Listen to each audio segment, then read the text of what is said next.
as well.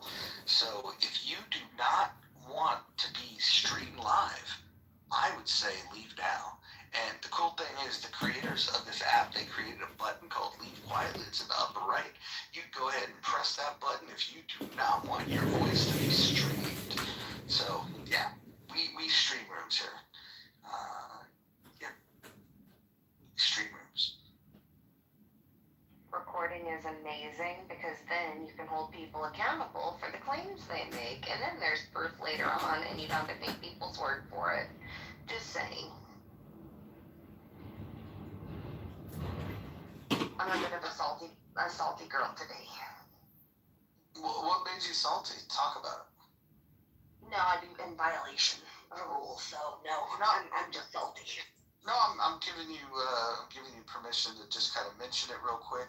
Maybe we could, send some positive mojo vibrations your way, and maybe you'll feel better about it. Well, if anybody has the chillism recording from Tuesday, I won a debate against Jacobus, and I said your points are so bad, somebody with a learning disability disproved you. Nathan then spun that around to say that I somehow was telling Jacobus that, trying to make him feel bad because he beat somebody with a learning disability. I don't know how he got that out of that sentiment, but yeah, I'm a little salty, and if anybody has that recording, I would appreciate it, because I want to own him, and I want proof, and I want him to hear the words, and then I want him to admit he was wrong. I wouldn't set a goal of proving anything to people in chillism. I think that's probably not the best goal. I think we could set better goals. In fact, I would argue that the more people in chillism that disagree with you or argue with you, that's a better sign that you're on the right track. Oh no, me and Nathan had a screaming match this morning. And he called me a dumbass, and then I told him to shut his dumbass up, and yeah, it became a whole thing. Yeah. You are aware that he knows that he's painting this narrative that's opposite of what really happened, and he's doing that on purpose. Right? Yep, and he's aware of that as well, and that's why I want the recording, so you can hold his feet to the fire and prove how big the liar he is.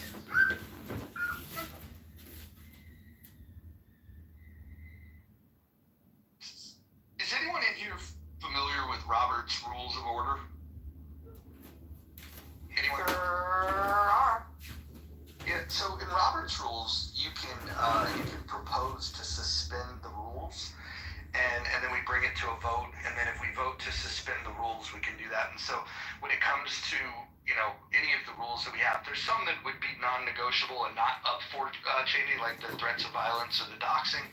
But when it comes to, the mentioning things from other rooms, I think some of them are, like, even an exclusion for non-English speakers could make sense if we're, like, let's say, quoting something from a foreign movie or something of that nature. But I think that we should use Robert's Rules allowing people to request for a suspension of the rules.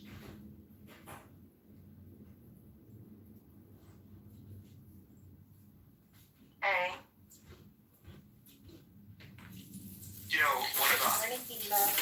Good morning, sweet Ashley. One of the hottest elections is going to take place in March. It's the congressional primary in the state of Illinois. And in the 12th district, there's a real showdown brewing between Darren LaHood and John Kitover. And once John is ready to speak, what we'll do is we'll maybe put up a link where people can donate. They say that some elections matter more than others. I would say this is the most important election of our lifetime.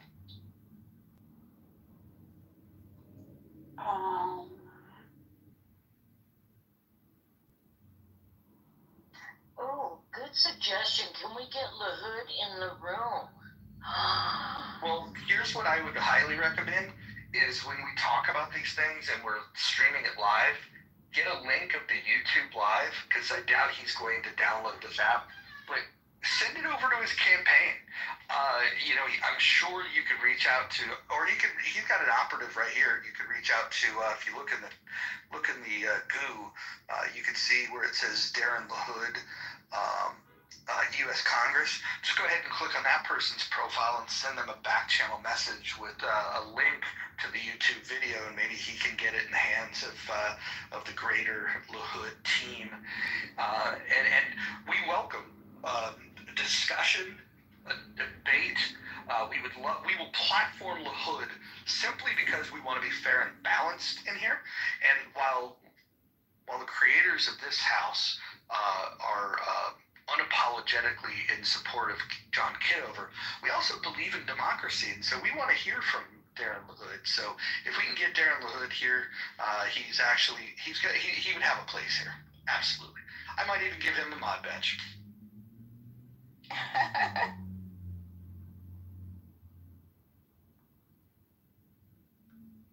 I actually think he's not impressive at all, and he just looks old and washed up, like old business. I think we should I think at this point, if I were to take just a vote in general, saying I was in the district, I'd vote for John just because he's hotter.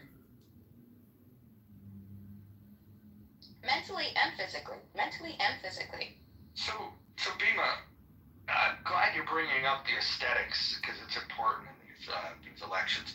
Has that drawn you? Have your begonias moved you to supporting with the cash donation to the campaign? Yeah, I am a DeFi advocate, and so I like to. I remove my productive ability from institutions which I do not support or align with my moral beliefs. However, if I were to support John Kitover, which I'm getting there, I would definitely be happy to send over some decentralized cryptocurrencies, peer-to-peer transaction money without any interference from a third party, nor which can be interfered with. What is it when? Oh wait, not obfuscated. What is it when you take something from somebody? What is that word? Well, anyway, the point is it's immutable. Wrong timing, Big Red. Wrong timing. It's 12 o'clock. Give that chicken some scratches. Like some scratches. But yeah, immutable DeFi, crypto, John? I can help you set up your own DeFi wallet. Oh my gosh, do you hear this? Big Red. He's excited, I guess, for John. Is this an endorsement? Oh, there we go. Is that your cock? That's your cock. Yes. Your cock is active this morning. Beautiful. Yes.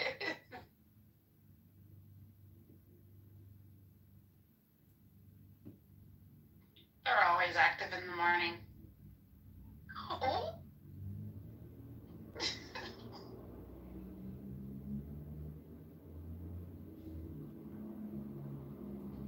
Sorry, Scarlett.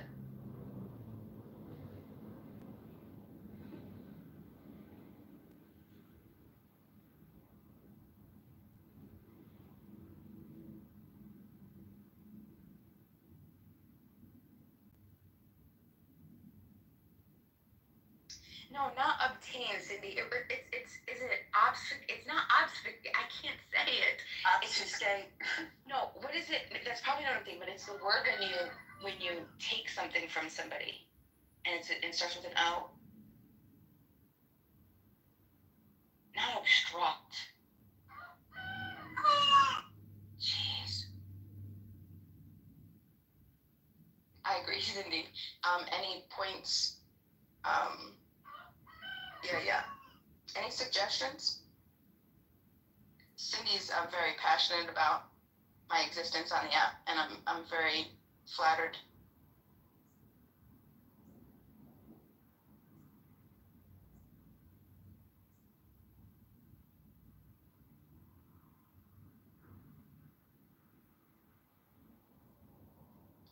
he's talking, he's so rude. Do you know what I found today? So I was going and I was checking out my little garden, found a beautiful little cucumber, and I'm passing the morning. God, he doesn't want me to talk either. He apparently thinks that silence is better than me speaking too. That's really mean. Big Red. But I was walking past the morning glories, and I like delusion a little bit. I think I have, I engage in fantasy and like my own little sci-fi world. So I pretend like I'm a fairy, and so I like pick this beautiful flower, this morning glory, and I like stick it behind my ear, and I'm just like, skirting through my little property, get up on the deck, and I'm looking at this flower, and I see it looks like there's like a piece of dirt on like the outside of the petal. So I try to like flick it off, and it started to move. And I'm like, wait a second, that definitely is not, that's a piece of dirt, and it's moving. Well, I took my iPhone, by the way, if you ever need to like really look at something, magnify the iPhone 16s, I mean, I don't know what yours is, but I have an iPhone 16. I'm proud of that because it's my second iPhone ever. And anyway, I magnify and I see legs on this thing. And I'm like, what the heck is it? But there's no structure. It's weird. And then just legs. And then it fanned out the tail. Look at my PTR. I ended up looking this thing up. It's called, I'm explaining what I found, Dr. Adams. Calm down. I found what's called a golden tortoise beetle. And I found it in the larvae stage on the morning glory. And apparently it uses, this is a little intense, trigger warning. It uses its feces to create like this shield. So it looks like nothing. And so predators don't get it. And then it like covers itself like an umbrella with the shield of feces to protect itself. And anyway, but this is the cool thing. Go look up the stages of the golden tortoise beetle, and you're going to see a crazy golden beetle. I've not seen them yet in person, but I can't wait. I'm hoping there's more of them over there. That's good. You have the coolest stories on stuff. I swear to God, I learned so much. Bima, what are you growing in your garden?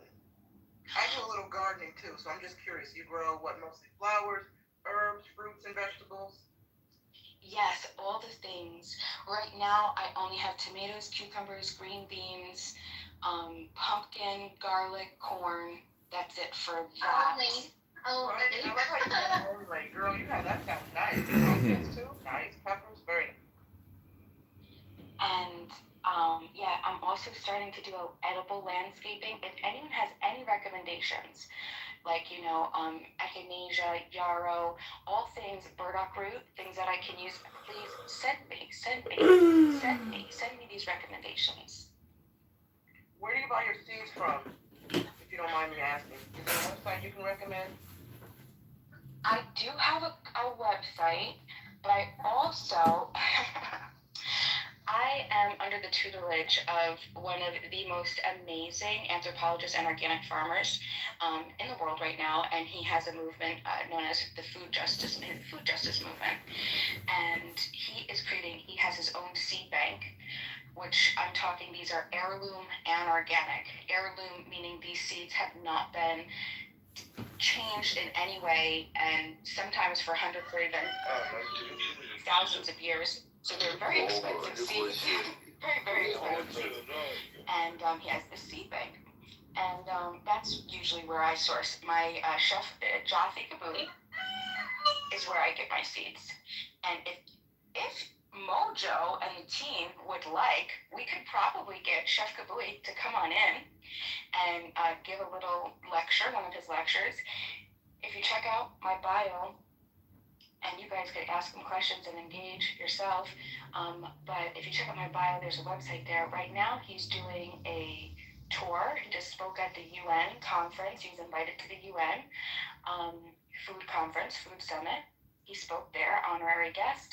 And he's on Foodies Without Borders right now, a tour, and you can check out their website too. Rima, can you drop a link for people interested and maybe even talk about the replay that I got to visit you on that you did talking about food justice? Oh yeah, I ended up deleting that because that was. Rima. Okay, Um, alright, can I- okay. can I- Just I rip just- my heart out and step on it. That's alright. Sorry. Well, Scarlett, I just wanted to point out some inconsistencies in the moderation today. BMO has been violating rule number 4 for quite some time now, and there's been no scorn. I'm just wondering why that is. I was pumping gas and getting a soft drink from the gas station, and my phone was in the car. Wait, you pump your own gas? It would be really delicate of me not to be able to pump my own gas. Roger hasn't proposed yet to That could be original. That could be a geographical thing.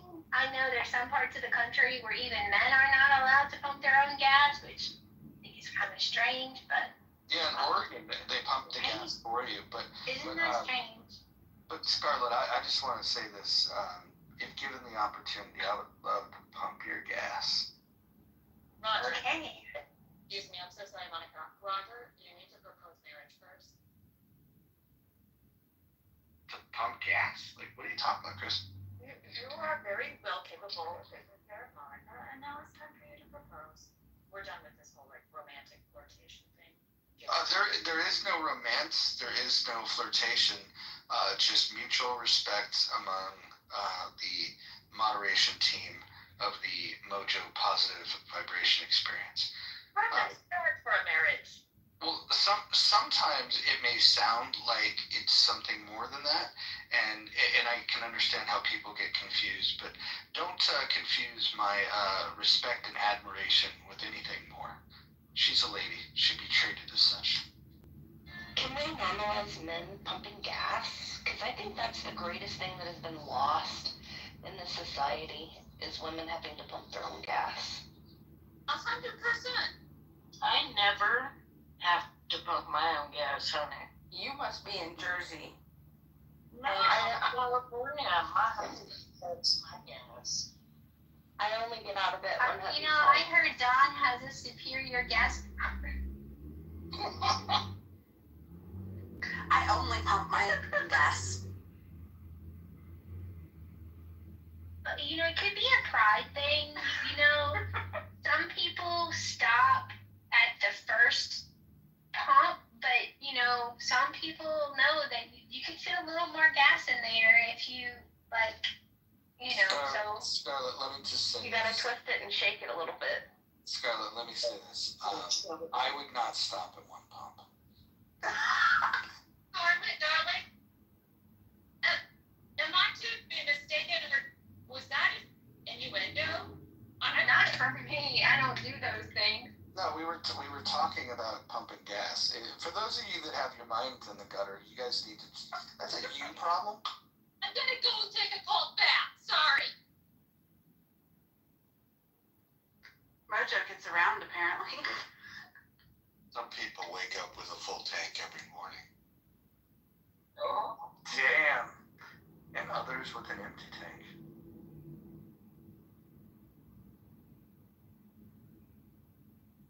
And some people just have dreams.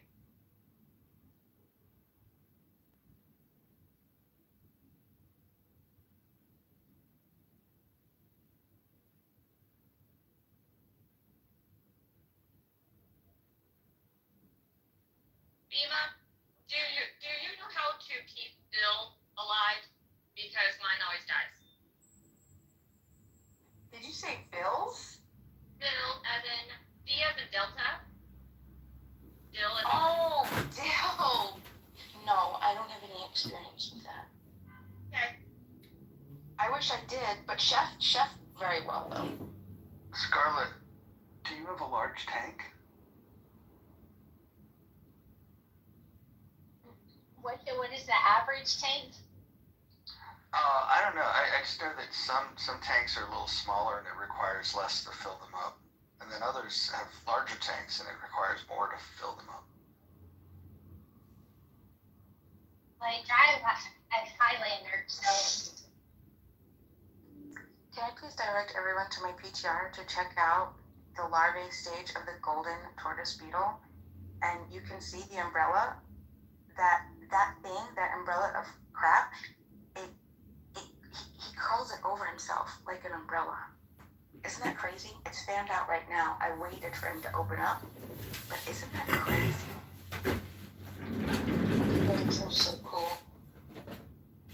where in the world are you going today? I'm on the East Coast, baby. Yeah, north, I'm guessing? That's right. Okay, I'm in the south, and that's probably why I can't get Bill to stay alive. It's too damn hot. Oh, I'm sorry. It's Umbrella crowd could be a clubhouse motto. I'm more interested and intrigued because I heard that one of your, it sounds like the rooster, but maybe a chicken, is called Dr. Adams. Are there other names for the other ones that come from Clubhouse? No, I definitely have not named any of my chickens Dr. Adams. It was Big Red McGraw. Well, I'm mistaken. I thought you were talking directly to Chicken Dr. Adams.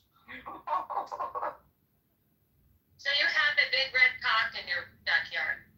Oh yes, it's actually a big red black cock.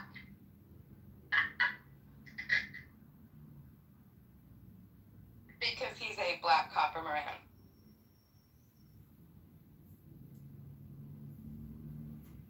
You know what they say?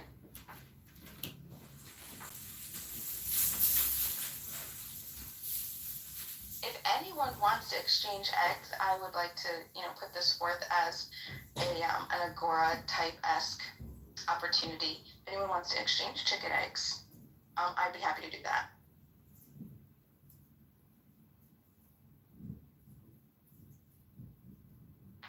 Hey, it's Italian Rick. What's going on, Rick? What are you doing?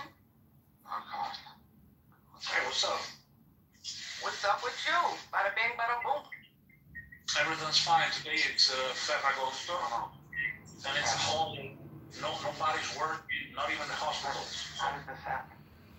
Why are we here? What's going on? What's the matter? Why are you complaining? Explain. Am I complaining? No, not you. We got a mojo up there that's complaining because we're welcoming the Rick. I'm so sorry. Mojo. Oh my God. I've been waiting all day to talk to you. I have missed you so much. Stroke, stroke, stroke. Happy thing. He's incredible at What's happening? everything. And What's he's going on here? quiet. And he's all right all the time. Oh. Well, no, he's not all the time right. Okay. Is that better? Does that make it better? So confused. Well, that's okay. That means things are doing well in your room. Prison. Mojo was a lovely person. I like him a lot. Mojo's a what person? You're kind of break. Mojo is a lovely person. I like him a lot. Still Aww. decided yet, but he is growing on me. On you or in you? Who? Currently on me, because that has yet to be dealt. Yeah, somebody told Kristen yesterday how to use her voice isolation, and her voice isolation sucks. Oh shit! I'm sorry. I'll take it off.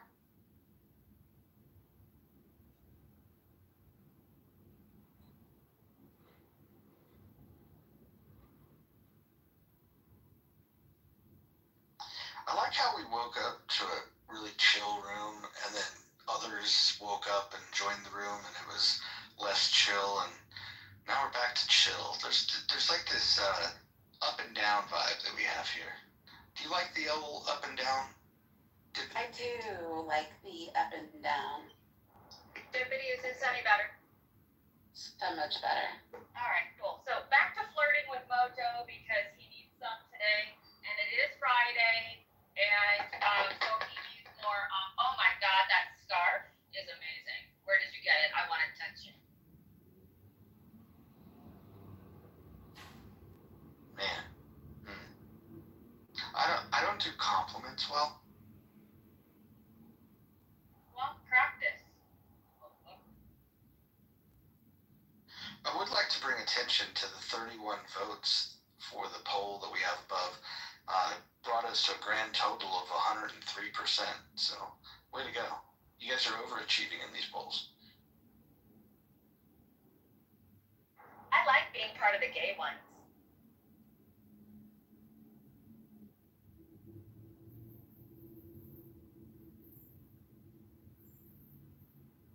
Anybody else gay? It's a good weekend. I'm happy today. Yes, me too. Roger, do you think you should burn in hell? Or what? I definitely think Mojo can burn in hell. I agree. The guy's a dick. He's very hard on himself. He should be hard on you too. Pause.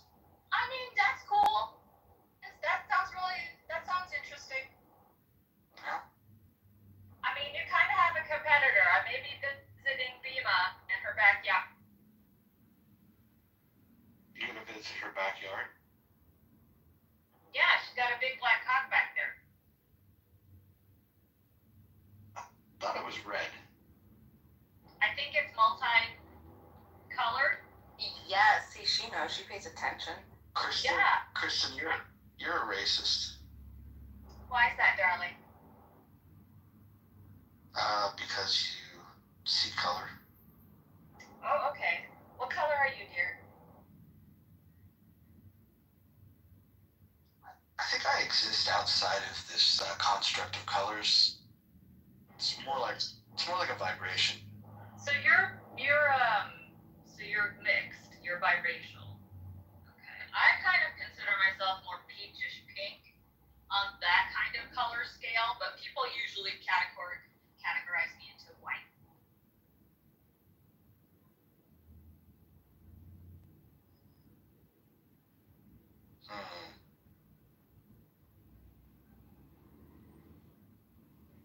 Nye, how are you doing today? I'm doing fabulous. I'm just sitting here thinking about if I'm gonna go see Weapons tonight or tomorrow. Has anybody on the stage seen Weapons yet? Oh no, but I'm dying to. Yeah. And apparently they're thinking about making a sequel, so that's pretty exciting. And they came out with a new what's the horror movie that starts with an I? They came out with a new one also. Anyway, go ahead, Nye. So what's Weapons about, Nye? It's about these kids in this town. They all go missing. No one can quite figure out why they went missing. I guess it has some sort of twisty ending. Josh Brolin is in it, and he's super delicious, so that's one reason to go. So yeah, I've read mixed reviews. Some people say the plot kind of falls off midway, and there's some plot holes. But the trailer is intriguing. The premise is intriguing, so that's enough to get me to go in and reach my own conclusion. Plus, I'm just a horror fan, so I'll support almost any horror movie. Yay! I love horror movies too. I like reading about them. Did you say horror or horror movies? Both. I like horror movies too.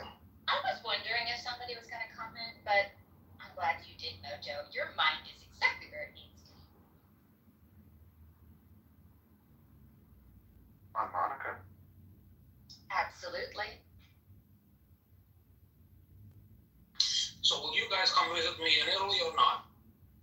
Absolutely not. No way. Where you at in Italy? Modena. Modena is next to Bologna. Is where they make Ferraris and Lamborghinis. I drove both of them yesterday. How far away is that from Ravenna? From where? Ravenna. Oh, so close. So close. Really? Of course. Yeah. I woke up in a new Bugatti. I want to go to Italy and live there. If it's where they grow the bergamot, that's where I'll be. Oh, take me with you. So are you going to be in Calabria? Yes, that's exactly where I'll be. Just can't be with you. And we have the most powerful mafia in the world in Calabria. Did you say Yeah, mafia? just fun. I was thinking NY. If he said mafia, that was random. Jesus Christ. And I would have to push back, Rick. I'm pretty sure the U.S. is the largest mafia in the world. Yeah, I mean, unofficial. I think the U.S. is pretty official as a mafia. Is that why it's relatively peaceful where you are? Nah, it's not that peaceful. There are opposing opinions about mafias. Some say that if there's mafias that exist, it keeps the actual law enforcement in check. And then some people say that it's corrupted. So everybody has an opinion about it. You know, I really like the mafia style films and TV shows. I'm late to Peaky Blinders. I guess they were kind of a mafia of some sort. So I just started watching that. But I don't know. I'm very intrigued by real life mafia culture. Would you want to know? No. She wants to know nothing. She knows nothing. You're right. I want to know nothing. You're right. I don't want to incriminate. I think it's gay compared to Drangheta or Cosa Nostra. We want to know how to can tomatoes. That's what we want to know. Okay. No, I want to know who are the mafia leaders in your part of the world? I really want to know. I want to read more about these individuals. There are so many families in the south. You can check on Google. You can write Ndrangheta boss. Ndrangheta is the name of the mafia. It's the most powerful mafia in the world. You can write down this and check on Google and say Ndrangheta boss Calabria. Wait, I can put it in. Please put it in the chat, please.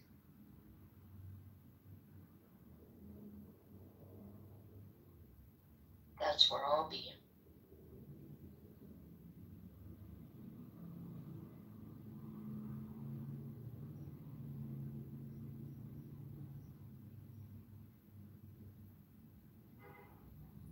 Oh, by the way, random, another TV show, Alien Earth, just dropped this week on Hulu, and it's supposed to be dynamic. I haven't seen it yet, but it's getting rave reviews. I'm really excited to start diving into that. If anybody likes Alien, it's part of the Alien franchise.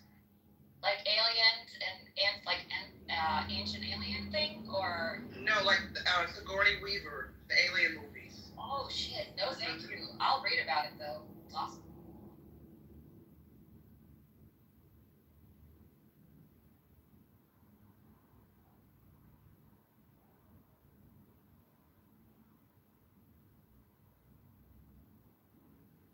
I'm just curious because it triggered when somebody said "Take Me With You." It triggered the Prince song, and then it kind of, because you guys are a little feisty today and hilarious, it triggered a little, like, for me when I heard that song by Prince, it was kind of like my sexual awakening, and I was like, okay, what's happening?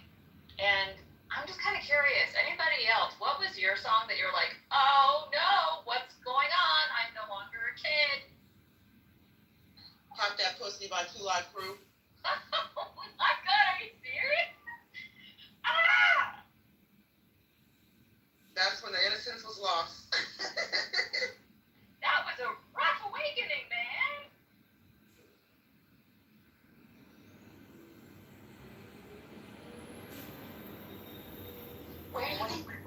Oh, go ahead. I was going to say really quick, speaking of Prince, his estate has shelved the documentary. So there was a documentary made by Prince. The filmmaker has done some interviews this year about his frustration with getting the documentary released, because apparently in the documentary, several of Prince's colleagues and fellow artists and friends and family members spoke about how abusive he was towards women. Apparently Prince had a dark side. He beat up women. And we don't know if this is true or not, but those who were closest to him apparently in the documentary spilled the tea, and the state was like, nope, we're not going to ruin this man's legacy by putting that out there. So they have shelved the documentary, and the filmmaker has been fighting to get it released. So I don't know. I would be interested in knowing the ugly side of Prince. He's human. I'm not saying that abusing women is I'm not advocating or supporting that in any way, but to learn that this man had a dark side when he presented himself as this petite, musical fairy, I find quite intriguing. Well, his father was abusive, right, to his mother. So. Yeah, that's right. Mm-hmm. I don't think he was very nice to his wife. It's kind of creepy how young she was. And I would say grooming tactics were used. I don't know. Yeah, and then I also understood from a lot of accounts that he was very controlling in her diet, and I don't know if he was physically abusive, but it was not pleasant to listen to.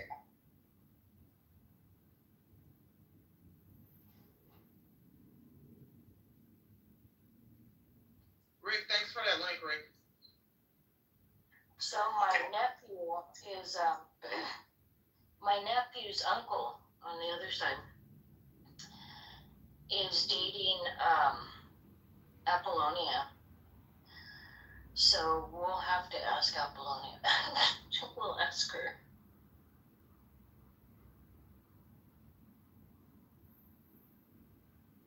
Yeah, she was certainly a hottie back in the day. I don't know what she looks like now. I imagine she still is a hottie, but she certainly was a hottie in her heyday. She's beautiful. She's still so pretty, yeah. Yeah, she's had many pricks sticking out of her. She's had stuck in her. She looked like a porcupine. Oh. Are you virgin shaming? Nope. Quite the opposite. But I'm only allowed to talk like this when there's certain somebody's not. Okay, I have an off-topic question. Yes. I'm taking my daughter on a trip. We want to go out of the country for her graduation. Where's a safe place for two women to travel over in Europe? We were going to do Italy, which is why I brought it up. But I don't know. I heard a bunch of people the other day say that we shouldn't go to Italy. Where can we go where we can feel safe? It depends. Go to Italy! Go to Italy. Which city do you want to go? Well, we were going to do like 10 to 14 days out there, so we were going to try and use the train to see as much of Italy as we could. You like the train? I like the train. I think you're completely fine. I think you can take there's a train called Alta Velocità, which is a high-speed train, one of the fastest in Europe that we have, and I think you will be pretty comfortable traveling with that. And it's very fast. It connects, for example, Milan to Napoli. You can see many cities in 15 days, definitely. But Why do you want to go to Europe? There's so many places that you can go here. Like you can build a trip around, visiting like a Howard Johnson or a Grey Wolf Lodge. dine at places like the Waffle House. We do that all the time, though. We have 480 Waffle Houses in our state. There's one on every street corner. But because I wanted to go out of the country. I recently ate at a Waffle House in Idaho, and it was an interesting experience. I think the meal that I had about 4,000 calories. It's a different kind of environment. That sounds lovely. I was disappointed though. I've always heard about fights at the Waffle House. There was no fights. Left me there at 2:00 in the morning. It was quite late. I was in, God, was I in Tempe or was I in Phoenix when I went to a Waffle House late at night? It was after a wrestling match. Actually, yeah, it was on a Monday night in Phoenix, or just outside of Phoenix, heading to Peoria. Yeah, but the one in Idaho was actually kind of nice. I haven't seen one in my state. Not a single one.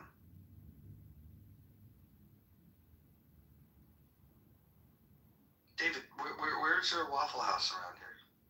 I don't think we have them. It's hard to find a Denny's anymore. We're stuck with, some really sad IHOPs. And they shut down all the Sherry's. The Sherry's pies were good. Yeah, fresh pie. I love a good fresh pie. And twofers. I would get a slice of pie and a cup of coffee, and there's something about the bitterness of plain black coffee contrasted with a sugary pie. Do you ever get like a freshly roasted cup? Like they just roasted the beans and like made that coffee right after they roasted the beans? Yes, I have. Yes. Amazing. Anybody, if you've not had that experience, definitely have that experience. This poll is tightening up here. Very interesting. I bet. Bima, you haven't responded yet to the poll. Bima. I'm withholding some of my judgments because I am in a state of neutrality for now. Because if you asked me like a week ago, I would have definitely reviewed and put my answer. But at this point, I think I'm gonna hold it. It's a good thing. It's a good thing. Just be there like me. It's fine.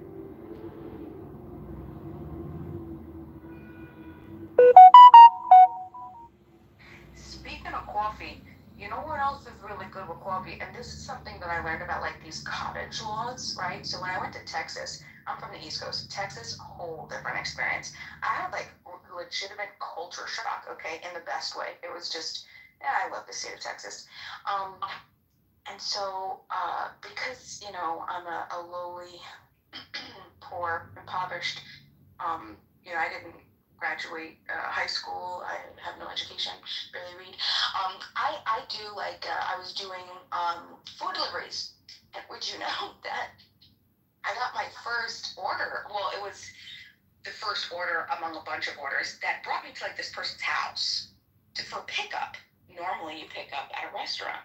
But I'm like, wait a second. I'm going, is this right? Like I get there, like this is a person's home. Fresh baked pies, and they have cottage laws where you can sell pies, which I mean, this is obviously right down, I love this. And I gotta tell you, this person was popping. But I'm talking homemade, amazing pies. Oh my God. We have a woman in our city that makes her own pies at her house, and she has a vending machine in the front yard.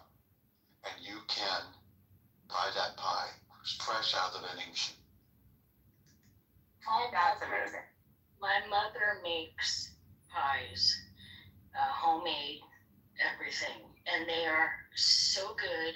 My favorite is peach. She just made us a peach pie. It was deep dish. It was so good. But I don't need a vending machine. I'll just say, Mother, I need a peach pie, and there she is. I'm so lucky.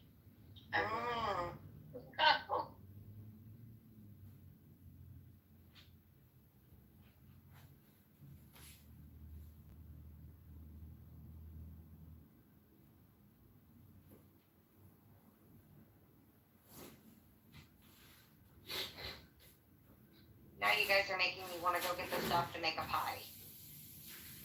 I've never made my pie. I cook. That's my thing. She's a baker. I'm the cook, Bakers are different. I like to bake. Baking is great. It's first cooking I learned. Yeah, the closest Waffle House is in the southwest to us. I have one pretty close to me, at least if it didn't shut down. What would you say your favorite pie is? If you could right now snap your fingers, have a slice, what would it be? Yeah, Strawberry or what? mixed berry.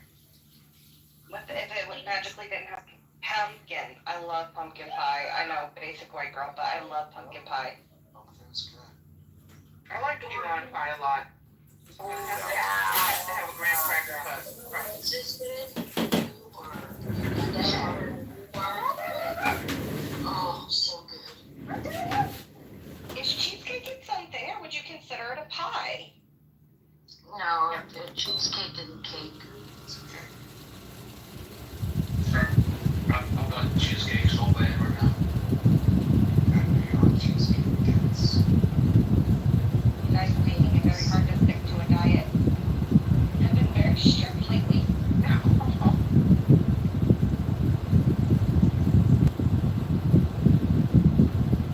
Okay, let's talk about a fruit now. If you were to snap your fingers, okay, and have the most ripe, freshest fruit in your hands. Oh, yes. Watermelon for sure. A white peach or white nectarine. I love them. Cherries. Pineapple. I do like pineapples. Have you guys ever had bow tie? You know, what is that? So this is like a Tongan drink, and they mix watermelon, like mashed up watermelon, pineapple, and coconut water, and it gets like they ice it up. Oh, let me tell you you. got the coconut in it, and tequila. That is what I do for this mashed watermelon. Oh, look at you. And sometimes grandma cheese.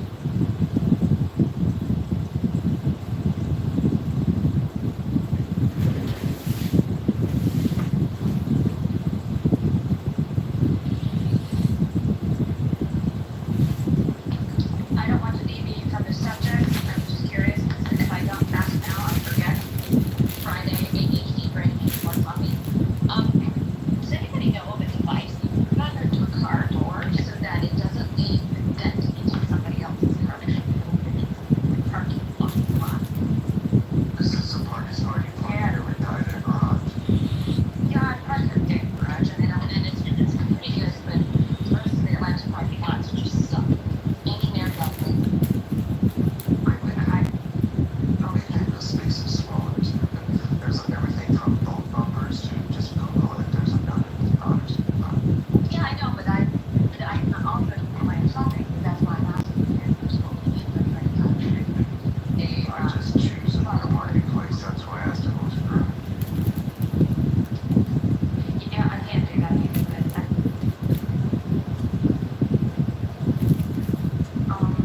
I'm a piece of shit, everybody knows already.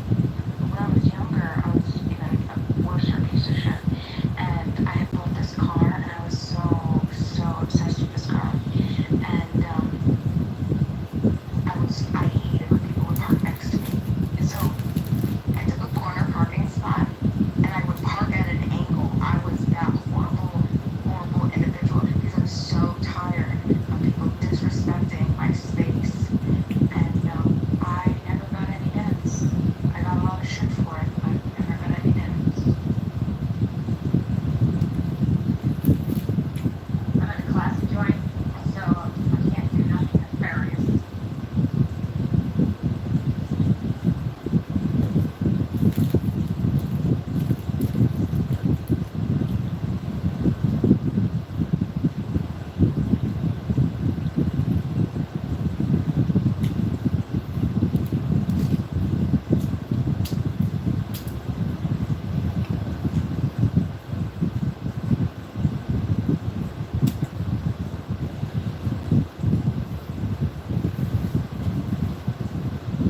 Hey, good morning, everybody. This is John. So we had one respondent from Craigslist that wants to gather signatures regarding your Craigslist ad. My name is Ed Matthews. How many signatures do you need, and what are you paying for sig/board?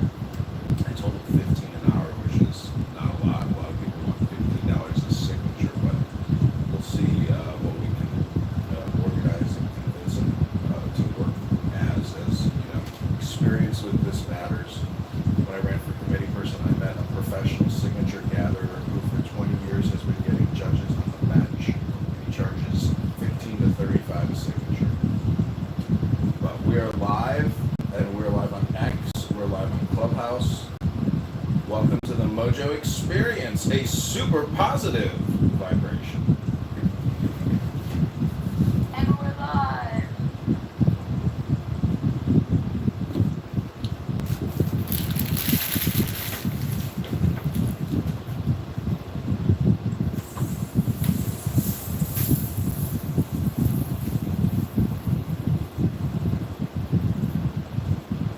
John, have you ever read Shambhala?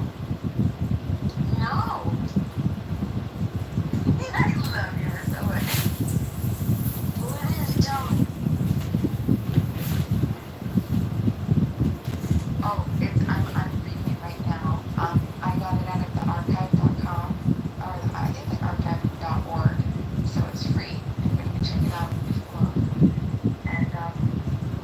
And it's really, really good so far. It's very interesting. It talks about how to be a warrior, like a spiritual warrior. Spiritual warrior. Oh.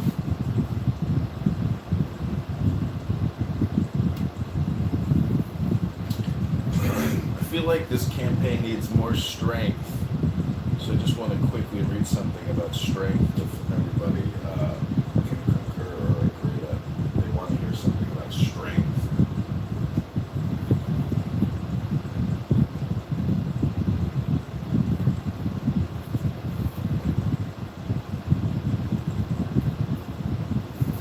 John, I just want to let you know you're a joke to me.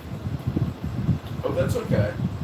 As long as you realize that it takes a comedian to know a comedian. So what does that make you?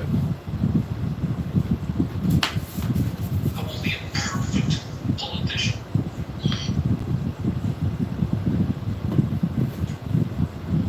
Rick, are you ready to give $10 to the campaign to elect John Kitover today? Because your valuable input and money is needed. Sure, of course.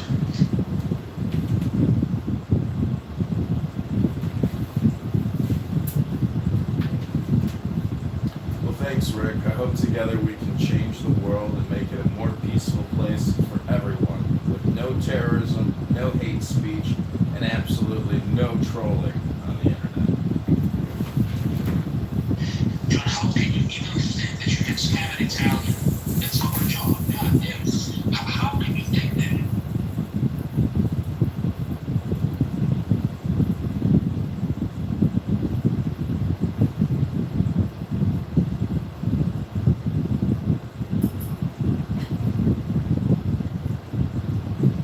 So, Ms. Lopez, this is just the very first, like the introductory.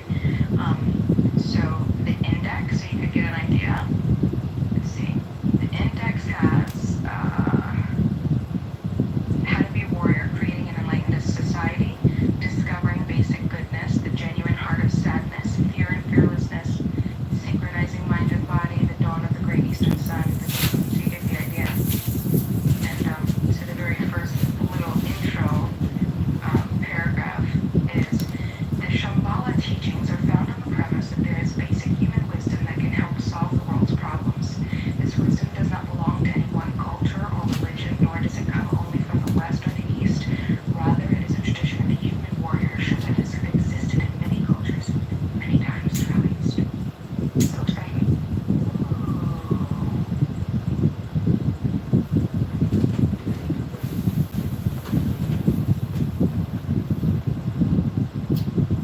Well, if there's no objections to hearing a little bit about strength, or do you want to hear about the lovers? I hear about the lovers. Okay. Be careful what you ask for, or I should say ask for. No, you were right the first time. Go ahead. This is called Zion Z, value 78.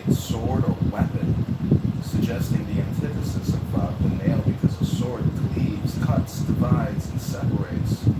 Diversity, contrast, antithesis, distinction, and therefore discrimination are some of the related ideas.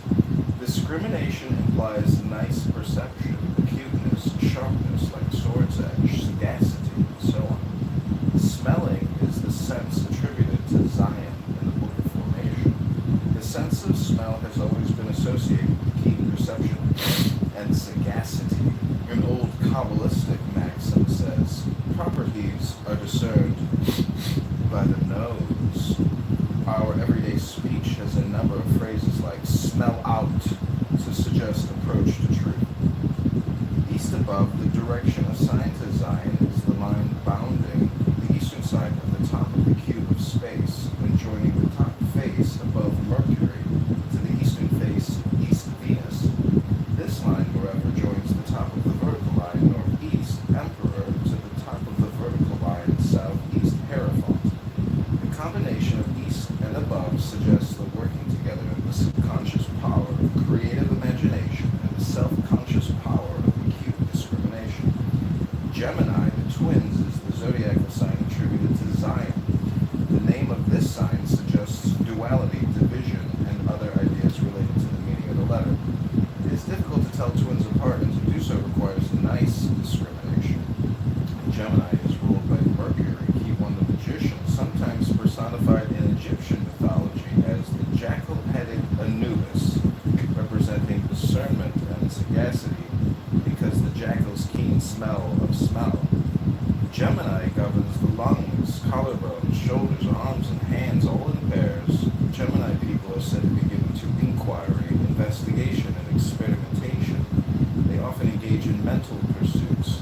In our color scale, Gemini is represented by orange. The corresponding musical tone is D natural. Gemini is a common sign of the airy triplicity. Disposing intelligence is the mode of consciousness assigned to the letter Zion. To dispose is literally to place apart, to arrange, to distribute, to apportion, to divide. Thus, analysis implied by the meanings of the letter names or classification, organization, preparation, and adjustment are all related to this mode of consciousness. This is which shows itself in our disposition, and one's disposition can be modified by right discrimination. Okay, there's more, but there's always more. But I want to thank you all for being here. This is how to make friends and influence people on Clown House. The best way to win friends and influence people is to treat people the way that you want to be treated. Hopefully with kindness, love, compassion, friendliness, And threats of bodily harm. perhaps. But I think that a lot of people who don't want to listen to the playback or replay, maybe they're ashamed and they know it, but they just can't show it. But I say, don't bring drama into new rooms. Let that old drama simmer in old rooms, because the now is all important. And I think that every day is like Groundhog Day, and you are reincarnated in a way. And if you're intelligent, you're not reincarnated into yesterday. You are reincarnated into the now. And in the now is a great silence of peace. And anyone who breaks that silence of peace is guilty of violating the power and the beauty of the now. So if you're in the now, you are in the muff. How did you know I was a Gemini? Jackal-headed Anubis?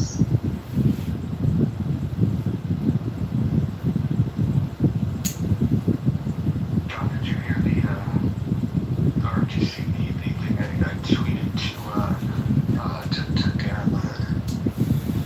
No, let me check. If everybody is not on X, now is the time. This campaign has to move very quickly, and today could be a quick day for the campaign. But every day is so important that your participation here in Clubhouse, your active participation. I know everybody wants to stir the pot and have drama, but real social media activity on this campaign can have a real lasting effect on any and all future political aspirations. But gathering these these signatures is a big to do, and it's a lot of work because it's real.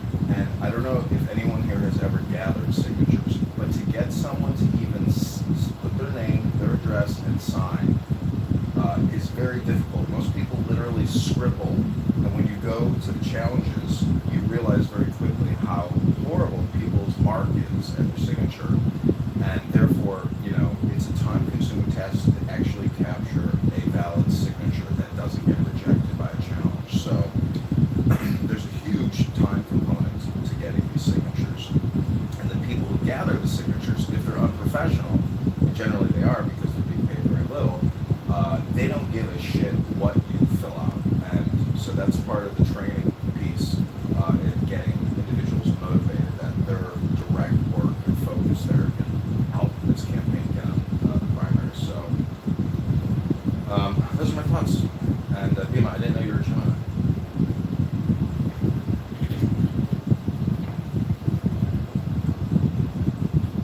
Yeah, you taught me my color is orange and D, what was it? D natural? Or my music? Roger's aura is orange today. That is crazy. What is it usually? I don't know. Usually I just see orange today. Yeah, that's great. If everybody could go to Mojo X Experience right now, you can go to his replies tab. I'm not sure why it doesn't show up in the posts tab.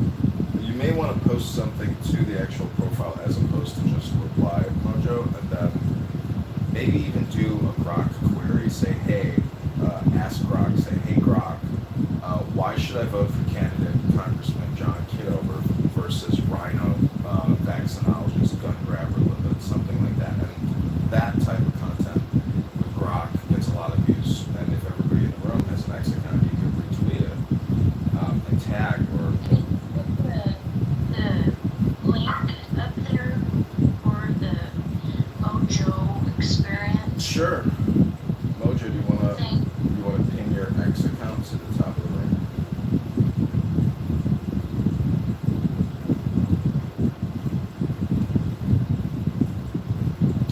Dr. Adams, we really need your positive vibrations at this moment, right now, and in the future. But now is most important. Dr. Adams, we want you, and we need you, and we love you.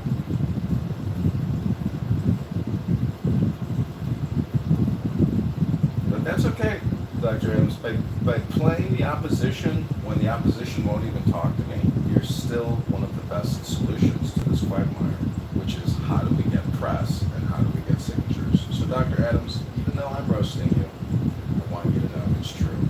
We actually do love you, and we actually do need you.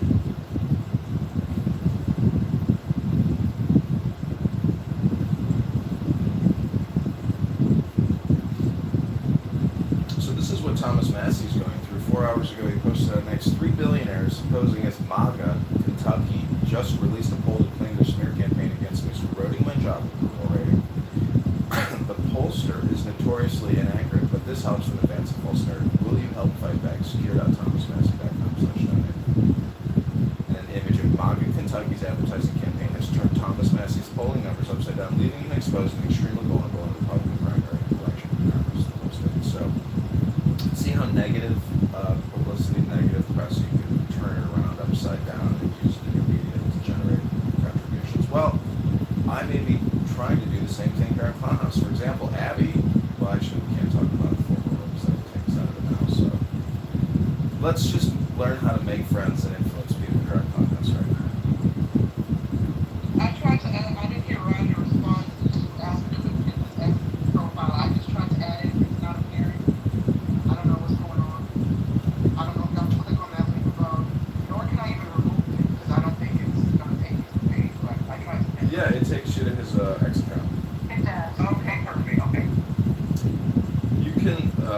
You can also post to your own X account if anyone here has an X account. You can just write, hey Grok, why should the voters in the 16th district of Illinois vote for candidate Congressman John Kitover versus $20 trillion debt creator Darren Wood? It's little things like that that, can cause a little sting and stir the pot. But that's what we need, and that's the help we need. Even though you don't live in the 16th district, it's not fake news. It's just patriotic activity here on Clown House. Trying to pay off the debt, reduce the deficit. Boys Kitover stands on big bags. Let's find some common ground here. Yeah. Dr. Adams, do we have any common ground on that comment? Adam, that's wild. What did he say? What's your stance on Big Mac? Adam, I effing love you. You are so damn funny. Oh my God. It's John, what is your stance on Big Mac? Inquiring mind. Well, there are big bags everywhere. I walked through the park last night and there was a big bag just laying on the grass, like, with the head up off the ground and just looking at like some little kids walking by. And I was like, that is a beached whale at the park. How did that beached whale? But it wasn't a woman, FYI. This was a man, and he was huge. It was impressive to just see the head lifting off the ground with the body kind of lying on the side. He was huge. And there's homeless people at the park. They live at the park. I can't believe the police let them, just set up tent. But I think that everyone needs to go to the gym, get some sunshine, and eat less. I think eating less is one of the bigger components because I find myself personally when I pack on the pounds, it's because I'm eating a lot, having huge meals or eating all day long. I mean, fasting, intermittent fasting and eating less is more. And they say in these monkey experiments that they can prolong monkey lives like 60%, 80% by doing a caloric restriction diet. So overeating, I think, is the poison, the primary poison. So basically, you want to eat, very healthy foods as little as possible, and maximize your eating efforts. So that's how I would address the Big Mac crisis in America and in the world today. And I just, for clarification, it wasn't Adams. I just assumed that was Adams. I worked into the channels. Mike, who said that? Not Adams. Yeah, Mike. So sorry, Adams. I just assumed that Adams is the one who talks about Big Macs. But it's Mike. Okay, no problem. Still funny.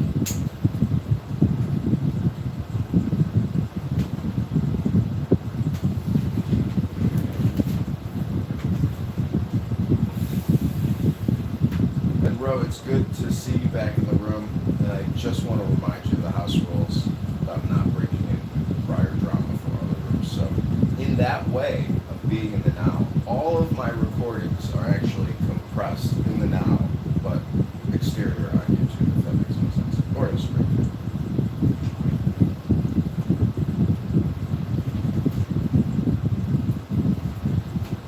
Bro might be sleeping now. Is it like late? 5? Yeah, he's asleep. Oh, I didn't see him in the room earlier. So Bima, I would consider you the anarchist liberal contingent of this campaign to elect candidate Congressman John Kitover. You are far out on the spectrum. I'm just wondering, you couldn't offer solid explanations on many of your neo-anarchian positions. So I'm just wondering, what would your priorities be, if your government was to take them? Well, first of all, I reject anarchist liberal. And okay, it's a long termist, which is very different, and that is free exchange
to make friends and influence people on Clubhouse.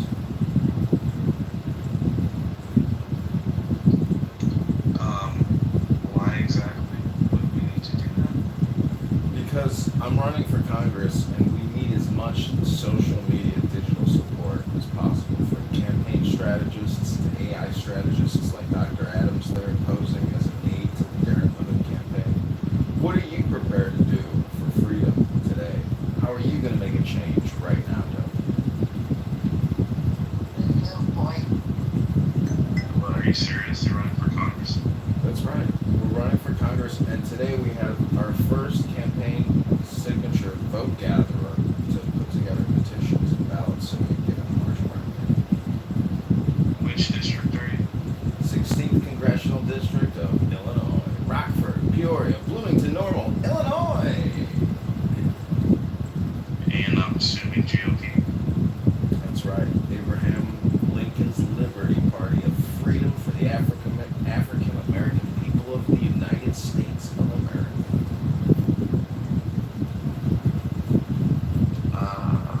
I mean, that's cool, yeah. I don't think Clubhouse is the most efficient way to do this, though.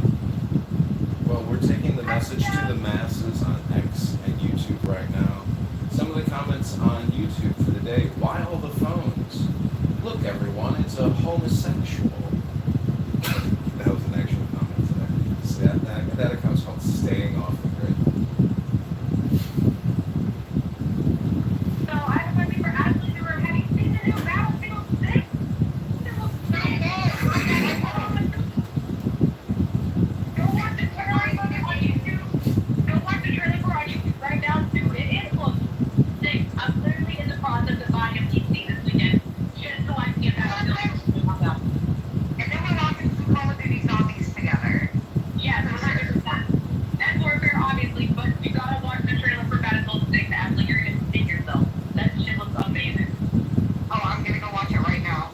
Yeah, right now. You know, Pockets, yesterday you thanked me for my service, and I said, don't thank me, thank all the dead soldiers who died in Iraq and Afghanistan to give you that liberty to get that video game and get that PC so you can make a salary from Medicare, Medicaid, so you can buy the latest technology out of South Korea, Taiwan, and China. So all I'm asking to you, Pockets, is if you want to increase the economy, it's inversely related to cutting, borrowing, and spending.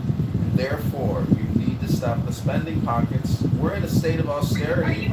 This is Americans for Austerity. We've got a super PAC going, Pockets, called Americans for Austerity. Are you ready to donate to the super PAC today, or are you ready to donate to the campaign to elect candidate Congressman John Kitover? Thanks, Pockets.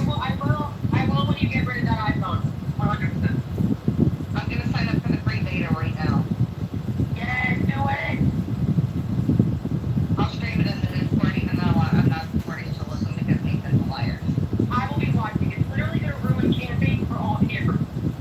If you can blow up, I'll build it. Also, if any of you know any great discords from people here on Clownhouse, if you could put the antidote link in my profile, or I'll put it in the chat, or we can pin it to the room. But if you can spam chillism, or with messaging on behalf of the campaign to John Kitover, I'd appreciate it. Or if we're going to do a chatter rollout, if you don't have chatter, download the app now. Live stream this room onto Chatter. Live stream this room onto X. Live stream this room onto YouTube. I do all the heavy lifting, but we need your digital media support more now than ever, unless you're willing to give $1 to $10. 10 not 11, 10 not 9 in the campaign to elect candidate Congressman John Kitover.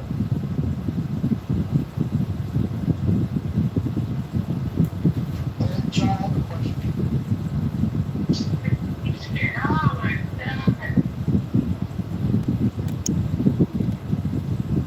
John. Keegan, your question cannot be related to any former day's drama or any type of information related to anybody from any former room. It has to be directly related to the campaign, policies, etc. Thank you, Keegan.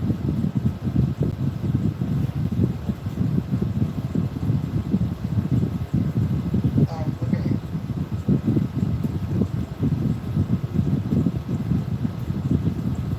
Oh, Pockets, by the way, it's on Xbox as well. Or PlayStation. Or Microsoft as well. Yes.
obviously before I can be publicly an advocate towards your campaign.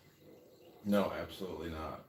And I also don't support local municipalities or counties giving millions of dollars to abortion care providers. Period.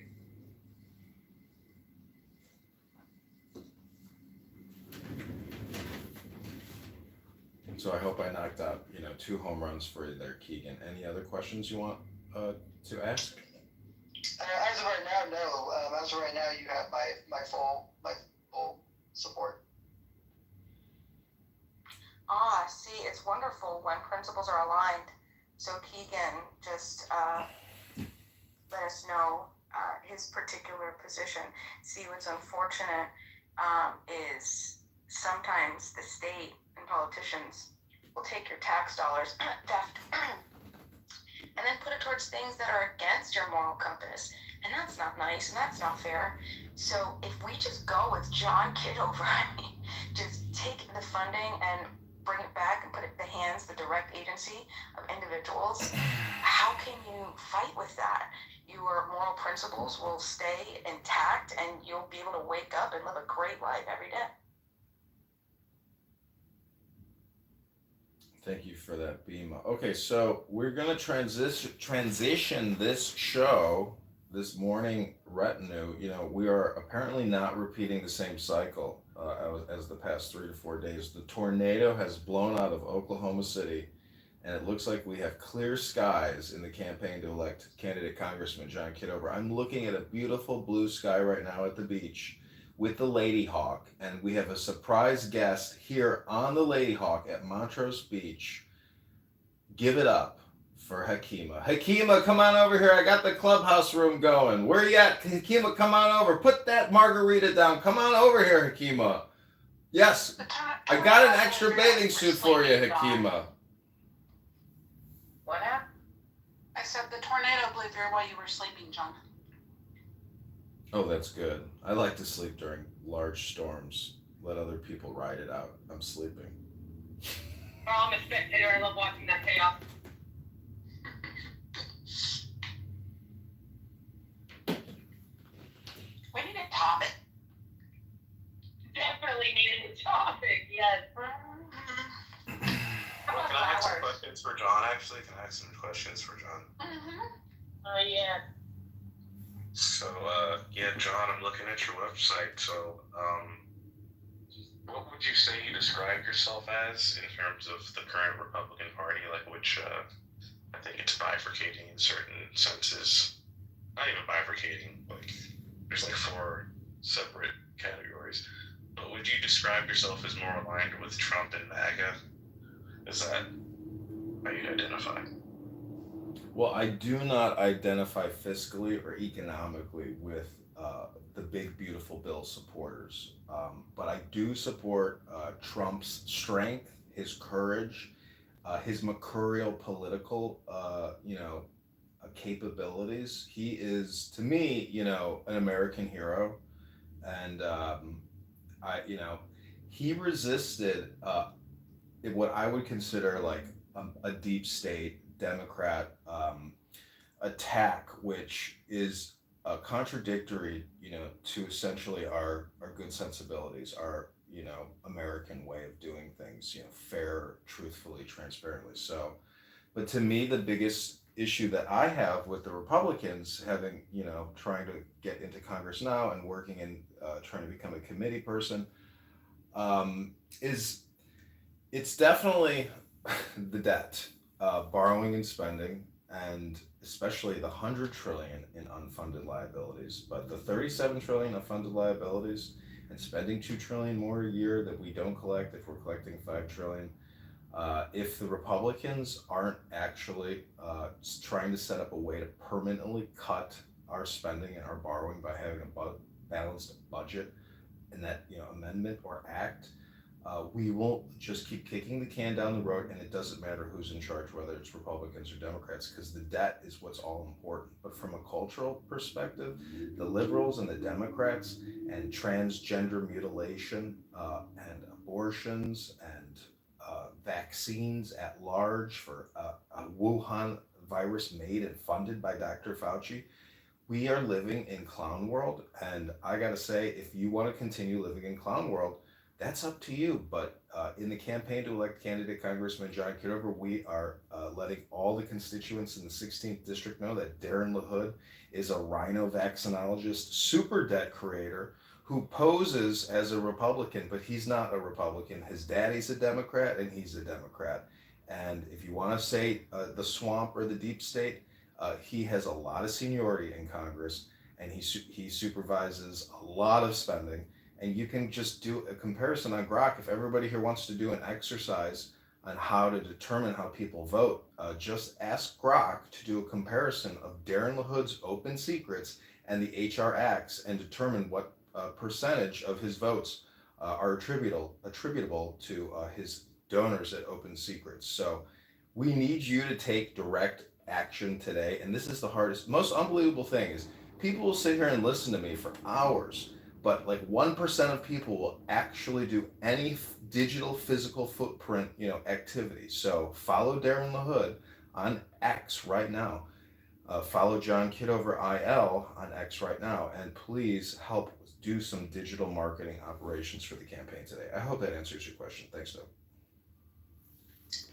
Oh yeah, that kind of gives a perspective. Just one more. Would you say you're more like economic protectionist in terms of like foreign economies? Like, are you in support of Trump's tariffs?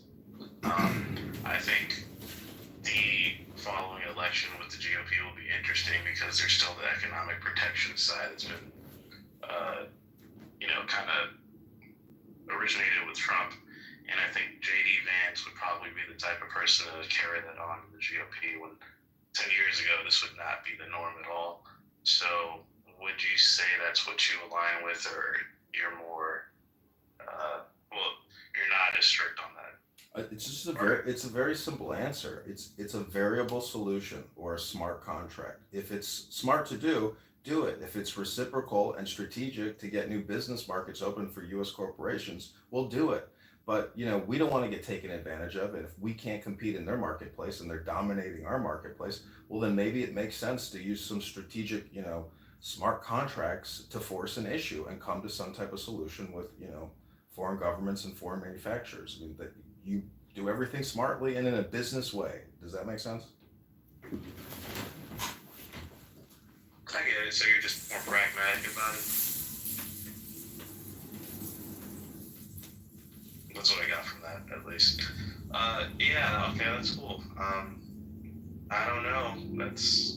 I don't know who I'd vote for. I'm not even in your district, but this upcoming midterm should be interesting. So yeah, I guess good luck to you.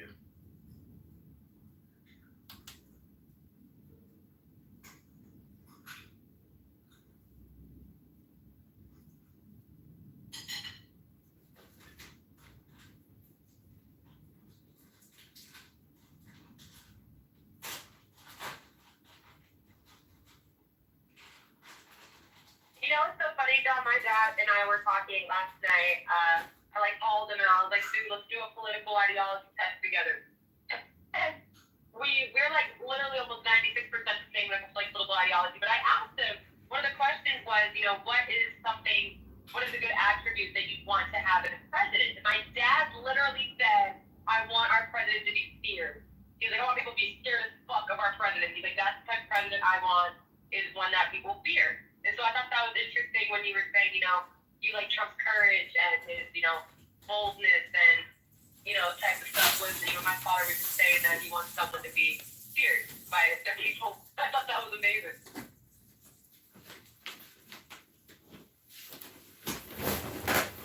A little Machiavellian.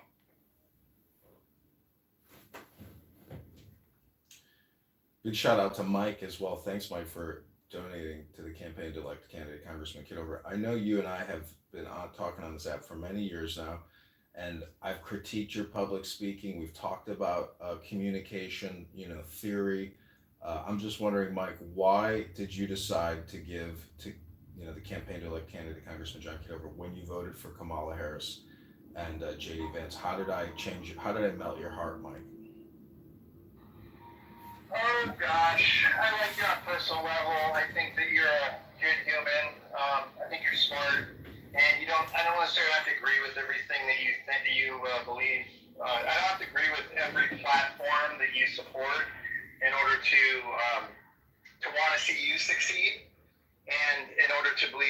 generally speaking, we'd be better off if people like you were in charge rather than the host of people that we have currently.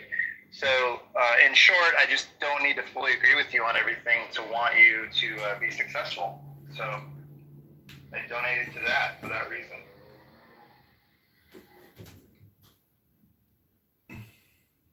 But in general, as for why I support you after I voted for Kamala, because I've remained open-minded about Trump and I'm giving him the benefit of the doubt, and I like your obsession with fiscal responsibility, which brings you in line with a lot of the way I am. I'm probably more rhino for sure than MAGA, and I think that you kind of take the best of both sides of it in many respects. And I appreciate the fiscal responsibility and the focus on that. So that brings you more to the rhino side for me, which makes me like you more. Thanks. I think obsession with fiscal responsibility is what everybody does in their own personal life, and I hear that, I hear that sentiment in you and your life, and talking about taxation and income and mortgages and all these things with you over these years. So the way you live your life, the way I live my life, the way everybody here lives their life, fiscally responsible, trying to maximize their investment opportunities, save, protect your assets. That type of attitude is not the sentiment in the government. At $7 trillion a year and $5 trillion collected in taxes, it is spend, spend, spend, and you can't spend enough. And it's utter madness. And the Republicans pulled a bait and switch with the big, beautiful bill. They're not fiscal conservatives, but that's the game in Washington, D.C. And that's what Darren LaHood has been doing for the past 10 years. And if the patriots of the 16th district can get this message and they can rise up, help me get signatures. This is the most amazing thing, is this is basically a parallel society here on Clown House, that we have raised money on this sentiment. Now we have to actually get people on the ground with the voter list and the addresses to knock on the doors, stand at grocery stores, go in the downtown areas of Peoria and Rockford, get the signatures, and we can get on this ballot. And there is a third Republican candidate now running, and there's also 3 more Democrats running. So the field of people running in the 16th district has tripled from where it was just a couple weeks ago. So more people are running in this race, and we'll see if they can get the signatures, to get on the ballot.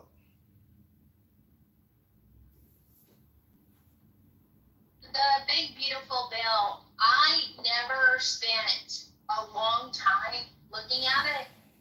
That is the annual budget bill, right? That has to be passed for the government to continue running? Or no?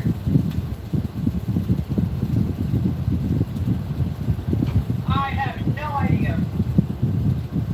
So I'm going to ask Grok, give us the top 10 line item expenditures of the big beautiful bill, and we'll tell you shortly. No one's gonna say yes or no for me?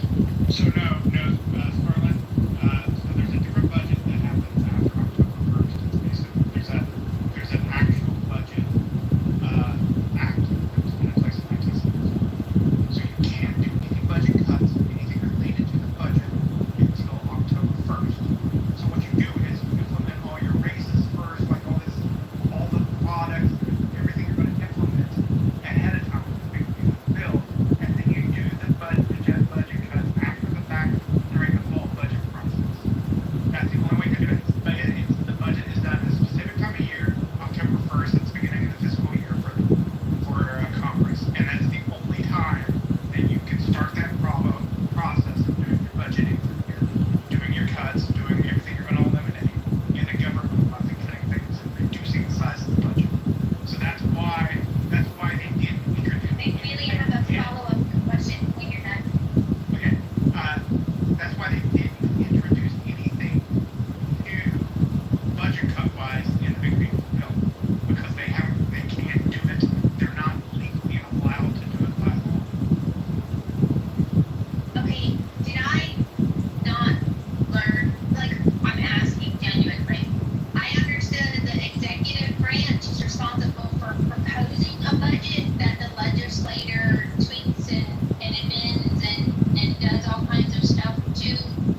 and they figure out what they want in the budget, and it goes to the Senate, and the Senate tweaks it, sends it back to the House approves it, then it goes back to the Senate, it gets tweaked a little more, until they come meeting of the minds, and then it goes to the president.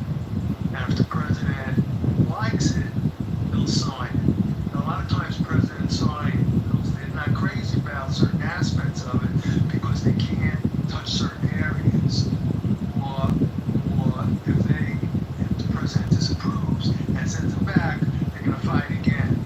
So a lot of times, everybody's not happy with the budget. There are things that people don't like. Even in government, because they have to compromise. When you have the majority in the House, you have some strength, and you have the majority in the Senate, you also have strength. But there has to be a compromise, most of the time. So, as for the big beautiful bill, I'm not crazy about it. There are things I don't like about it. But, for instance, we go further in debt. But really, we're so far in debt, we can't have a balanced budget, which I think is really the goal of the whole thing, to balance the budget. Kudos to the president. He's bringing in a lot of money in tariffs, and the talk of it being inflationary has not come to bear yet. And I hope we get a rate cut by the Fed, and that'll save us a whole lot of money, because when those come due, the Treasury has to pay it, and if they have to pay it at a lower rate, it's going to save billions of dollars. So we're headed in the right direction, is what I'm trying to say. And It reminds go ahead. I'll give you the bar too. You're in the matrix. When you go gambling on, yeah, I know, it's terrible. I'm driving, but I'm done driving. Is it any better now? The area that I'm in is a little friendly. Courthouse. Yeah. So when you're at the casino and you put your $5 in, and it says that you won $2, it just really means you lost 3, but they're softening the blow of losing by allowing you to keep a little bit of your money. It's kind of how I feel a little bit about the big beautiful bill, and I still think we're in a better position than we would be if Kamala was president. Let's not doubt about that. But I don't see how you could make an analogy with the casino. Casinos have to make money. We as citizens have a responsibility, I guess,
That's all I gotta say.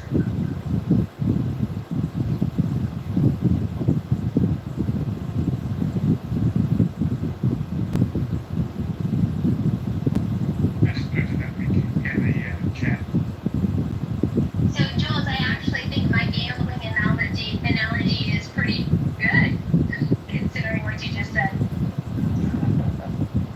Well, The house always wins, and we are definitely not the house. well, not true. Not true. How do you determine what a winner is?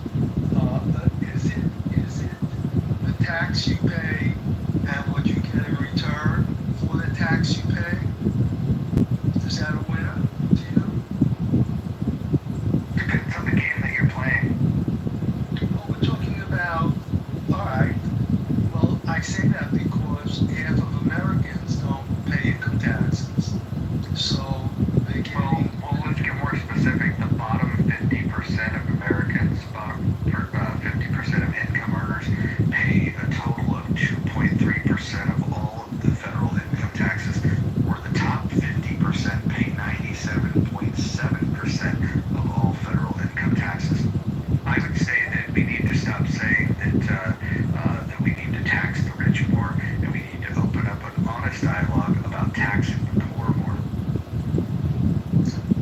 we've gone through this before, and what I agree with you is that everybody should have some skin in the game. And that's why I agree with you. I think, I prefer having my skin in the game, for sure. right, right. So, I think everybody should pay taxes. Or maybe, like you said, the bottom 50%, make it the bottom 10% pay no taxes. What's the argument for paying no taxes? Well, you gotta live. You're gonna get back Yeah, here. well, here's the thing, right? If you're putting in tax dollars and putting in a minimal amount and then taking out a maximum benefit, I don't see how that's equitable. I think what we need to realize is that the wealthiest people, they do pay a large number in tax, but it becomes a smaller portion of their wealth, which I'm totally okay with that. I'm pro wealth inequality. I'm absolutely in favor of wealth inequality because where you have wealth inequality is where you have large concentrations of wealth. And so if you wanted to shrink the gap between the wealthy and those that are not as well off, then typically you find that in societies where there's not a huge accumulation of wealth. This is a good sign. It's a positive sign when you see wealth inequality, quote unquote, what they would call inequality. And by the way, the things that you would ask the government to do to make things more equal would be completely unfair. And we're just talking income taxes, your sales taxes, your property taxes. So, and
you get for a certain level of wage, and I would say that, right?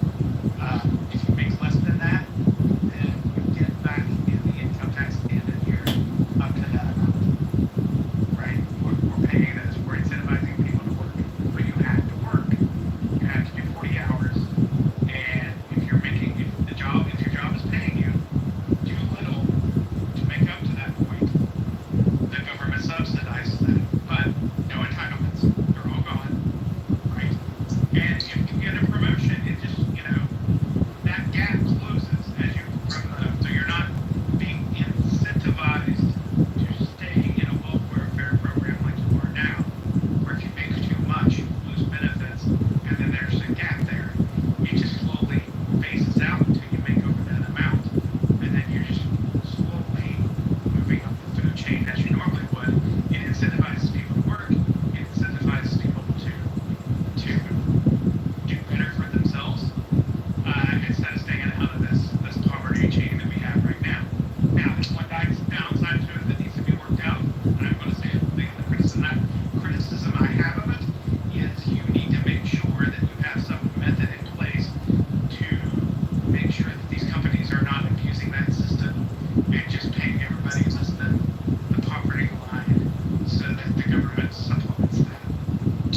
ceasefire right now. Yeah, I don't think he's going to agree with that. Yeah, I think Putin called for this meeting, you know, so he has to call for the meeting and has to give something when you call for a meeting. I don't know if it's going to be enough, but you know, there's some sweetness in it that Trump, like I said, that Trump's going to give him economically, and Russia needs it right now. They're a one-product country, and with Trump's third-party tariffs, that's going to kill him.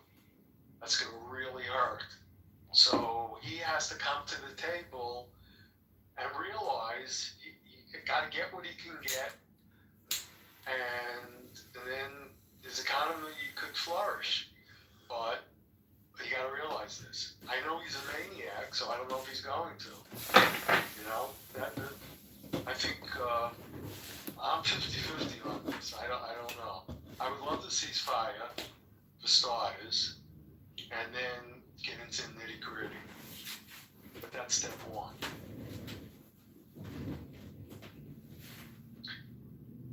How did I get from income taxes to the war in Ukraine? But well, I don't know. I would like Mojo's answer about the poorest among us paying income taxes. I agree. Like,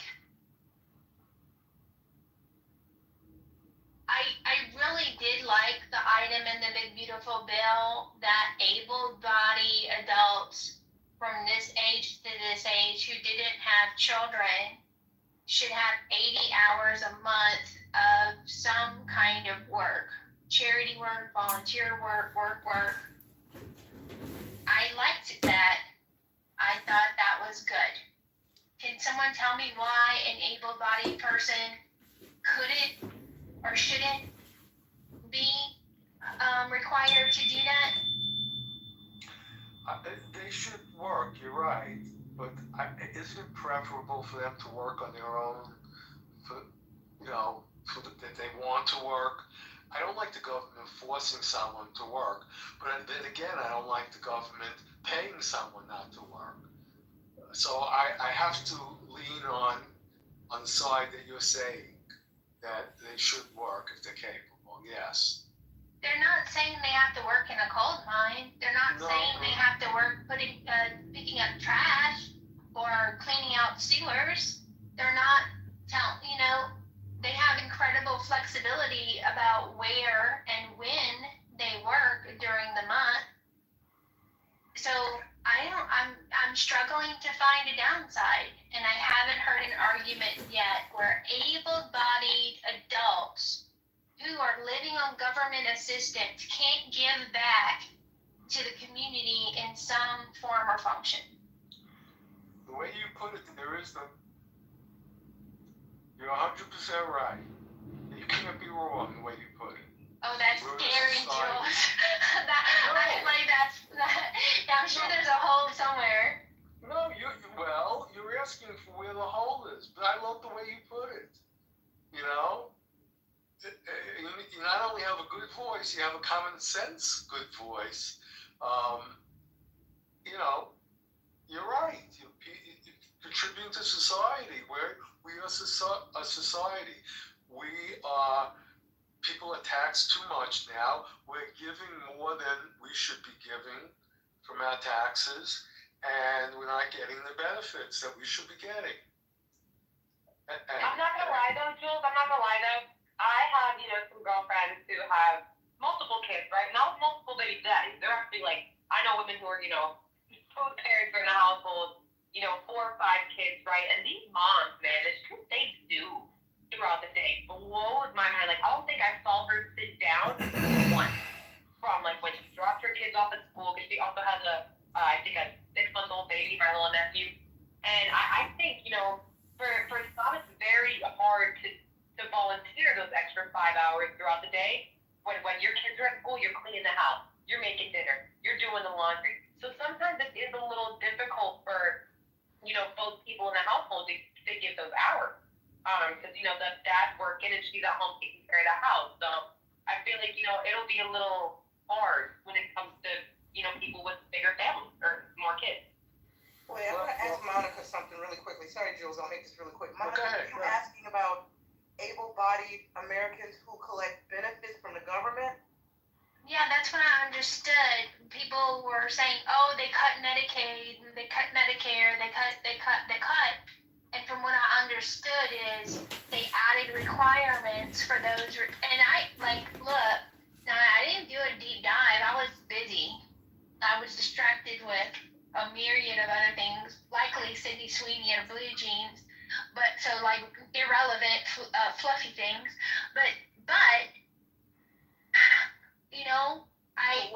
But here's my thing though, really quick, just to kind of, vibe with you on this.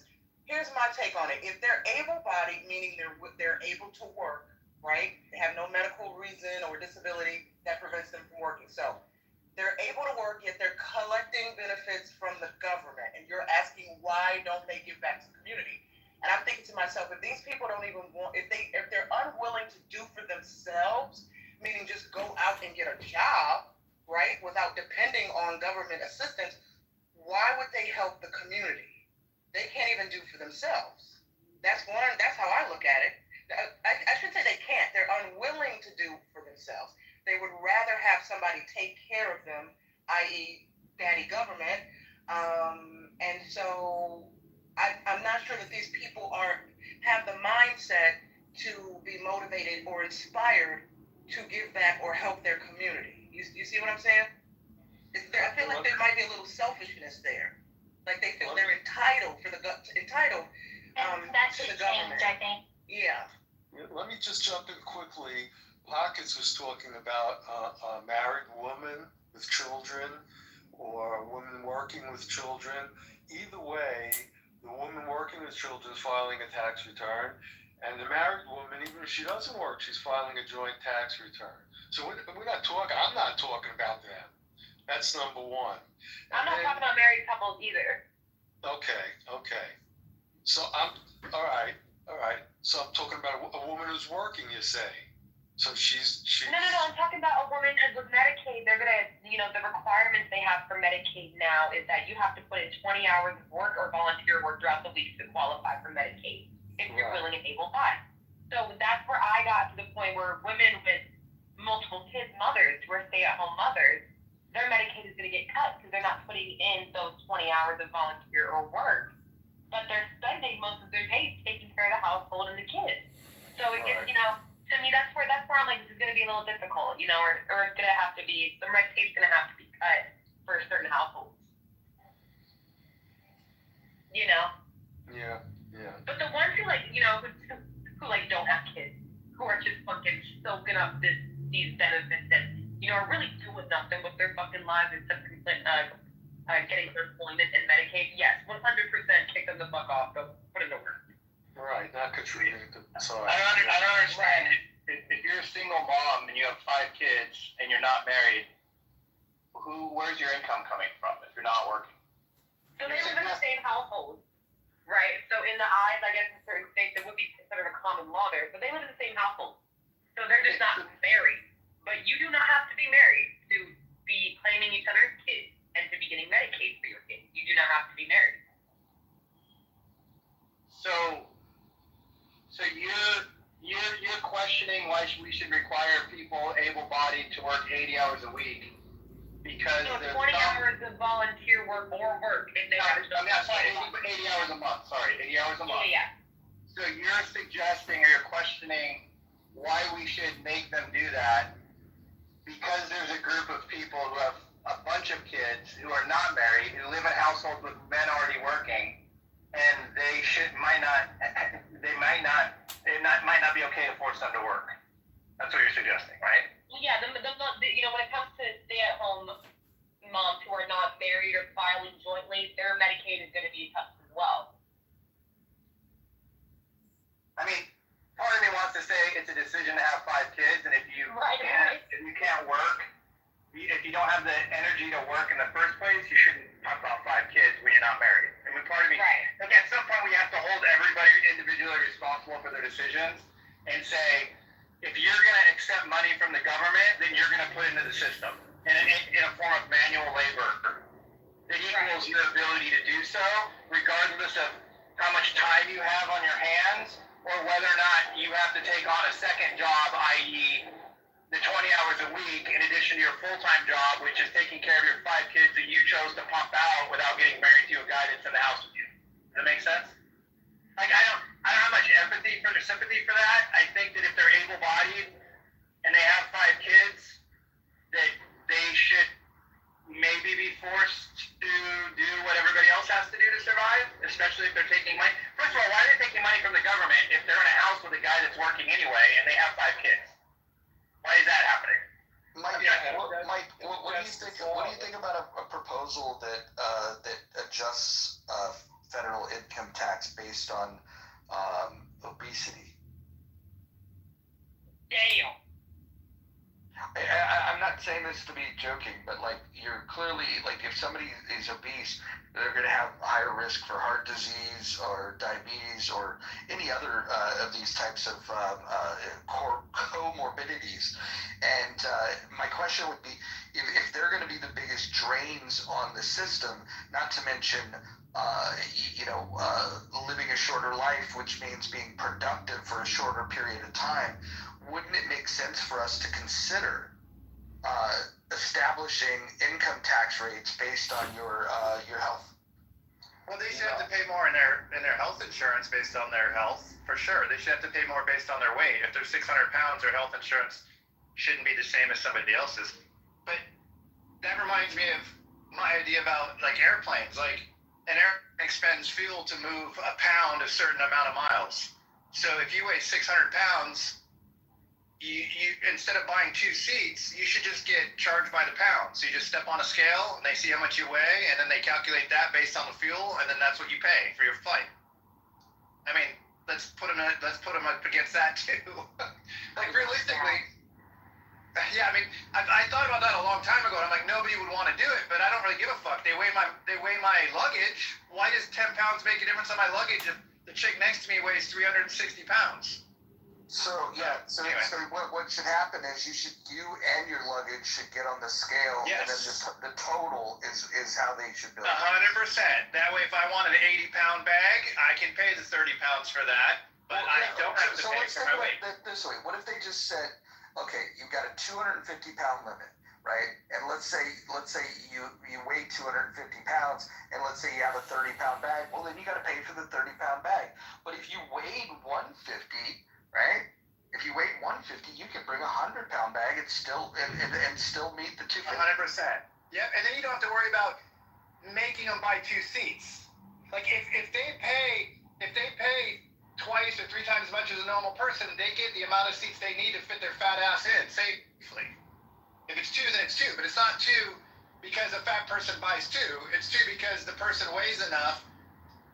Because the shape of the person requires the 2, but they're going to pay for it anyway because they're being charged what they weigh. You know what I would do? I would come out of retirement and work at the airport and just be the person at the line that where you could just make a visual observation, where you could just say, okay, you guys are fine, you could go in through this entrance, and then if the people that look like them and their bag might be more than 250, then you put them through the scale line. Exactly, yeah. Like it's basically it'll basically be a fat line and a regular line, but we won't call it that. We'll just base it on the 250 pounds. And then some people, their weight is distributed differently, so I think we should weigh all women. Well, I think it would be great that I think it would be fair to weigh everybody, because usually men who are tall, have a lot of muscle mass, walking around the world, have a lot more privilege. They just do. Have you ever noticed women with big titties, that they're just heavier than women with small titties? So would you be offended if you had to pay more money than the lady who's sitting next to you? No, look, if I flew to a toy convention and then I flew back and my bags were filled with toys that I purchased, I should have to pay for that. I agree. Yeah, I mean, there's nothing inherently unfair about getting on a scale with your luggage and paying based on what you weigh. That seems completely fair. To be honest, Yeah, and the reason, Mike, you already said it. The reason is because the airline itself has to adjust fuel costs based on the weight, which is the reason they charge you for the bags. right, but they try to, yes, exactly. And there's this whole, and they've already tried to make two fat people buy 2 seats, and that always becomes an issue. They always resist, or they say it's prejudice or whatever. This would solve it. It's like, yeah, I mean, you're wide, you need 2 seats, but you also weigh 600 pounds, and your ticket is 3 times more than the 200-pound guy. So you get 2 seats. Can I just point out? See, they actually benefit. They actually make out of that. Hold on. In the chat, Regan Michelle says, brain rot conversation. Listen, the only reason why somebody would say this, hey, why are you know where you're going with this? Why are you going with it? The only reason somebody would not like this conversation or believe that it's reasonable is if they suspect that they might be over the 250-pound limit. Listen, nobody got offended that weighs 100 pounds. Nobody got offended by that. Most people are just saying, that seems reasonable. It only seems unreasonable to the fatties. The other solution is to just say, hey, look, you're going to be too much of a drain on this particular plane ride, and so no, we can't do it. We can't put you on this plane. Maybe you'll get an Amtrak ticket. So if I weigh 150 pounds and my bag is 30 pounds, can I bring my 125-pound llama? And it's an emotional support llama, mind you, but can I bring that along and just pay the difference? If you have a 25-pound llama, the problem I want to see it. That's cute. The problem with that becomes storage, because there is a space component to this. Where would it be? I would say that if you have an alpaca or a llama, you probably could bring them, but I would recommend that you'd have to pay for a second seat just because of the space that it would take up, not about the weight. What about I'm an ambassador of the big back community, and I propose that us bigger people, we get our own airline. Or our own section, because if we're going to have to pay more to fly, then obviously, we need more space. So therefore, we get more room, we get the space we need, and y'all can be cramped up in the little seats. That sounds like glorious to me. Well, you already get that. You just flip up the armrest and you take 2 seats like you already do. I'm not going to give you more leg space. I mean, I'm 6'3", I want more leg space, and I'm not fat.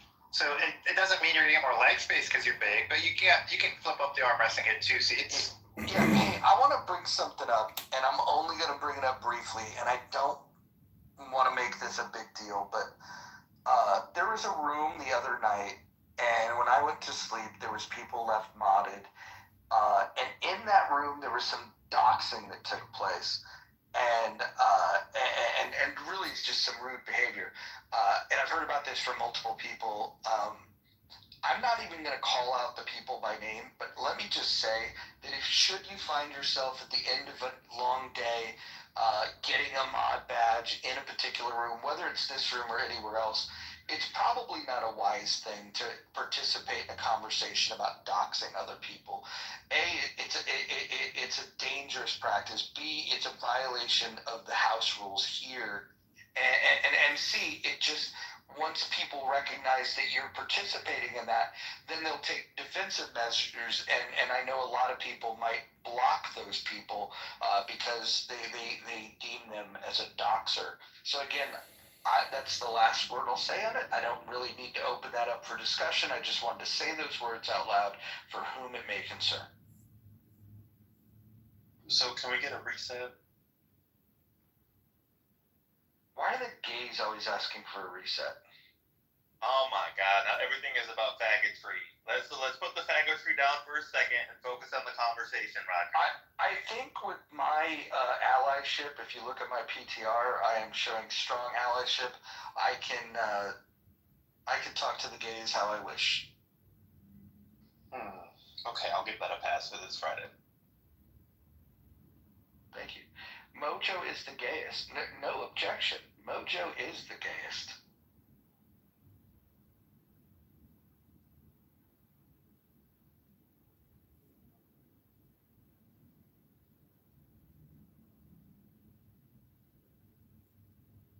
So I got a little campaign update. This is kind of an interesting exercise. If you ask Grok to identify the top 25 profiles in, say, Rockford and Peoria, Illinois, that are politically conservative or active or might be interested in supporting the campaign to elect candidate Congressman John Kitover, so it identifies all the profiles. Now I'm following up in the Grok reply, tagging them and asking all these individuals who are geographically located if they'd be interested in signing a petition to elect fiscal conservative John Kitover. So this is one quick way how to find voters in the 16th district.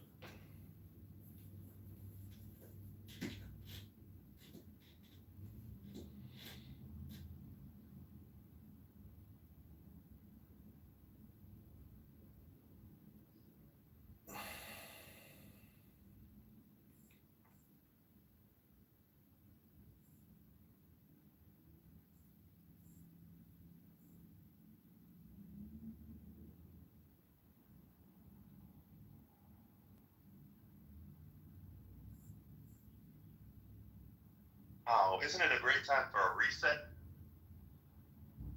Yes.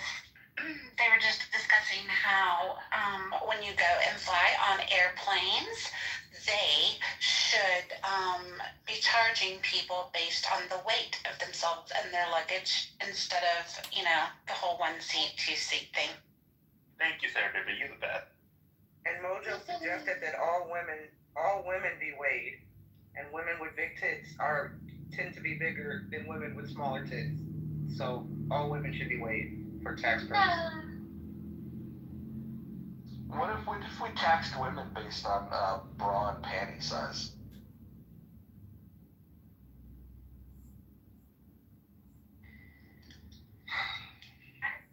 I would definitely get those puppies cut off.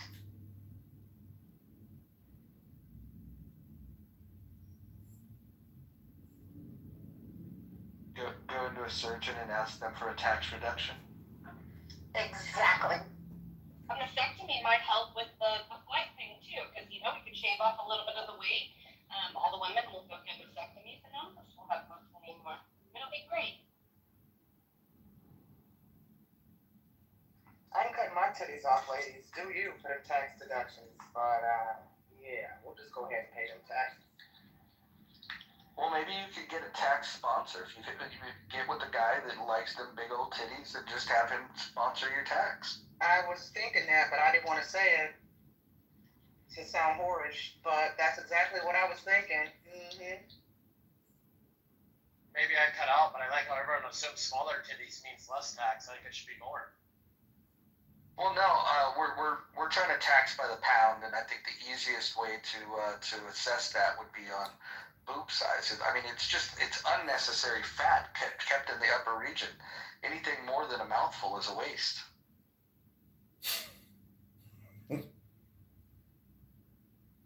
I think airlines should deduct the weight of the boobs. We should weigh each boob as well, and then we deduct that from the overall weight of the girl in order to disincentivize women small breasts on purpose.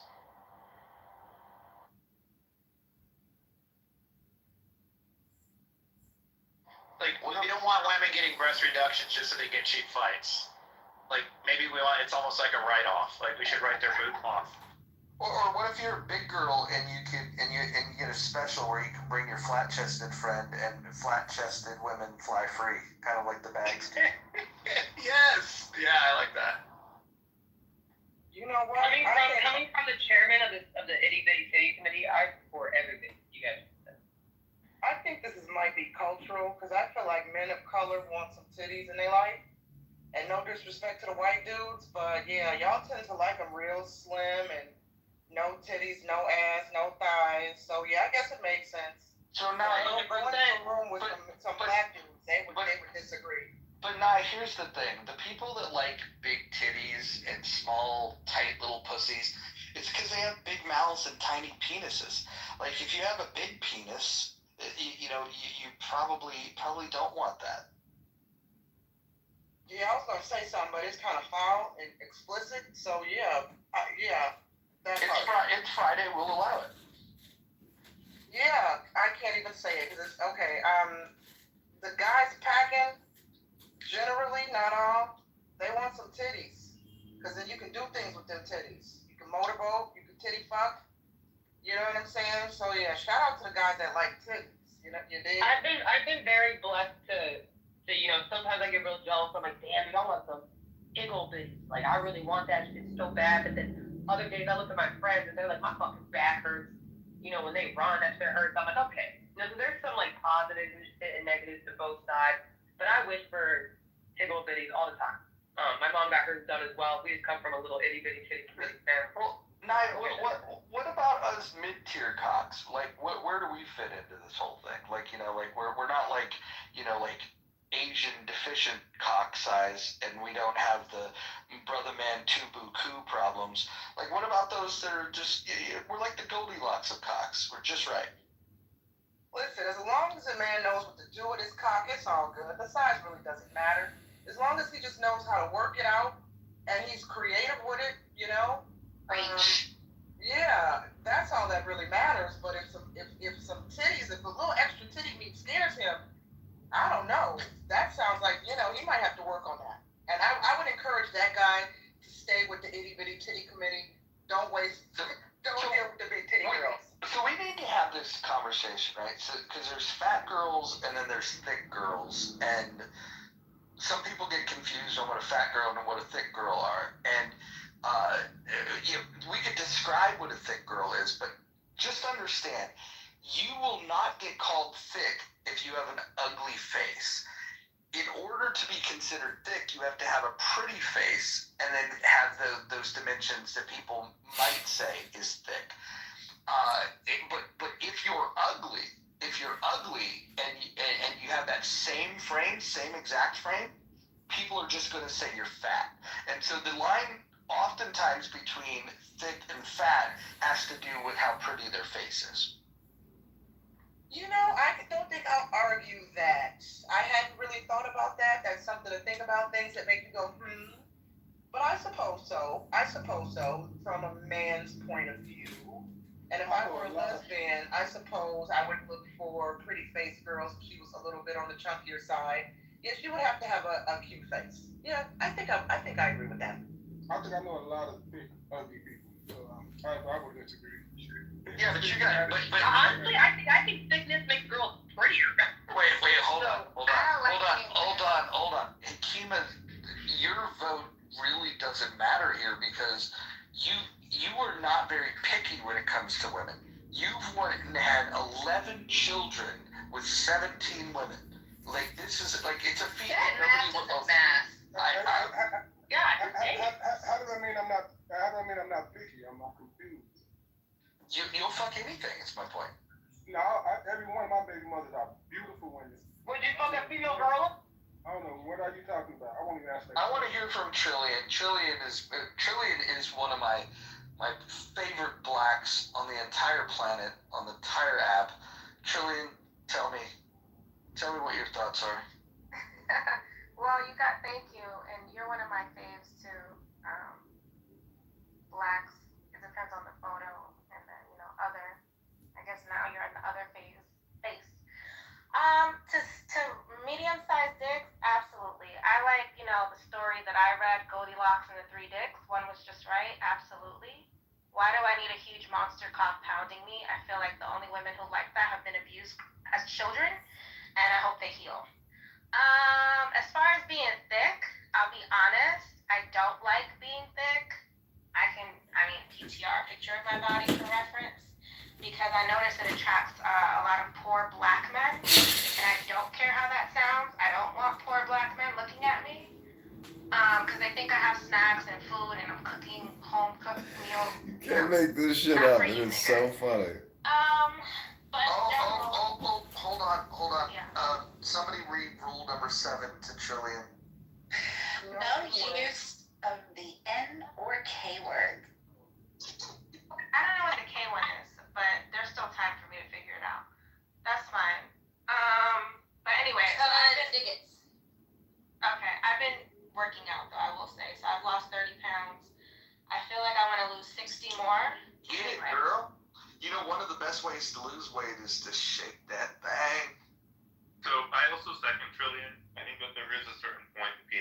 it's just too much. Like I had this guy come over, he had a 10-inch dick, and I was trying to suck his 10-inch dick, and my jaw for 3 days hurt like a bitch. Like that was not a fun experience for me. I'm never doing that shit again. If I see another 10-inch dick, I'm sending it home because this is not going anywhere near me. And like, just really quick, I just have one thing. Because I like anal sex, so I'm not putting that dick in my ass.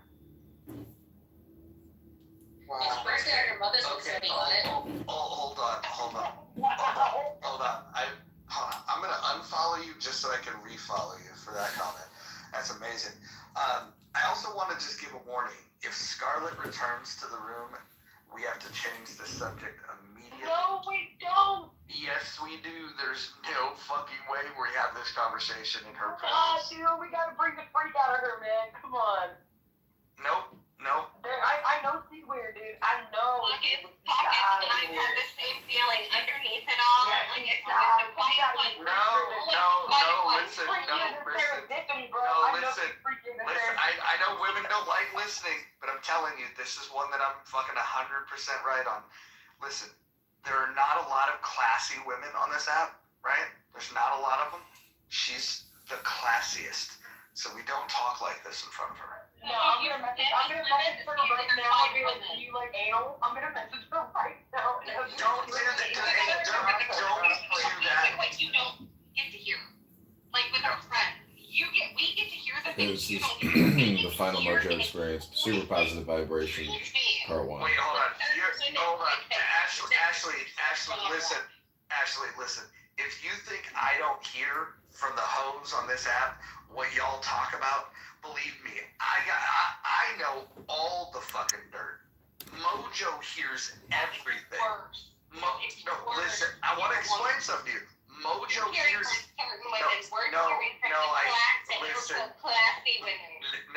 Listen.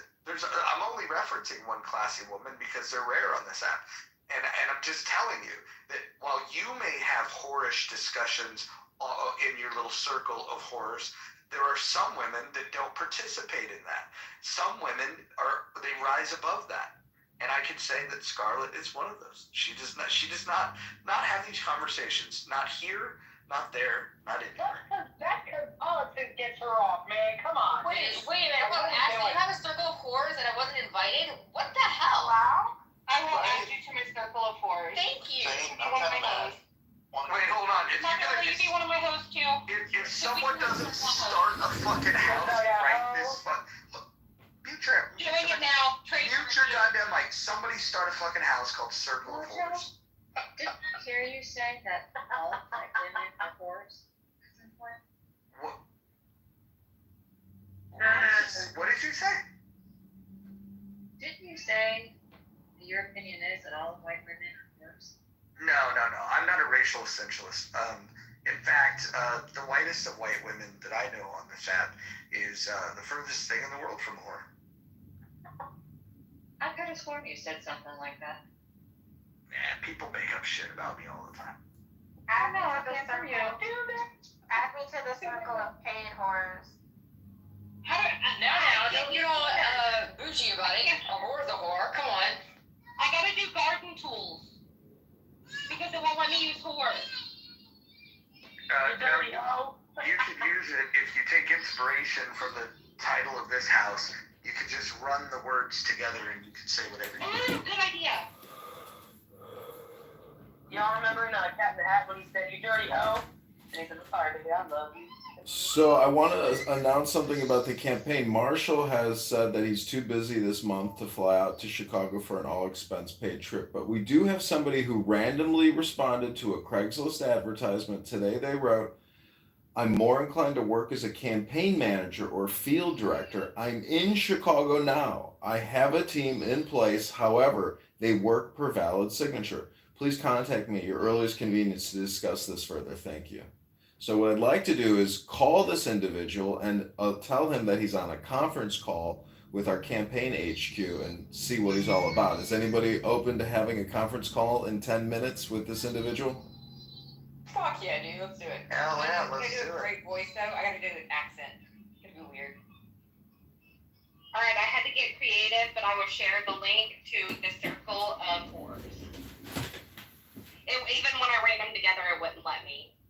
Can I just point out that this is where Clubhouse is at its best. It's like spin-offs. You guys remember, like The Jeffersons was a spin-off from All in the Family. Great shows have great spin-offs. So hopefully the project for Circle of Horrors takes off. I support your effort, ladies. We talk about smut books. Oh, it'll be great. And don't you dare send an invitation. What the fuck is this snuff book? Do not send an invitation to Scarlett for the Circle of Horrors. No,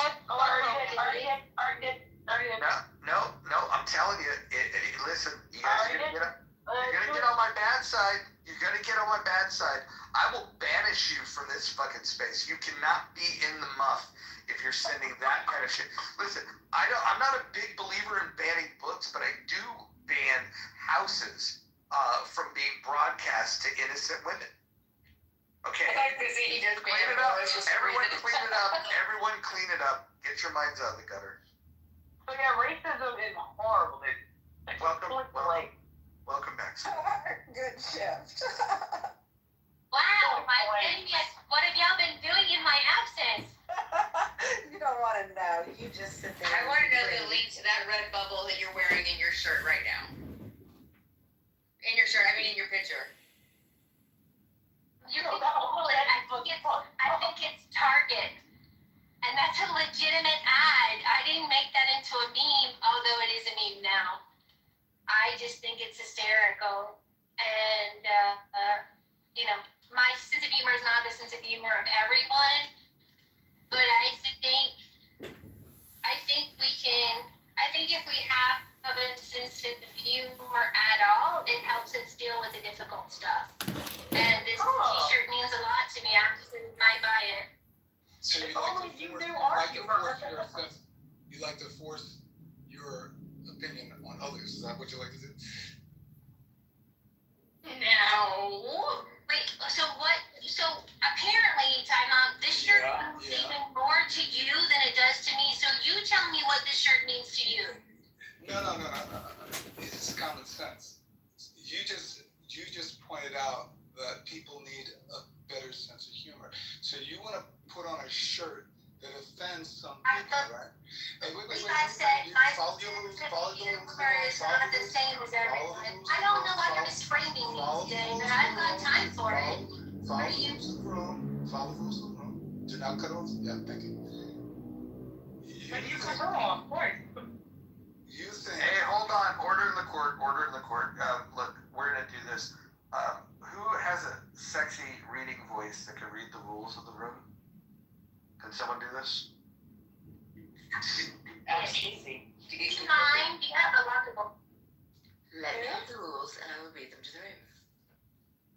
Go ahead. Click up top. Figure it out. I ain't got pressing her. It's going to take me to X there. What's going?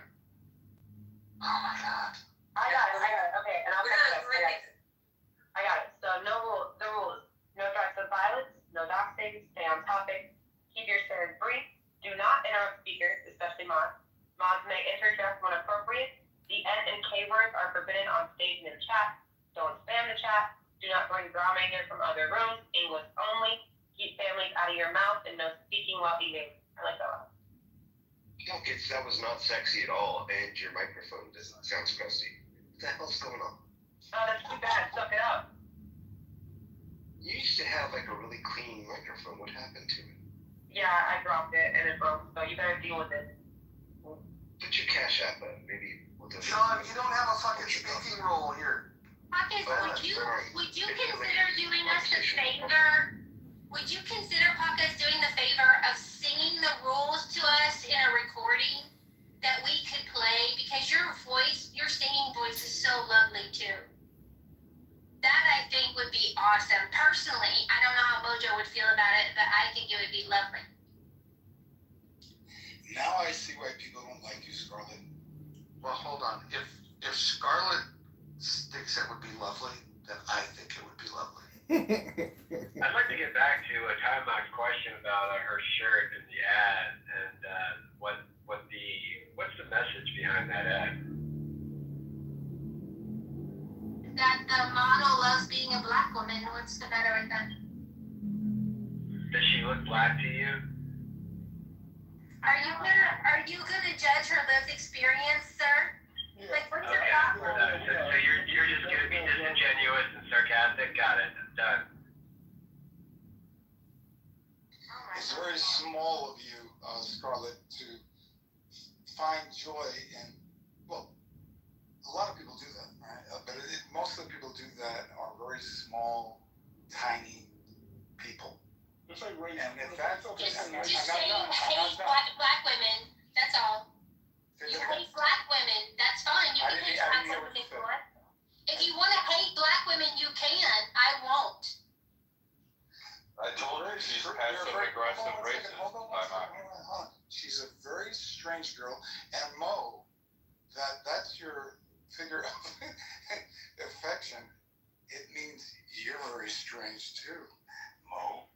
Well, hopefully opposites attract, right? So that means Mo actually is a little bit more mentally well balanced. Hopefully opposites. No, that's his blind spot. Wait, hold on. Listen. I think this is probably uncomfortable for certain people in this room, and I don't want anyone to feel uncomfortable, especially the purest women on this entire app. So, can we just move on with the conversation? Let's center this conversation around ideas and not around people. How about that? Well, let me just say this. I enjoy interacting in the room. I enjoy your humor. But like Pepe, Scarlett really thrives on attention because she's insecure, right? So I'll let you. I disagree, but go ahead. You can disagree all you like. I'm talking about the way I think. And she's your lover. She's the person that is this. Nope. She's not my lover. You're in love. You're in love. It's a friendship based on mutual respect and admiration. Okay, so I'm not coming to the room anymore because I'm not. This is the offer that I'm gonna make to Mojo and only Mojo. Mojo, in the spirit of winning friends and influencing people, I, for now, will offer to change my, oh my gosh, so nasty, foul, and racist that I love being a black woman shirt. No. Don't change it. Just for you, sir. No. Do not change that shirt, sweetheart. I don't force any of my opinions on anybody like you. I don't think you understand that I'm not doing it for you. I would do it for the room and Mojo only. No, I don't care what you think, little person. I don't care. He's not processing, is he? He's not connecting the dots. No, he feels attacked, and it's hilarious, right? Like he feels oppressed. It's just amazing. So, Mo, it's been nice. I think it's pathetic, Pockets. You think it's hilarious. But go ahead, Ty Mike. Sorry. I don't think I fail to see why. Mo, hold on. I don't understand why men. Mo, it's been fun. It's very strange. How you don't understand that? Nah, you want to say something? Monica's a racist. No, don't leave, Ty Mike. Seriously. I'm never coming back to this fucking room. Never. And when I say never. Wait, hold on. One mic. Time out. Don't leave yet. Hold on. Hakima, what'd you say? Hakima, what I said was, Go ahead, I'm sorry. I don't know if your comment was directed towards me, but what I was saying is, I don't understand why there might be some confusion among anyone in the room or on the stage, why a man of color would feel some way about the shirt. Okay. That's what I said. I thought you was questioning right. So now the reason being is she particularly does this so she can do her passive aggressive racism and her passive aggressive bullshit, and it's an ongoing pattern with Monica. It's an ongoing pattern with cunts like that, and so people have the ability to call it out, and it's fine. And then she's the victim immediately, and she gets people like that think they want to cover for her, and in reality, Monica's not a decent person. The world would be better off with. I have an ISO with Nye after Brad. So I again, like you see how she gets. Brad said it's like an ISO. Brad, I'm leaving. Mo, it's been lovely. Nye, I'll talk to you. It's great to see you. Please keep it. I hate that he left. I really hate that. He's really one of the nicest people in his app. That's so Nye, can I have an ISO with you? Shout out to Hillary. What's up, girl? I mean, who's I don't to the head conversation with Nye. Do y'all know the clubhouse lingo what ISO means? I don't. So I was like listening to it. I first think that I4. So maybe if you mute up, I could explain it. And No, I if refuse. she's interested or not. Hey, the next person that interrupts when Scarlett's talking is going to get moved to the audience. This is getting ridiculous. Read the fucking rules. Alright, Nye, I'm here. you consent? Okay, thank you. Because this is very important to me. Nye, when you see my PTR, what are your first thoughts and your first emotion? Well, my first thoughts are it's Monica, so she's likely trolling. Number two, I think it's a bad marketing ad because they put a white woman in the shirt. So maybe the company is trolling us as well. And number three, where's the link so I can buy the shirt? Point to it. Yeah. So I love and appreciate all of that. All of it. So if you're not offended, and you're like, to be clear, and I want you to be totally honest with me, are you offended that I have this shirt as my PTR? I don't know that I'm offended, but I honestly think that you're just being a troll. So I've come to understand that Monica trolls a lot. She does things for attention, for conversation, so I'm used to the show that is Monica. So I don't know that I'm offended. If I didn't know you, perhaps, and I don't know you personally, but if I didn't know your clubhouse antics, I probably would be like, she's up to it again, maybe trying to bait black folks into being outraged and, causing some division with blacks, but I just think you're trolling. So tell. You're in the Matrix, I can't hear you. Such a waste. Like the worst connotation of this PTR is to some people, like time out, because he's really offended by it, and I'm having, like, I think it was humorous, and I'm remembering the little boy in the H&M commercial, the ad, cutest monkey in the jungle, and because he was a I have that green sweater, by the way. People were very angry about that ad. And so I'm like, you can be mad thinking that H&M, whose market plan is to sell shirts to people, like put a black boy in a cutest monkey in the jungle shirt, but the cutest monkey in the jungle shirt could be worn by any child of any race or ethnicity.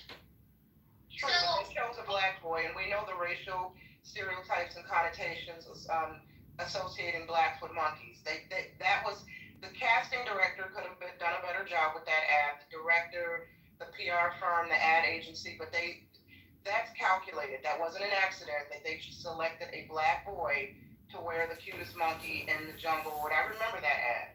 And so, they don't get a pass for that.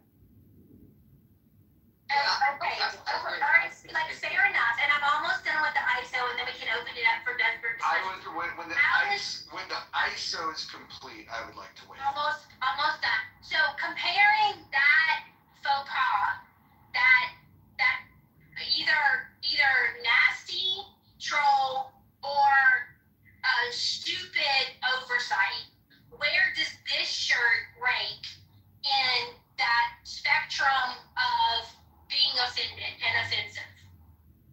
Well, I think it's really an individual case, right? I can see why people who are not black or not from the BIPOC community, I can see if you're not from that community why you don't think that a white woman in this ad with that shirt is offensive. While members of the black community or the BIPOC community look at it with the side eye because why is there a white model wearing the shirt? It's very strange. My question to you is, Scarlett, you woke up this morning and decided to make this your PTR. So my question for you is why? Same question. Yeah, sure. And then we can open it up for discussion because I am trying to get somewhere and I probably should be talking less while I'm doing it. So I love irony. I have an admittedly weird sense of humor. I think race relations in our country are best handled lightly as possible with the best sense of humor, with the best intentions. So I am imagining a black model with "I love being a white woman" shirt. And then I'm wondering about the existence of "I love being a white woman" shirt to our culture, and if that might not end up with some bruises and beatings, because I don't think people can love being white women in our society today. So there was like I had 5 reasons for this PTR, and one of them was not being so provocative as to offend in the buffers to make them leave the room. That was never my intention.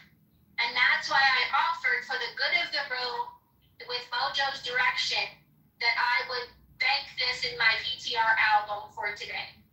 And I'm still willing to do that for In the Muff and Mojo, but Mojo has to say, yeah, Monica, it's a little too much for some people who are sensitive, and let's just put that on the shelf for today. And I will. Do you think you would have changed your PTR if Target chose to do, I don't know, "I love being an Asian woman. I love being an Indian woman. I love being a Ukrainian woman"? Like, what, like, again, it's just like, I can see why Time Out.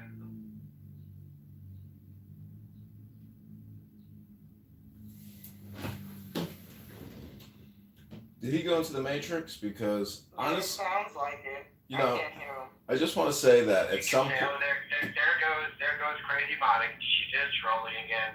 Oh, what a nut. She's so nutty. But yet, when you walk out, like, Monica, are you walking around, like, are you gonna, like, in real life, are you gonna walk into a black community and put on that shirt? Well, in this age of, you can identify as whatever you want to identify as. You know, she has that right to walk into the black community with that shirt on and say, "I identify as a black woman." And you just shared one of the 5 reasons. Thank you, Nani. Thank you, Nani. Thank you, Nani. I mean, because listen, I identify as a Time Lord, so. Wear it in real life, Monica. Wear it in real life. I would like to jump in here. So this is one of the areas where Monica and I have disagreements. And I don't do it publicly, but her and I have private back channels that I don't need to read to you, where I think she could fend off the mob, as it were, by doing things slightly different. That being said, I think there's a huge leap that people make where if she decides to, wear a shirt, a provocative ad that generates a conversation, has an opportunity to allow us to discuss what our thoughts are when it comes to race relations. I would love to get to a point where anybody can wear that shirt and it wouldn't, inspire the thought that, like, oh, this must be hateful, we should fight about it. That being said, I don't think we're there. I think racial tensions are still in a place where people are overly sensitive, in my opinion. And but my guidance to Monica, and she can tell me this is true, it's always been to, like, my advice to her is to do less discussions about race because of the perception that people have that somehow she is racist. And I will put my entire reputation on the line to say that I do not believe that Monica is a racist. I don't believe that anybody has ever made that case. I also think it's fair. It's fair when people say that they think that Monica's a troll, because as I've told her many times before, I think she's a benevolent troll.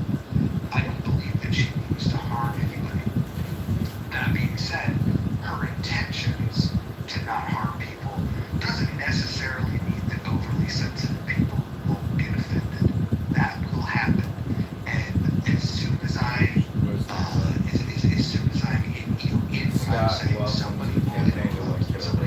You're listening to Mojo pontificate about Monica. You haven't helped the campaign yet, Scott. I'm asking you, please take an active effort to help. Do an interview, do a repost, do anything. What can you do for the campaign, Scott? It's not her wearing the shirt. She thought it was funny. Sorry, Scott, what was that? I'll do anything. You know I live and die for you. I personally. Alright, I need you to go to X, and I need you to do some retweets. Can you do that? I mean, if you look at my PTR, We're gonna go to X and type in, hey Rock, why should vote the 16th district vote for John Kitover versus that generates discussion. And so, Say, Derek, are you man enough to debate John Kitover for Congress? again, to protect her, I advise her to walk some of that stuff back because some people just don't. They don't want to get along. They want to catastrophize everything. They want to vilify everybody. They can't be a good guy in their story if they don't find a bad guy. And so I don't think Monica's a bad person. I don't think Monica is out to hurt anybody. I certainly don't think she's a fucking racist. What I do think is that she's a fucking incredible troll. And I think that when people do get offended, that's working. And again, for what it's worth, I have cautioned her to troll in different directions. She doesn't listen. She's a real woman. It's one of the things I respect about her. I'm sorry. So just to be an example of the double standards on how white women are treated with greater scrutiny than any other population. Darnell had this PTR and another one of an obese face on his profile, and he had a little discussion about it, but not the pressure and not the censorship and not the moral conviction of righteous indignation, despite literally having a lumberjack monkey as his PTR. Now I'm going to change it right now. Hey moderators, could you put me in the queue, please? This is John. Thank you. Hey John, you get the mic right now, because I'm gonna change my PTR again.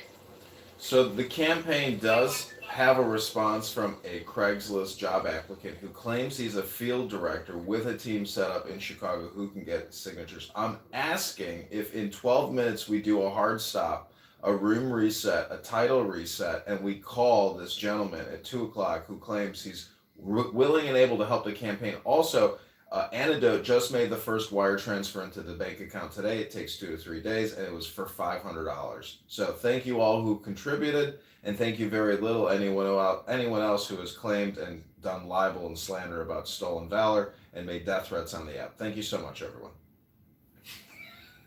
Can I say, I think the app is We'll see if Brad goes crazy. If we're going to do a call, I'm going to request that everyone remain quiet for that call. If you can't do that, if you can't fight that temptation, move yourself down. If you make noise during that, I'm going to, even though it's not a written rule, I'm giving you a verbal warning. I will absolutely remove you. So when we have that call, I hope everybody can hear it, and it'll only be effective if everyone remains quiet. Ashley, you were saying something.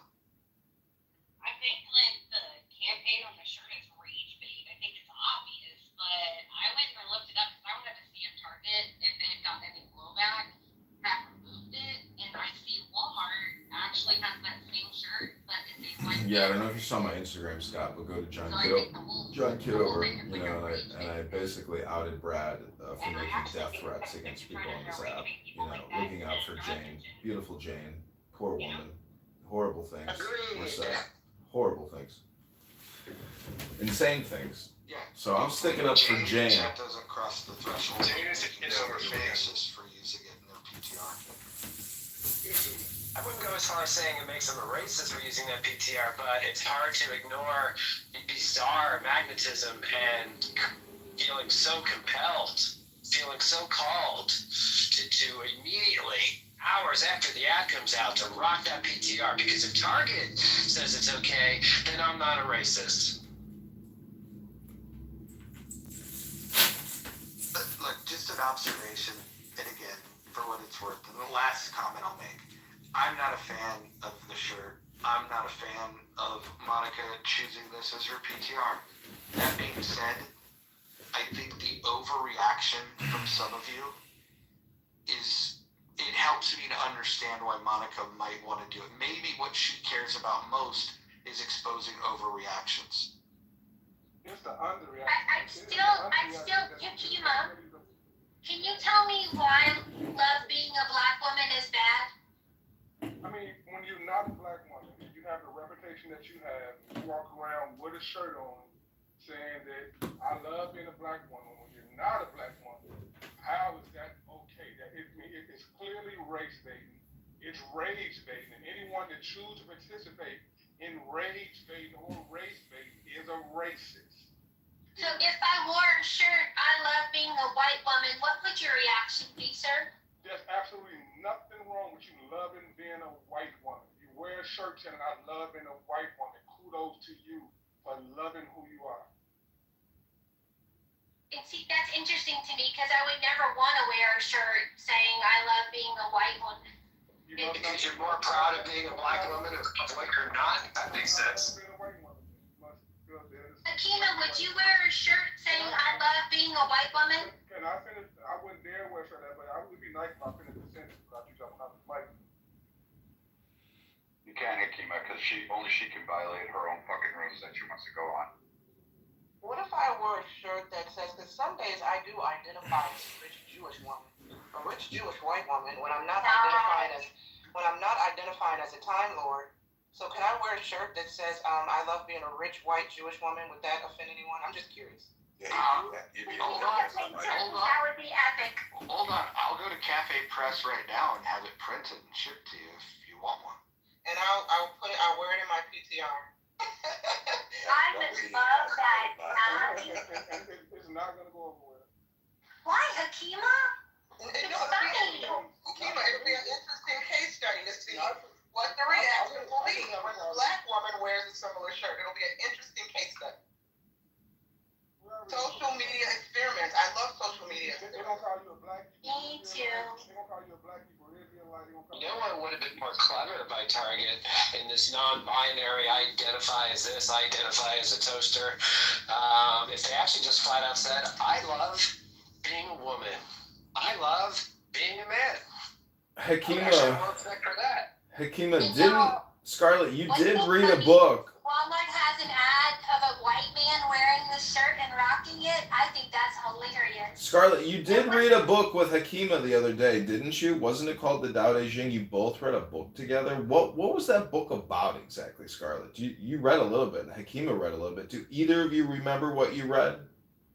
There's a phrase in there that caught my attention about that good men being models for bad men and bad men being the work of good men. Did I get that right?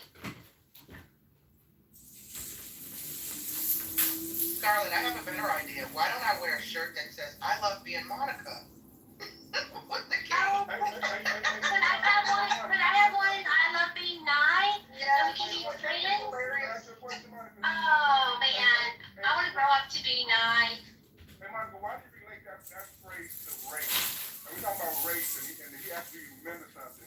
And you said that phrase is somehow good man and bad man is somehow racial. I don't know what you're talking about, Hakeem, but John asked if we remembered what we read from the Tao Te Ching, and that was the one line that I remember that I was paying attention to, because I had questions about it. Did you make it racial, sir, or did I? Okay, I don't think I did, Hakeem. Ladies and gentlemen, let me interrupt your discourse here, because in 5 minutes we're going to call our field director, and I'm going to inform him that he is on our HQ conference call, and there's about 30 people listening. But you have to remember, if anybody comes off mic, he probably will not be able to hear you, and it will just sound garbled to him. So anything you think he can hear, he's not going to hear, so don't waste your time trying to interrupt a quick and short, pleasant conversation.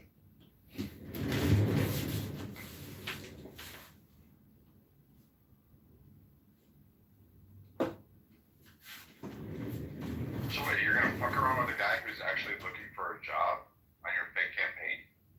See, it's that kind of comment, Brad, that I'm worried about. That this gentleman who has responded to a Craigslist campaign, who needs money, and we have money to give him, and he wants to get signatures, you might discourage him from doing work for the campaign. So, as Mojo said, if anybody interrupts, and I'm going to tell him he's on a conference call, if anybody interrupts or causes a rude outbreak, they're going to be put to the goo because you will be stopping the flow and forward progress of this campaign to elect myself, John Kitover. And Brad, you can go to my Instagram account. I'm not going to bring up former drama, but I did make a post about you. I think you blocked me on Instagram. I hope you unblock me and we become friends. But you can go to John Kitover on Instagram to see some legal information involving yourself. Thank you very much. Yeah, probably not. We'll never be friends in any legal action. You can go ahead and try. I really don't care. And I've got time and attorneys that deal with shit like that. And as far as I'm concerned, some whack job on Clubhouse is not going to do very much. Again, what I have, you really are stretching. You're gonna fuck with a guy who's actually looking for a job, trying to find something, not trying to scam you. He's going out there for a job, and you're gonna fuck around with him. So at the end, are you? We're not effing around with anybody. This guy responded to a job ad. We've got $500 in the bank account, and we need signatures, Brad.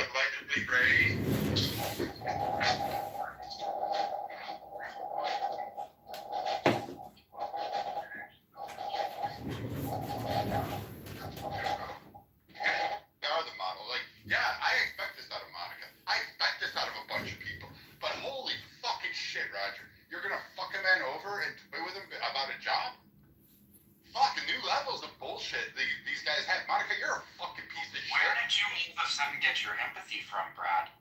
Because the listening guy's to out you the looking last for a couple of fucking job. days, you don't seem to care about people at I all. don't give a fuck about you or Canadian cops like you, but fucking hey, you're gonna fuck with some guy in the real world that wants to fucking get a job? You're wasting his time. Where'd this empathy come from all of a sudden? Fuck you, dude. Shut the fuck up. Go gag on a dick. Go make potions or whatever it is you do in Canada. You guys are gonna really fuck with some guy and think it's fucking tits up. You guys are gonna have a good time with it? Holy fuck. Nah, I expect better out of you. Holy shit.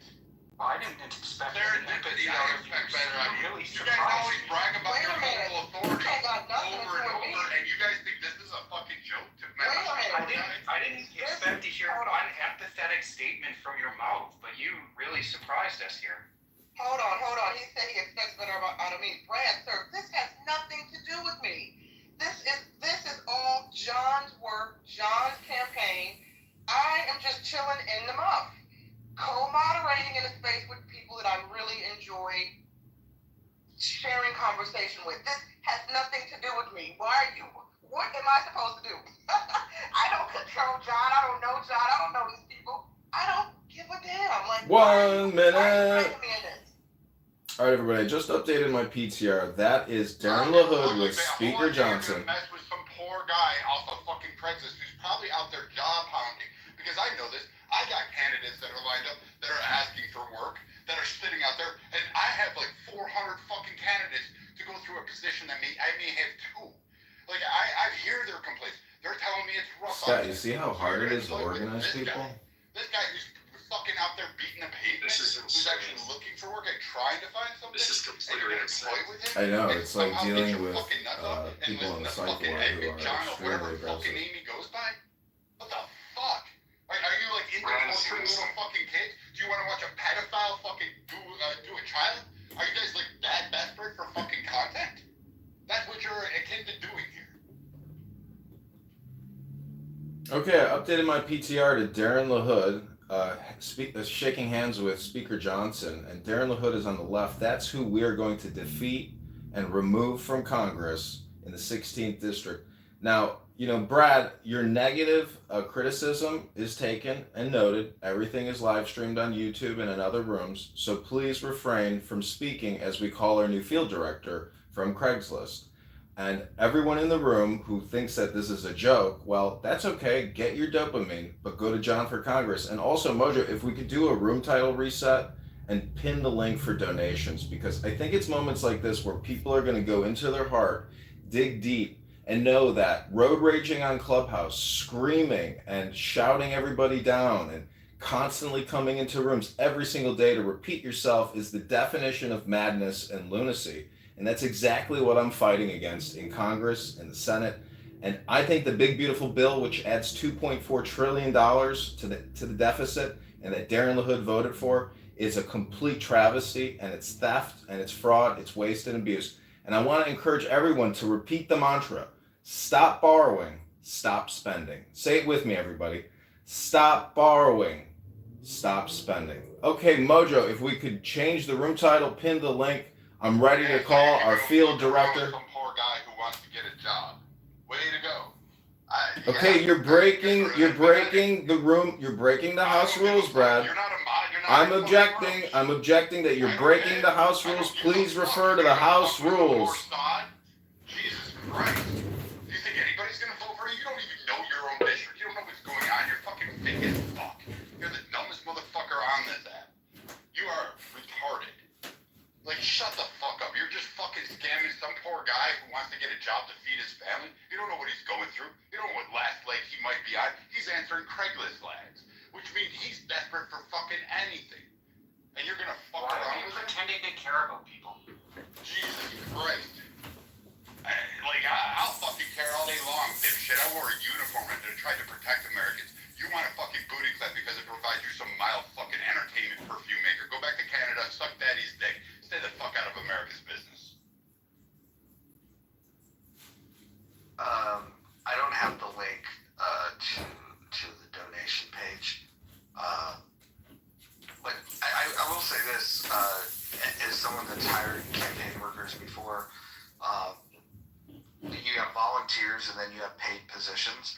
If the guy's looking for a paid position and gets hired for it, he'll get paid.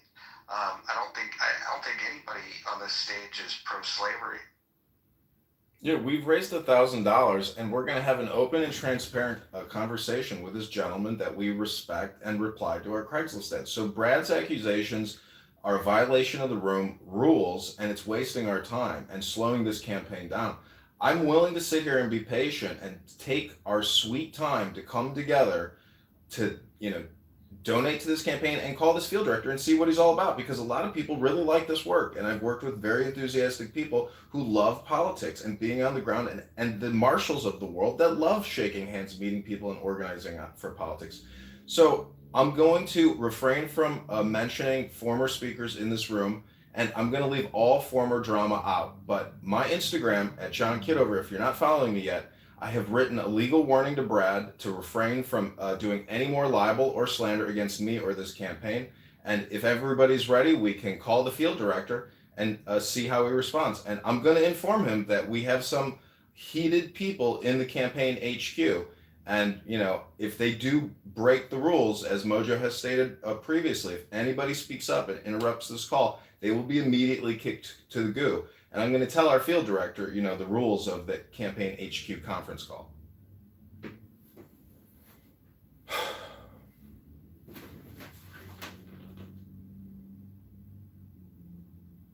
Okay, I'm going to let the room simmer for just about 5 minutes, and then we're going to call the field director. Do you think it might be a wise idea to do maybe a couple deep breaths? If somebody can lead us to a breathing exercise, I think that might help. Mojo, can I just say I've been on this app for a while.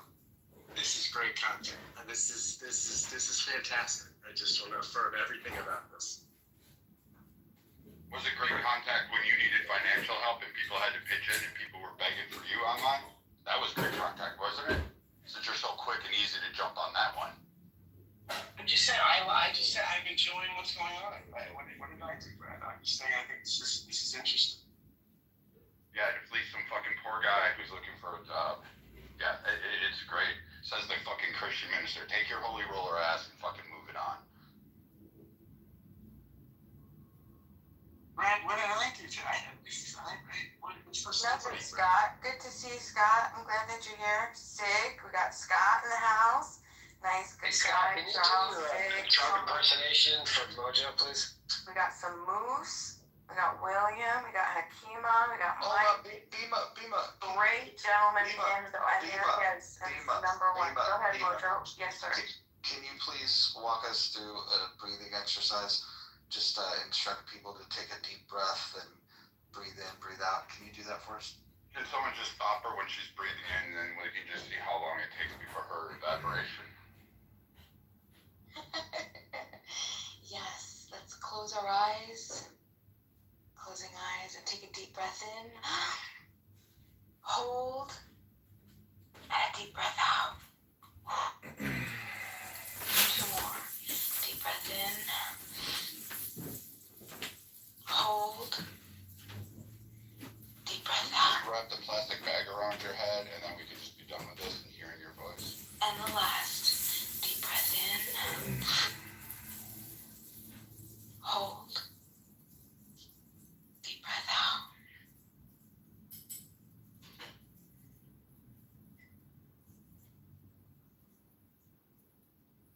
John, I think this is the most ready we're going to get for this call.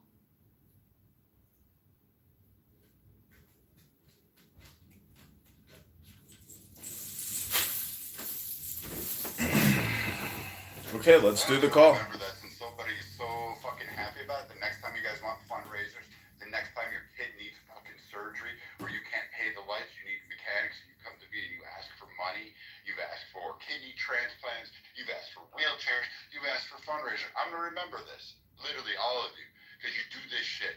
You guys run into problems and then you come to someone like me, hey, can you pay my fucking bills? Oh, hey, my kid needs this. Oh, hey, can I have that?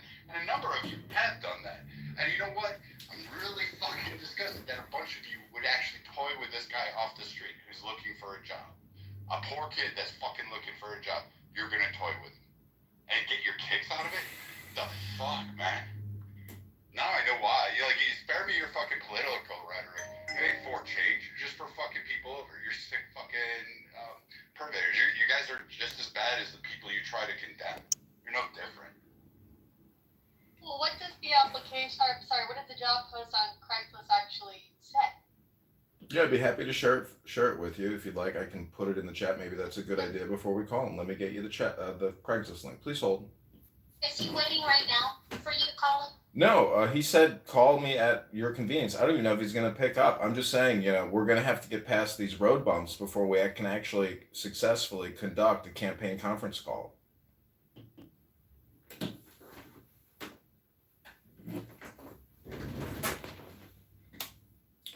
I'm getting you the Craigslist link, and then we can do the call. But I mean, I'm willing to sit here all day and be as patient with Brad and others in this room as long as it takes. I'm very patient when it comes to this campaign. If Brad feels that badly that we're taking money or opportunity away from the gentleman, perhaps he'd like to donate to your campaign so the funds can go directly to the interviewee. Okay, so moderators, maybe you could pin the campaign, a fundraising campaign. I can't do all the heavy lifting. I know Mojo is doing 99% of the campaign coordinating here, and he's just an independent contractor, not actually volunteering or even working for the campaign, but merely conducting a positive Mojo experience. So let me pin the campaign donation from my profile, which you can't copy and paste. Let me put it in the chat. If anybody here can send $10 or $100, it's much appreciated. And guess what? It's going to go to hopefully the gentleman we're about to call. And again, this campaign is totally transparent, and I'm matching every dollar up to $1,000. And right now we are at $1,100, and Clubhouse users have contributed over $500. And I want to thank Mike Moon. Brad, what do you think about Mike Moon sending $25 yesterday to the campaign to elect John Kitover? I think he wasted his money. I think he pissed it down the drain. I think you're still a scammer. I think you're still full of shit. And you have been. By the way, Mike, and again, you're fucking scamming some poor guys looking for a job, which just tells me everything I need to know. And for all those that go around preaching their conservative Christian values and all that high level shit, when it comes to the real world and you start fucking around with people who actually are looking for jobs, looking for work, the ones that conservatives are all up in arms about, you apparently have no problem flipping that over. So you got your Monicas out there who quote Jordan Peterson, you got your Beamis talking about individualism and anarchy, but you know what? Fuck that. Go ahead, fleece the guy over. See how well it works for you. Fuck with the poor guy. Go ahead, get your kicks out of it. I bet you flick that little fucking beam after you lift your flute up. Flick that little thing until you fucking orgasm on it while shoving ho-hos down your throat. Because quite frankly, you're fucking with somebody in real life who's actually out there pounding the pavement. Hold on a second. Nye or Scarlett, if you could share the link up top to the campaign. I'm sorry. I'm in heavy downtown Dallas traffic. I can't. No, okay. Where's the link? I'm sorry. Where's the link? It's in John's. It's in the profile. chat. It's in the Or it's in the chat. chat. Go ahead. Okay, I'll grab it. Okay, cool.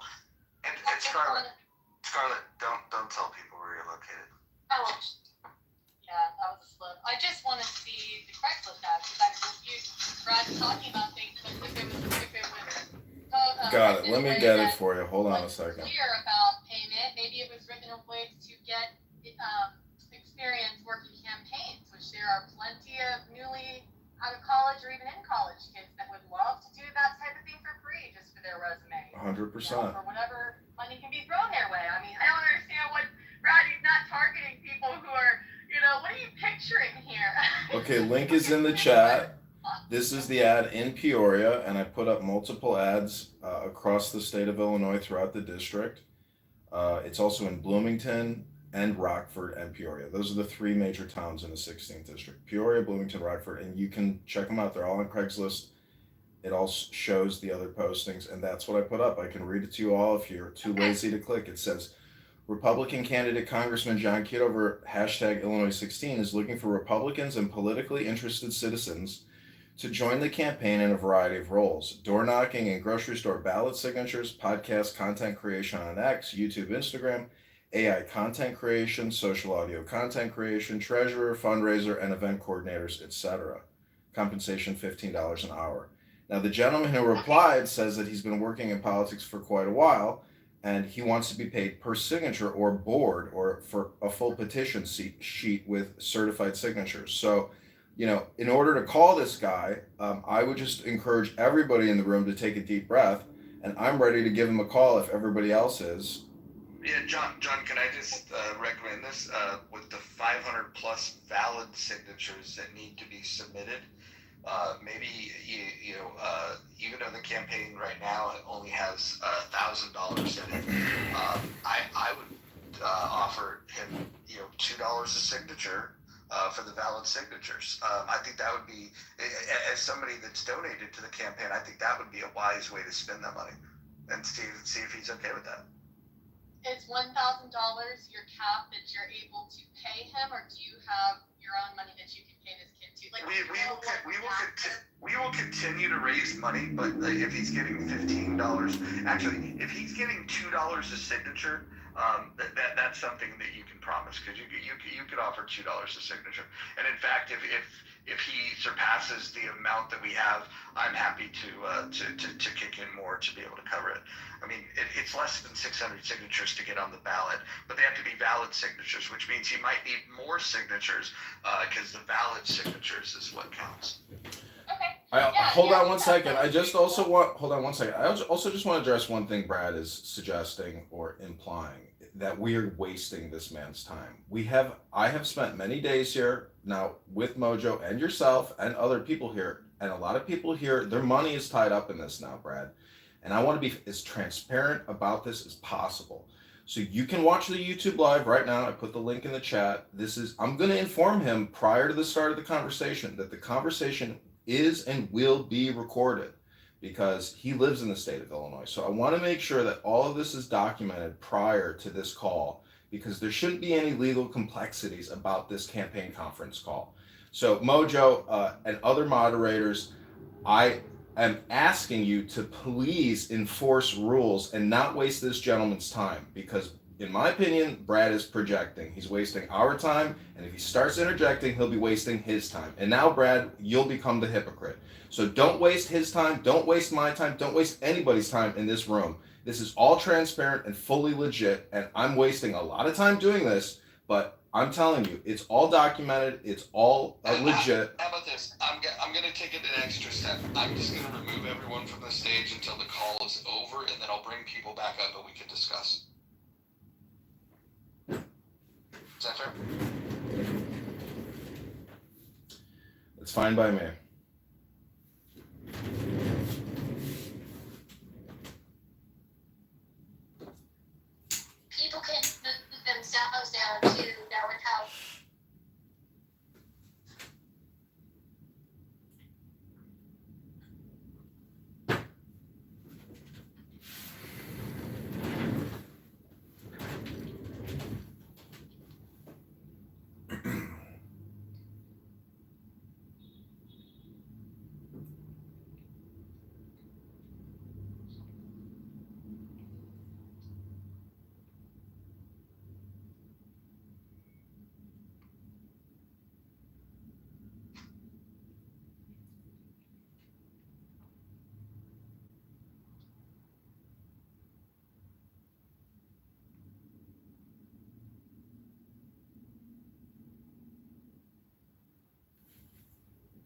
No, there's a possibility that this conference call goes absolutely nowhere because when I inform him that he's on a recorded line, he may decline to want to even continue to speak. Just FYI. You may also want to tell him, it's a good idea to not share his name. All right, well, I've got his name in the email. I'm not opposed to sharing his name, maybe. But anyways, okay, are you ready to do the call? Let's go. And please, everyone, stick around because after the call, we'll bring people up and maybe people's hearts and minds will be changed on what this effort is, and we'll get some more donations going so we can pay this guy.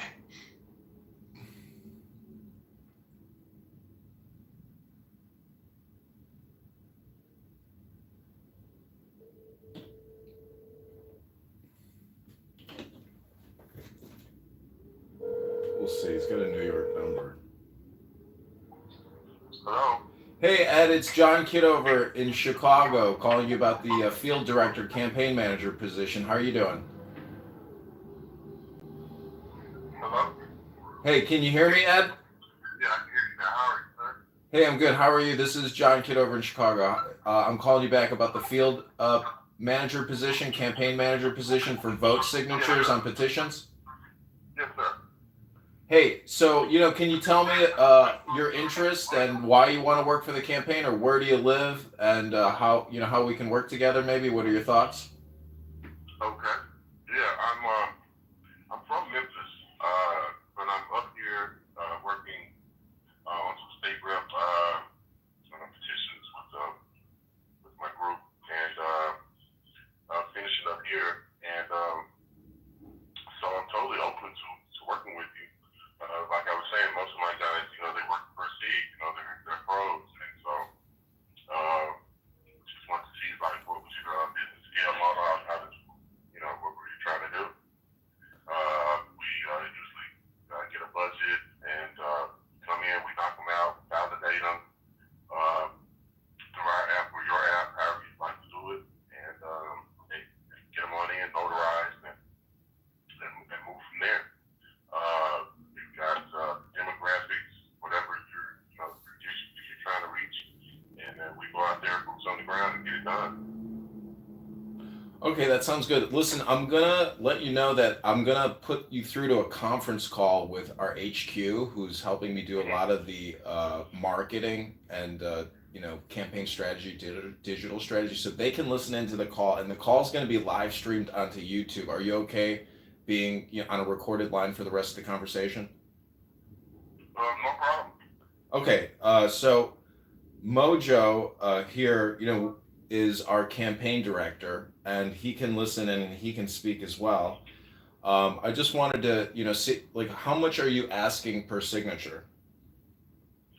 You said you need 1,200 signatures.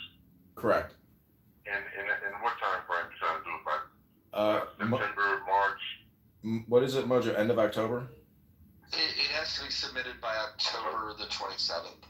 October 27th, everything's got to be notarized and submitted. And is this a statewide or just a district? It's District 16. The major towns are Rockford, Peoria, Bloomington, Normal. District 16. So you're looking at probably like what, 50-mile radius? Yeah, at least. And it's, top of the state to bottom center of the state, Peoria. So there'd be some travel. It would be two cities, really, Rockford and Peoria. Rockford and Peoria, okay. So would you be handling lodging for the guys as well? Yeah, we can do on a Friday, Saturday. Friday, Saturday.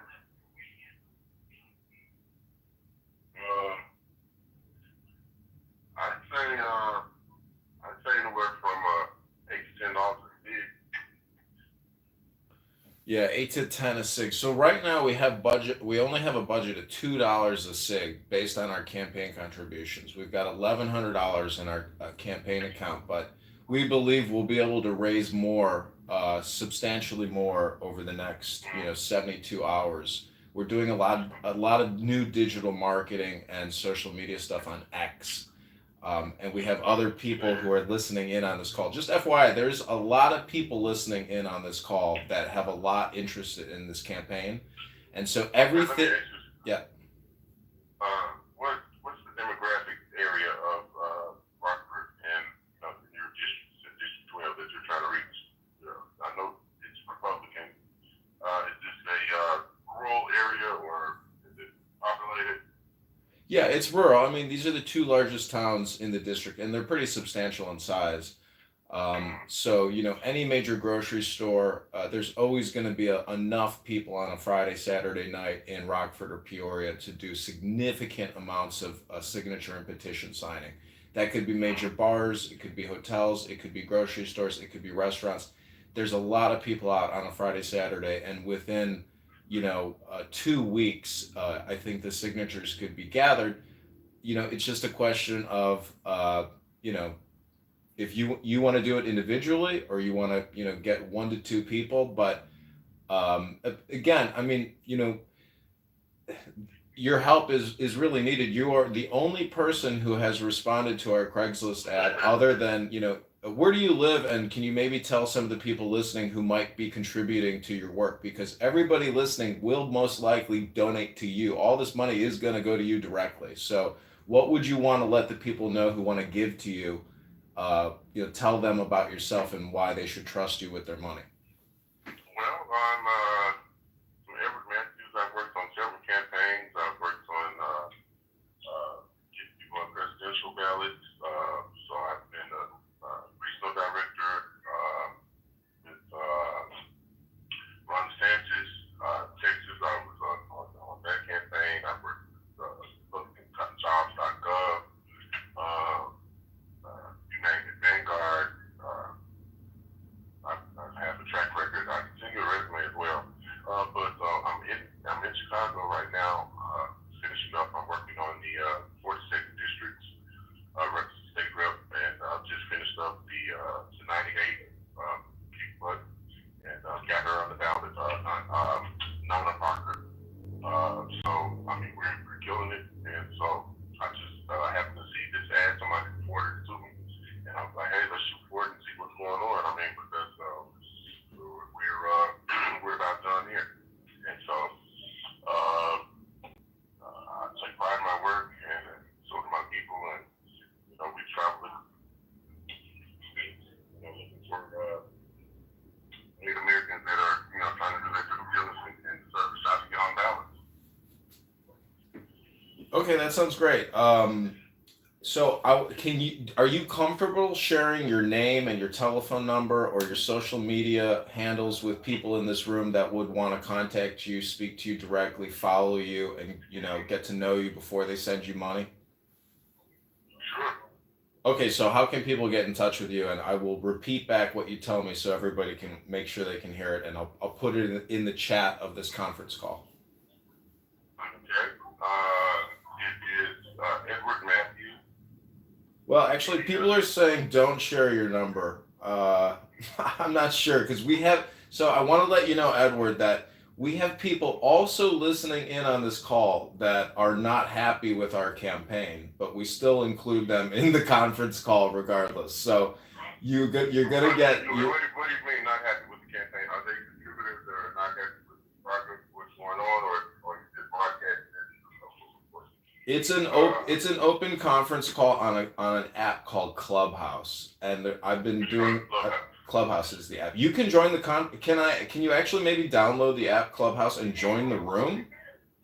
I used to have it, but I'm actually in a restaurant having lunch right now, so it probably take a minute. But send me the link. Can you take me the link for your room? Yeah, I can do that. Okay, but just look up Edward Matthews on Facebook. I'm not really social media kind of guy as far as my private life, but I have what is the website? LinkedIn. I have. Let me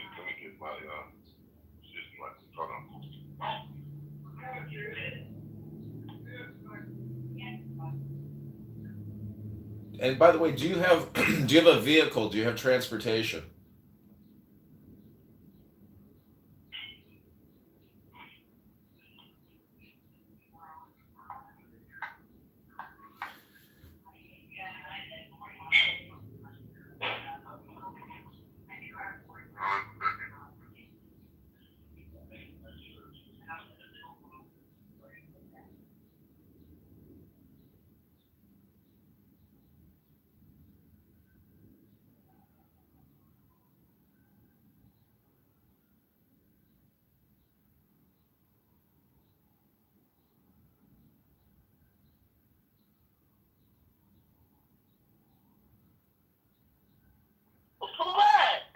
Yes, I have Elena, can you forward check me the website that you just put up the link to my phone number?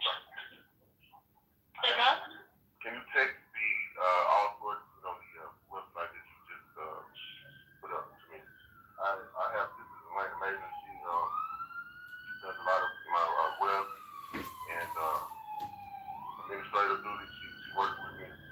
She's on the call. Is that okay? Hello? Yeah, I'm here. Yes. So yes, you have to text me a link that I'm going to shoot it to. I thought she was already on the phone. I'm just trying to bring her up to speed. Can you introduce yourself to her? Sir? Sure. I'm John. What's your name? Elena. Okay, yeah, I put up a Craigslist ad because I'm running for Congress, and this is a conference call where we're discussing Edward's, you know, uh, application to gather petition signatures. So there's a lot of people listening in on this call that will be funding Edward's operations and vote petition signature gathering in Rockford and Peoria. So I think he was asking you if you have his LinkedIn or a resume that you could send or post it to his social media profile so people can like it or retweet it. Oh, okay, I got you. Okay. So, Edward, I just sent you the link now.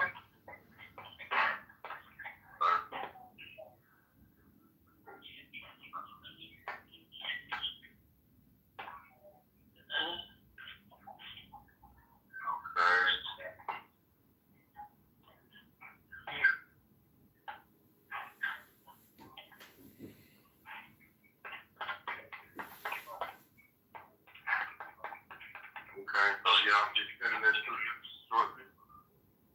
Okay, cool. So I wanted to ask you, do you have transportation? Do you have a car? Do you have a car? Oh, yes. Okay.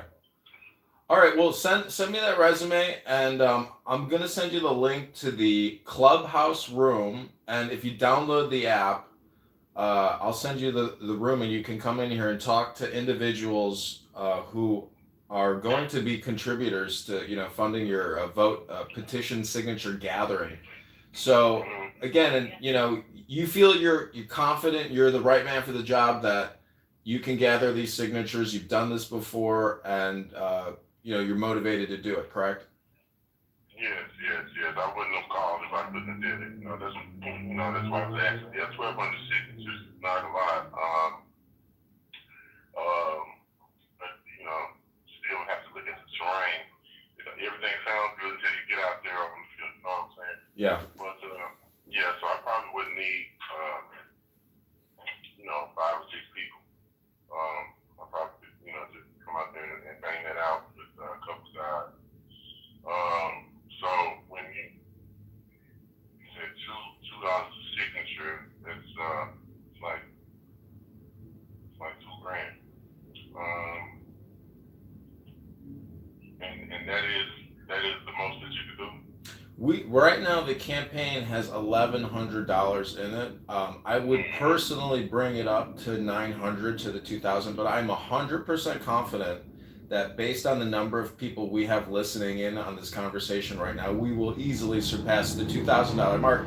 And if you really show results, and if you come and join the conference calls and speak with other campaign organizers and donors, I think you'll self-fund yourself, and you could maybe generate thousands of dollars doing this work, and it could be a very profitable experience for you. Okay. Sure. Have you sent me the Clubhouse link? I will in a second. Just go into the App Store. Are you on Android or Apple? Just download the app, Clubhouse, reinstall it on your phone, because if you don't have the app, the room URL won't work anyways. Okay, one second.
And besides signatures, what other areas of business are you looking for? Yeah. Well, it's primarily a digital marketing strategy position where you'd be creating content and having conference calls with constituents and campaign donors, as well as gathering the signatures. So there's a digital marketing component to this, which is all through Clubhouse. Okay. Elena? Yes. Did you hear that? Yes, I know. That is her forte. She's a webmaster, social media, paper, search engine optimization. She does all of that. Okay, fantastic, because we definitely need that, and I'm 100%. If you also joined our conference call on Clubhouse, you could probably help raise hundreds, if not thousands of dollars for your valuable work. Oh, awesome. That sounds really good. Okay, fantastic. Well, can you introduce yourself maybe to the people listening in on this call? Yes. Are you talking now or in the Clubhouse? Yeah, you can do it right now. Go ahead. How you doing? Matthew, from Memphis, Tennessee. I'm here trying to get a little more information about the petition gathering, signatures, and campaign managers. And I'm the guy for the job. We go out and we get signatures, ballot signatures, and portray a great image of whatever the candidate wants us to people out there, bringing great awareness. Awareness, I think that's the key word there. Oh, I'm sorry, what was your name again, miss? Who you do all the marketing and the digital optimization? You said about it. That was excellent, but what was the other young lady's name who was speaking just a moment ago? Hi, this is Elena. Elena, can you maybe... Elena Maven. Elena Maven, can you introduce yourself to all the listeners on the conference call? Okay, hi, my name's Elena. I'm out of Memphis. I've had a lot of experience on various campaigns, petition gathering, information gathering, strategic. I also, one of my main things is digital internet marketing as well. I've built quite a few websites for lead generation. I've experienced in search words, search engine optimization, some social media background as well.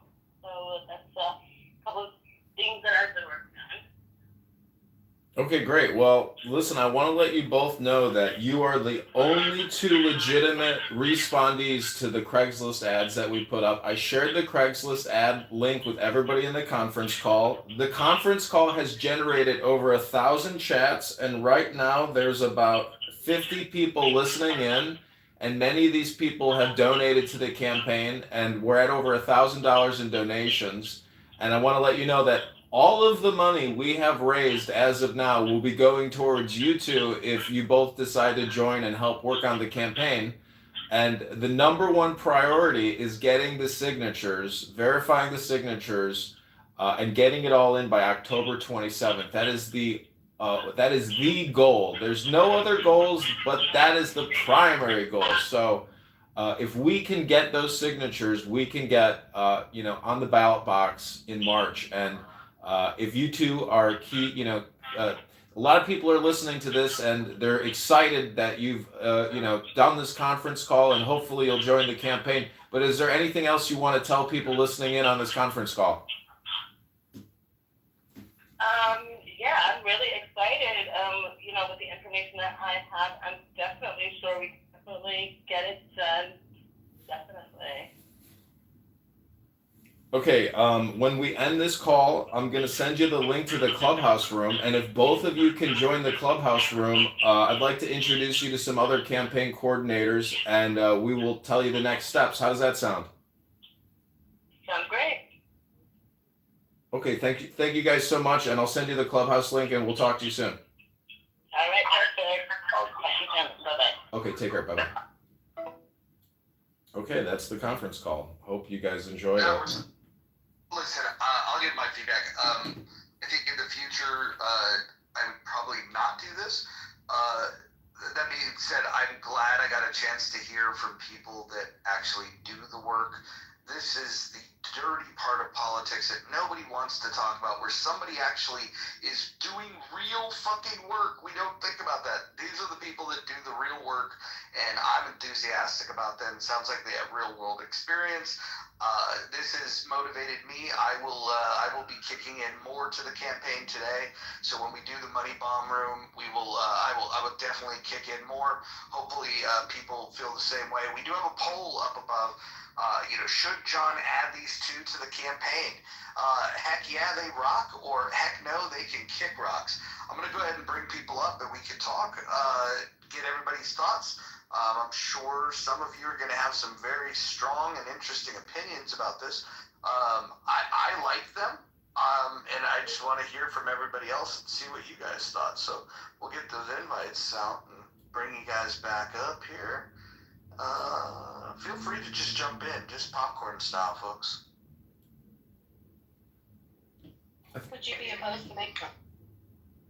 Sorry, no, go ahead, Ashley. Stop. I had a quick thought. Would you be opposed to setting up a separate button that's just for the two of them, since they're, there for the people on Clubhouse that might donate to them, but they don't want to donate to the campaign? I think that earmarking funds for donations is a good idea. Earmarking funds specifically to make sure that the money goes where you'd like it to go. Which, by the way, the commitment at this point is to get right now. The whole game is ballot access, and ballot access is about signatures.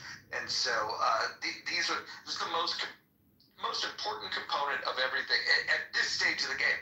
Once the signatures are gathered and ready to distribute, or rather ready to turn in and get them validated, then there could be additional expenditures, moving forward to advance the campaign, to whip votes. But right now, everything is about, getting on the ballot. And I don't know if you guys agree with me, but it sounded like people that have done this type of work before and feel confident that they can get these signatures. So, yeah, I feel good about it. Yeah, it sounds like they're the only two applicants. I think they're, that actually respondents. I think they're perfect for the job. So I have a question for John. I guess I'm wondering two things. When did you know that you were? It sounds like you had this plan, albeit the applicants were in the dark. But it sounds like you had this plan to broadcast this on Clubhouse. You did acknowledge, you did inform him that it was being recorded eventually. I guess I'm wondering, what was your why? Well, are you going to interview? Are you going to be doing this again, interviewing all your applicants publicly? Do you really like to, Mojo's point, his advice as your campaign manager, it sounds like, is to not do that again. Why do you think he's advising you not to do this again? Well, it sounds like your question has a bias in it, or you have your own opinion. And before I answer your biased Your own opinion, campaign manager said I would not advise you to do it again, so let's just go with that. all right, I heard what he said. Are you asking to listen to what my opinion is, or do you want to share your Yes, I opinion am. with me first? No, I'll leave you know. Thank you.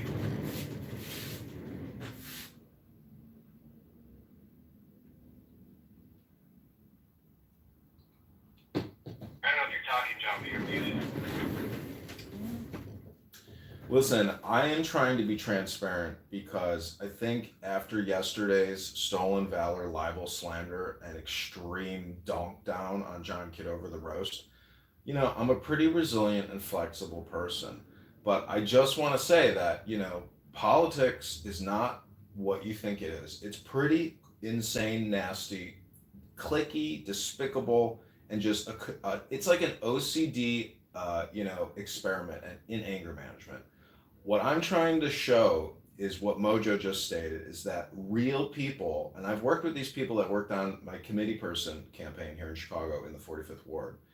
And I worked with real people. I worked with people so real that as I received the clipboard with the signatures back, guess what was crawling on the clipboard? A bed bug.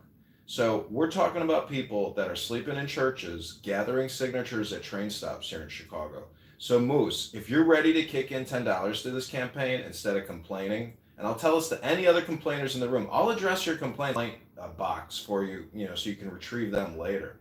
But I've worked with real street people that gather real signatures, and you just talked to some hardworking people, and they agreed to be recorded and put in a conference call. And guess what?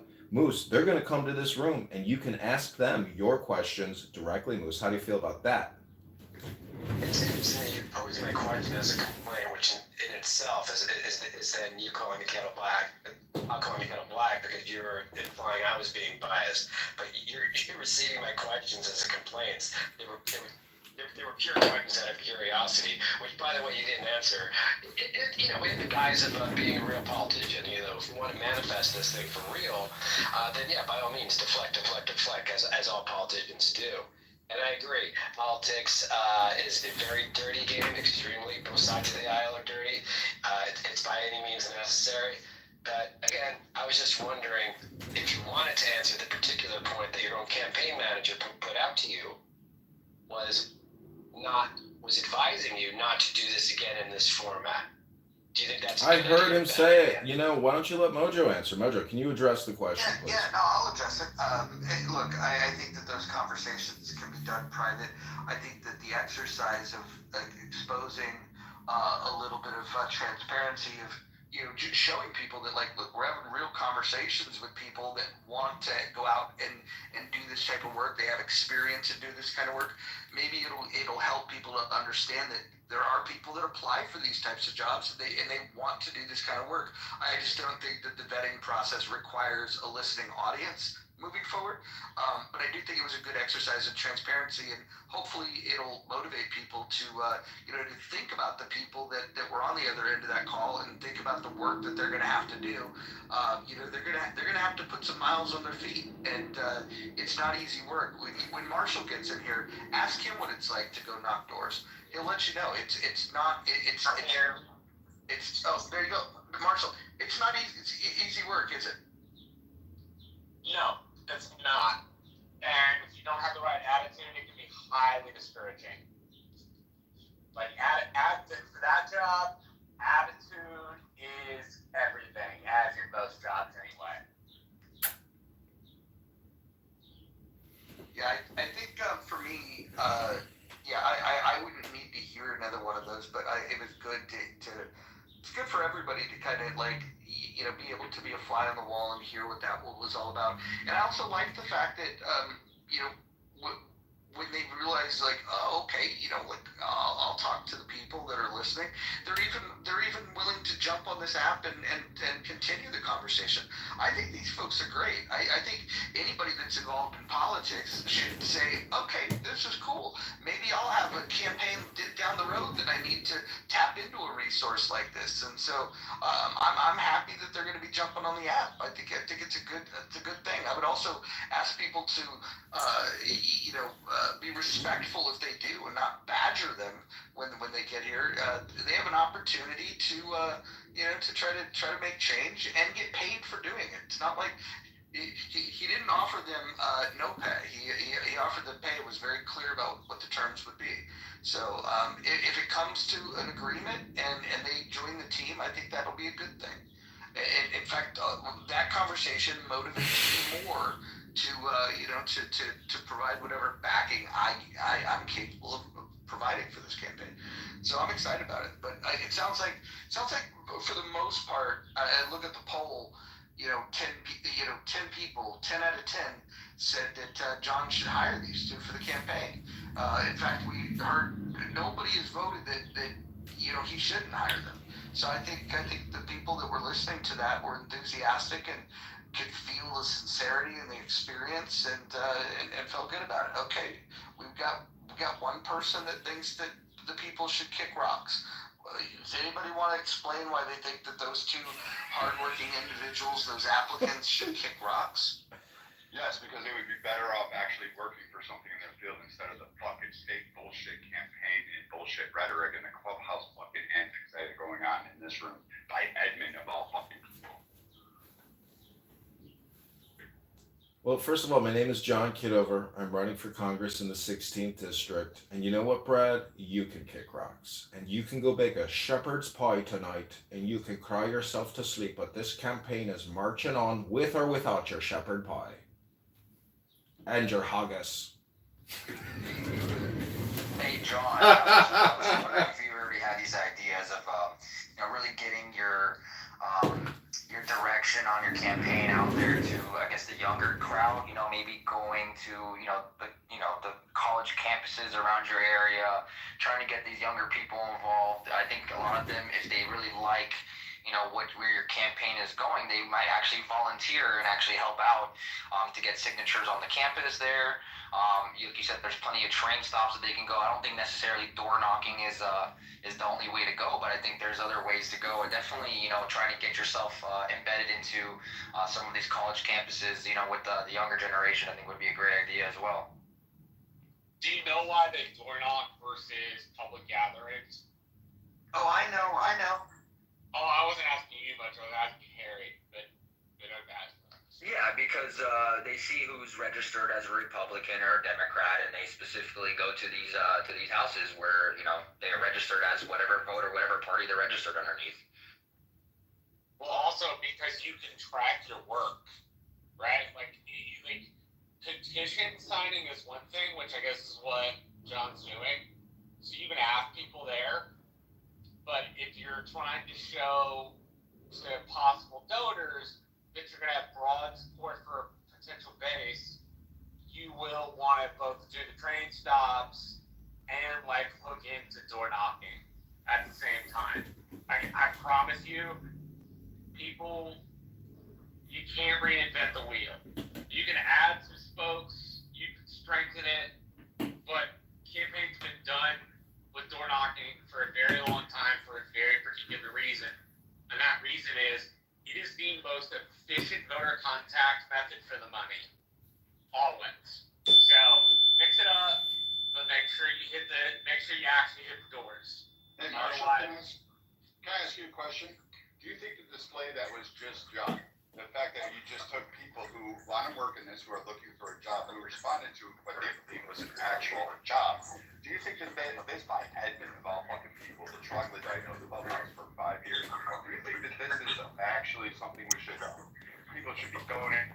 Do you think this display was genuine? Do you think this was even fun? I have not donated any money and intend not to donate any money. I'll let that do the walking. What about Marshall to the point of I'm guessing you've probably worked with interns, college people campaigning, free or otherwise paying them. Just the framework of holding an interview on a public app, telling the applicants, several minutes into it, by the way, putting them on the spot. So if they say, no, please stop recording, they may feel they may not get the job. They're feeling awkward. It's not ideal. Do you think that is conducive to finding the best applicants and building trust with said people as you're building your team? No, I wouldn't have done it. I would not have done that. I get why John did, but I wouldn't have done it. I think the record will reflect that in hindsight, this is a learning lesson. But I think that if they get the job and they get paid and people in this room are paying them, that was your introduction to the people you are paying. And I want to be fully transparent about this campaign. And you just heard the two first people who responded to our Craigslist ads. So all the complaints, all the words, which are like photons and disappear the next day, these are two people who are now in the record, and if they get the money and they get the signatures, well, they earned it. And you're all witness to that. So you complainers who like to complain, you witness capitalism and politics and social behavior real time, live in this Clownhouse Act, in this app right now. So click the link above. Oh, we took the donation and we got the survey. So William, Moose, Marshall, Hakima, you witnessed it, Hakima. And everybody who has donated in this room to the campaign, who will be funding, their $15 an hour or $2 a signature, whatever kind of, terms we agree, it's going to be fully transparent. I won't publish any documents with anybody's information. So I want to thank people in the chat who discouraged sharing personal information. Yeah, these people should trust Edmund of all people on this fucking app. You would be better off putting your fucking faith in one of the fucking Ponzi schemes that existed on the app. This is akin to that fucking... Okay, Brad, this is libel and slander again. Libel and slander. I'm gonna post again to the Instagram warning you of legal consequences from what you're saying on a public social audio chat app, Brad. Roger and a whole bunch of people were standing up. Because at least I'll hold my morals and principles there. You faggots fucking walk and use these people as a team. That's what's sad. Are you running your mouth? So again, you can shut the fuck up. So you I could shut the fuck up. I won't shut the fuck up. I don't give a fuck. Whatever you got to say, go back to fucking killing kids, dude. That's all you're good at. So again, whoa, that's slanderous. That is deprivation, Bradley. I have your full legal name. If I want to shoot immigrants if they cross. Everyone mute up. Everyone mute up. Everyone mute up. Everyone mute up. Everyone mute up. There you go. There you go. Listen, we're not going to be doxing anybody here. This is not what we do in this room. It's rule number 2. You can refer to the rules. If you can't follow the rules, you can't participate in the room. Look, I just want to point to the poll. 88% of the people that responded to the poll believe that the two people that we've just heard from would make good additions to the campaign team. Only 13% believe that those people should kick rocks. Yeah, I don't think John should add anyone to his campaign. I think it'll denature the authentic John Kitover experience, and I'm not going to dox anyone. I just want How do you win if you're going to say something about that? If you're going to touch children, you're going to No. children. How do you win a campaign if you don't have any fucking stats? How do you do it? Marshall, it's called force of character. Okay, it's called charisma. It's called that shiny, polished, bald head. It's called wit. Ever fucking you guys are doing the interrupting thing. Hold on. Rule number 5. Don't interrupt people. Thank you. I'm not sure if I interrupted you, Marshall. Go ahead and continue to tell us how you need a staff. No, all I was saying was people who think they're going to run their campaign on their own and they're going to knock all the doors by themselves and they're going to raise all that money by themselves are fucking delusional. The people who try this shit lose 100% of the time. You know why? Because you have to have more than yourself to win a fucking campaign.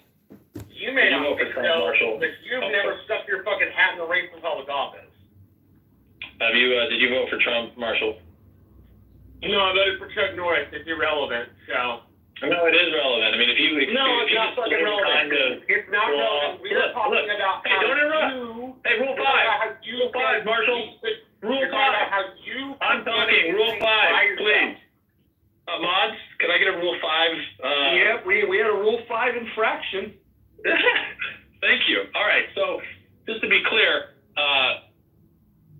ultimately, when we're trying to determine whether or not someone should be a part of a campaign, we want to look at their actions. What are their behaviors? What do they believe? How do they act? And if someone voted for Donald Trump, I assure you, the old adage, fool me once, shame on you, fool me twice, shame on me, holds to be true here.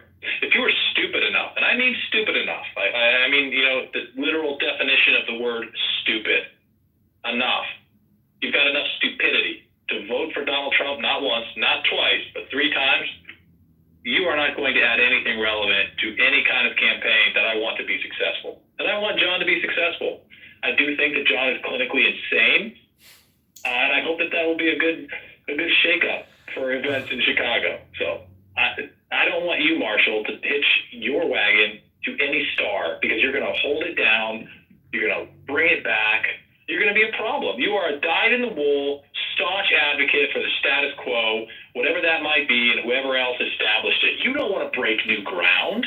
You better not fucking touch John Kitover's campaign. All right? I land. Thank you. Said the guy that's never done any political work in his fucking life.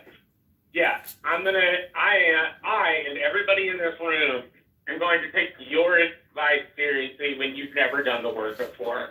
I may not have voted for Trump any of those 3 times that he ran, bro, but I've worked in campaign politics for 10 years. Okay, so you definitely... One of the things I have learned is that you can't win a campaign on your own. And that you shouldn't stick, as you said, clinically insane people next to power. If you think he's clinically insane, then you shouldn't want him near power. Clinically insane people make dumb decisions. Really dumb decisions. But it's okay. You're the same dude who said in order to solve the immigration problem, we needed to establish a wall, put machine guns on it, and shoot women and children if they tried to come across. So yes, you certainly have a decent head on your shoulder. Okay, that's slander, first of all. I didn't come up with the idea of putting machine guns on a wall. That wasn't my idea. If you can't detect the difference between sarcasm and an actual assertion of a policy, that's on you. And I'd like to point out that it's been far more than 10 years since our politics have been fucked. Okay, so whatever you've been doing, you've been participating in that fuck.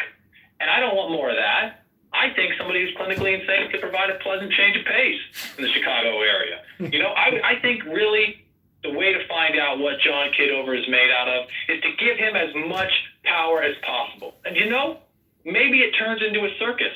But sometimes it's fun to go to the circus. What I don't want to do is go to fucking Chicago as it is now. And so unlike you, jackasses who all voted for fucking Trump believing it would be anything other than a return to the status quo, he's a fucking liberal Democrat who is not going to deport any of the 30 million fucking illegal immigrants who he is going to offer amnesty because they work in the fields and hospitality and we have to protect them and I love immigrants. And all of this was obvious before you elected him.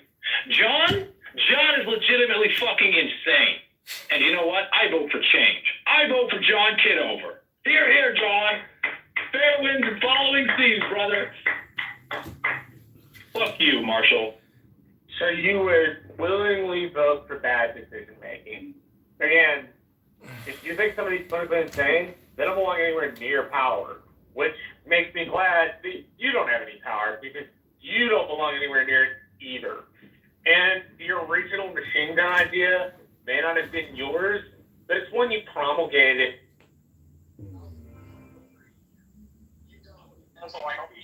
don't get to dodge your fucking... I will just interrupt and remind the speakers that what you're stating against candidate Congressman John Kitover is libel, is slander, and we will add you to the roster of libel, slander, civil lawsuits, Marshall. Watch your tongue. You've been warned. The campaign from John Kitover will not tolerate this libel and slander. You're all put on notice legally henceforth. You have been put on notice.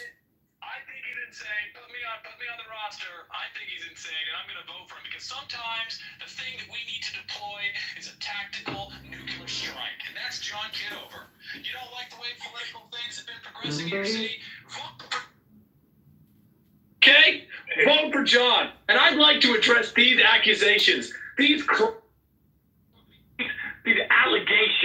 by Marshall, as if it's some kind of shock to anyone on Clubhouse that the idea would come up that a border would be defended with lethal force. Because, see, that's what Marshall is recoiling at.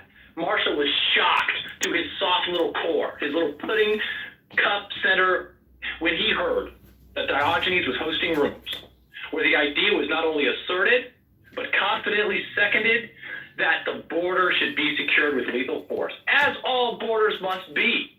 And again, Marshall doesn't have the imaginative capacity to recognize that a border can be both secured with lethal force and permeable to those who are following the legal processes. Hey, Moo, Momo, whatever the fuck your name is, I'm trying to perform right now. If you could back the fuck off, I'd appreciate it. It's not shocking. It shouldn't be shocking to propose securing a border with lethal force. If that is machine guns on walls, or if that is men with machine guns patrolling the wall. It is performative. Are you not here to be entertained? Are you here to be miserable? Yes, it's performative. You vote for performative. You love performative. You watch Netflix for performative. At least I'm not sucking Jew cock. At least I'm not being paid to do it. So it's a lot more authentic. Rule Okay? number 4, keep your And- chairs brief. Hey, all right, fair enough. Consider it briefly done. Marshall, fuck you. Hey, John, when you're a public figure, the standard of slander is much, much higher. I have an ongoing civil action against someone for defamation by slander. John, if you'd like any advice, I don't know if you're planning on taking people to the magistrates or if you're trying to go to a higher court. At least in Georgia, there's several cases where defamation is per se. You don't even need to prove damages to collect. So, let me know if I can help you. I'd love to take Marshall down. Stupid fucking cocksucker. Why Marshall? I've been in politics for 10 years, and I can tell you how it works. Yeah, it doesn't work. Okay? Well, I never said I thought he was crazy. I was repeating what you said. You said you thought he was crazy. Big fucking difference, at least. And I'm not some soft little person that thinks defending the border is a bad thing. The thing I drew a line at was your... Oh my God, one.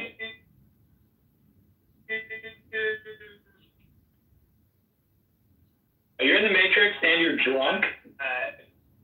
Assertion that we should shoot women and children.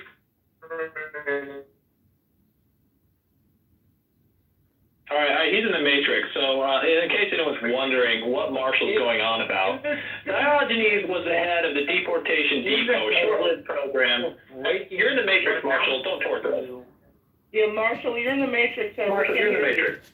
Yeah, this is God's punishment for your stupidity, okay? And I'd like to clarify, John, I don't think you're clinically insane. I don't think you're crazy. I know you're crazy. I know you're clinically insane. And that's a breath of fresh air. I really, truly appreciate that about you, sir. And again, I wish you fair winds and following seas and promise support to the fullest extent that I can provide it. Anyone curious about Marshall haranguing me about this border thing has to understand, it's never a decision to shoot women and children.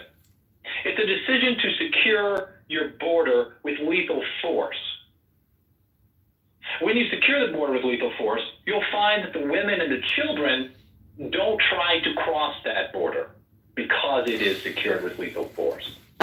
When you don't secure your border, when the state creates incentive programs in the hundreds of millions, in the billions of dollars to provide welfare and incentivize, encourage women and children to come across the border and offer them free food and free lodging and protection, then you're going to create a situation where someone is going to have to close the gate. And all I'm saying is the gate needed to be closed. Now the gate is closed. Some of you diehard Trump supporters who consistently refuse to face reality are content that at least has been accomplished. The border is now significantly more secure.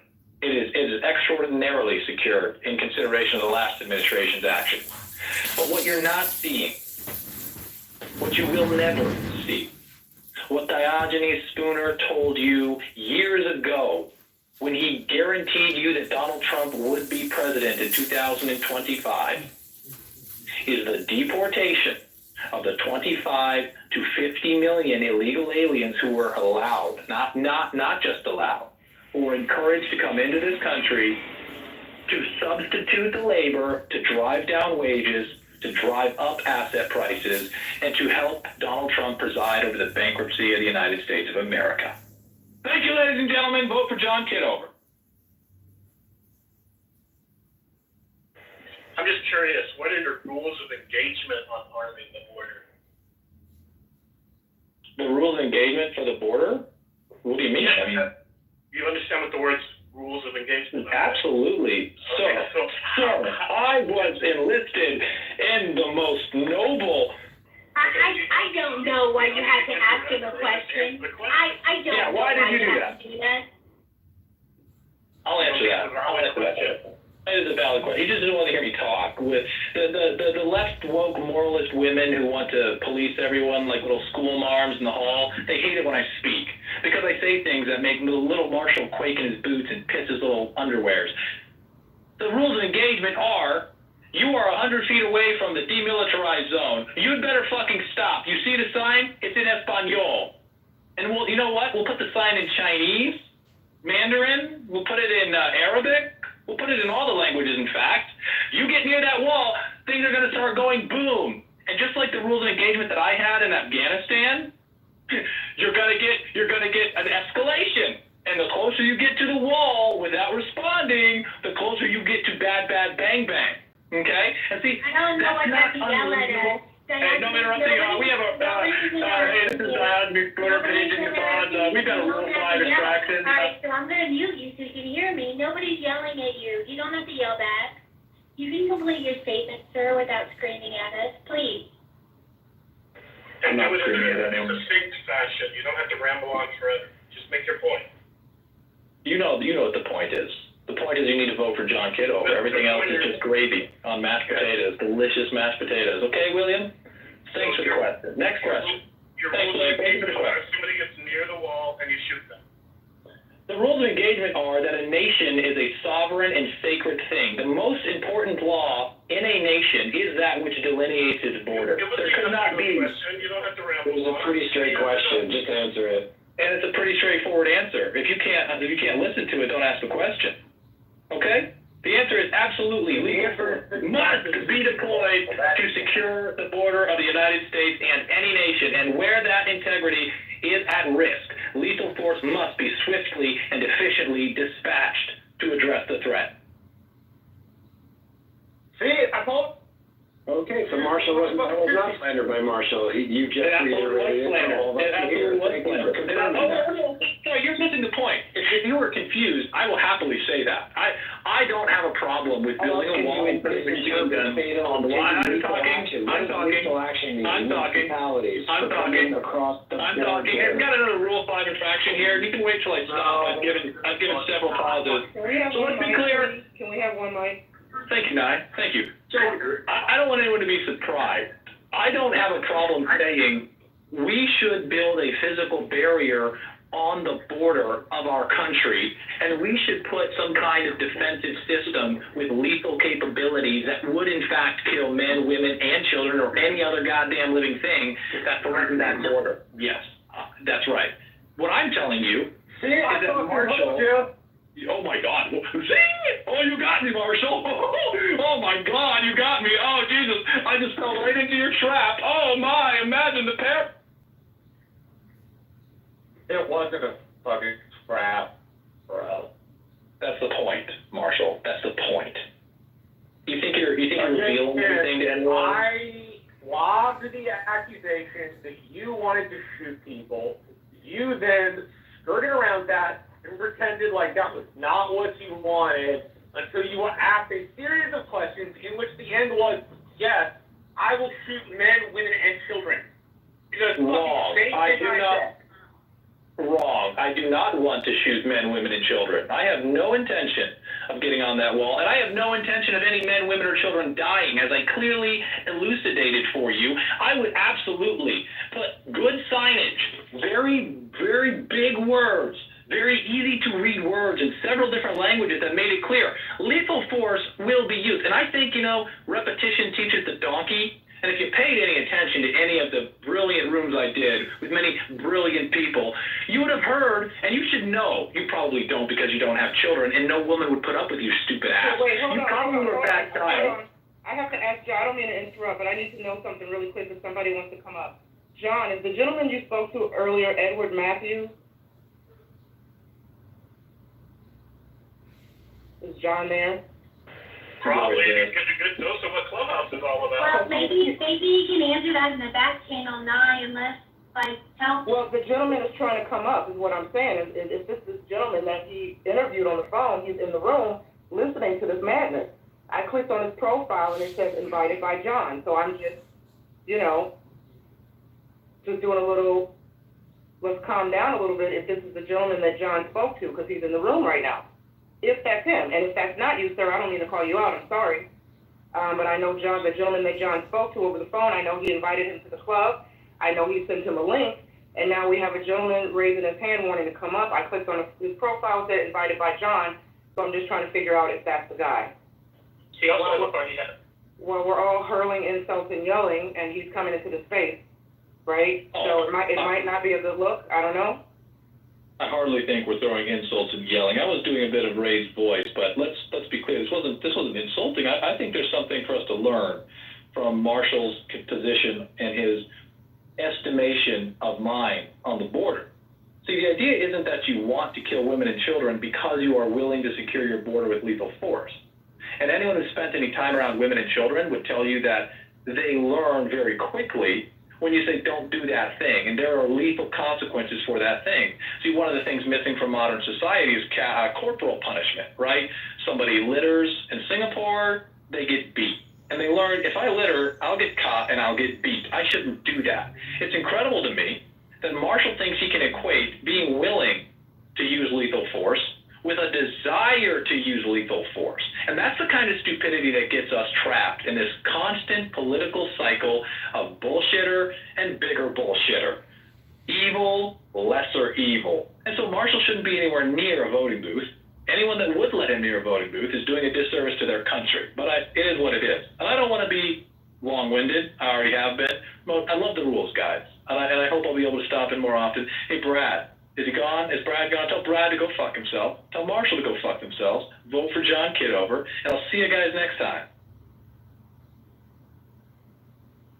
Can I do a poll asking who is the most thwarted theater kid on Clubhouse and have Diogenes, a guy who I'm not going to name, and a couple other contestants in the poll? Can I do that poll? Because you guys are exhausting.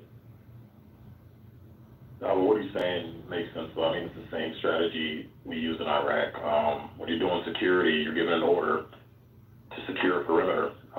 You have a controlled entry point. That's the only way people can ingress and egress to gain clearance to whatever access point that is. If they try to access that barrier, that perimeter, and any other means, it's a verbal warning, condition 1 your weapon, they're in your scope, and give another warning in condition 1, and after that, you take them down, man, 2 in the chest. It is what it is.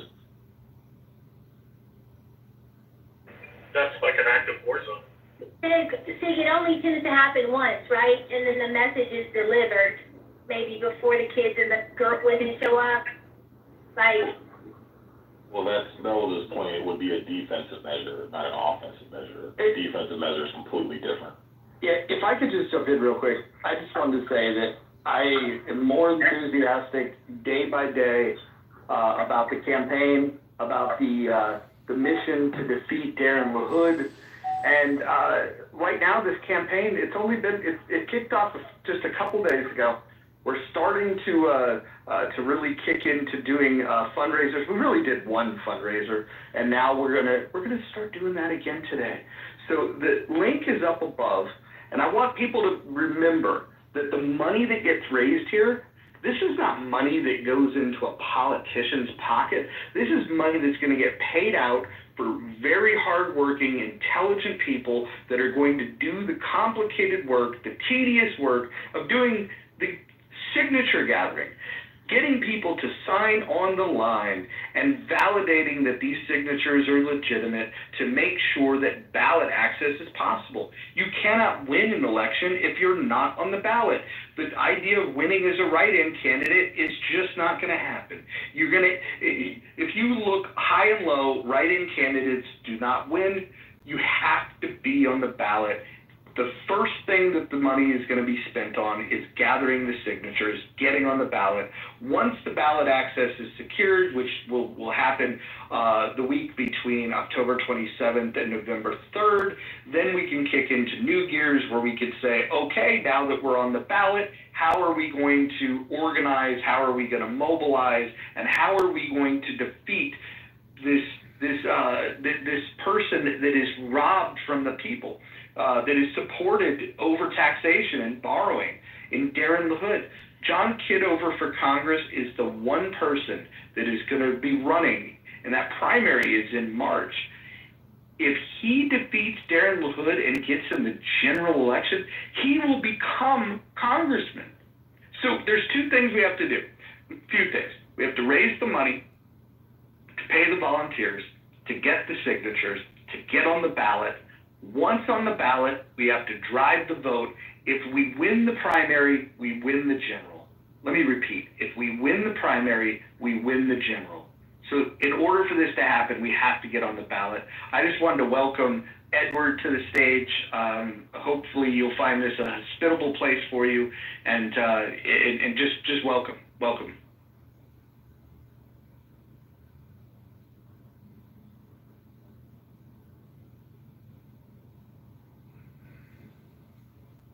If he's new to the app, he might not know he has to press the mic on and off button to speak.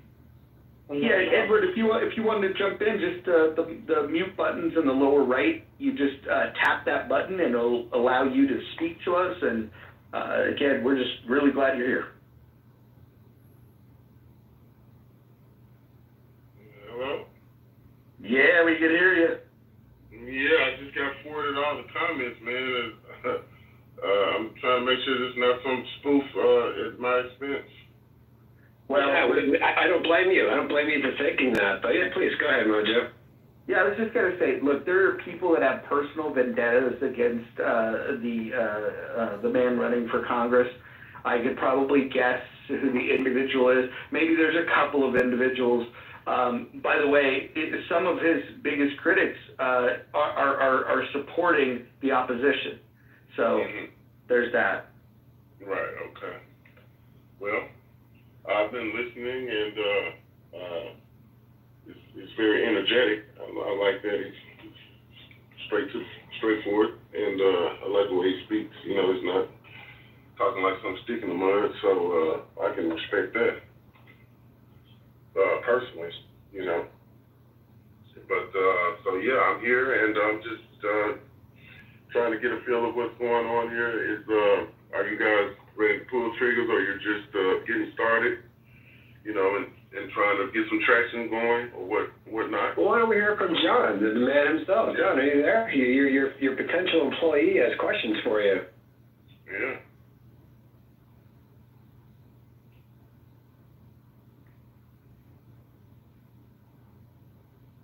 John, if you're there, you can unmute. That'd be great. While John's thinking about unmuting, Ed, what do you see as the 5 main issues facing Americans today?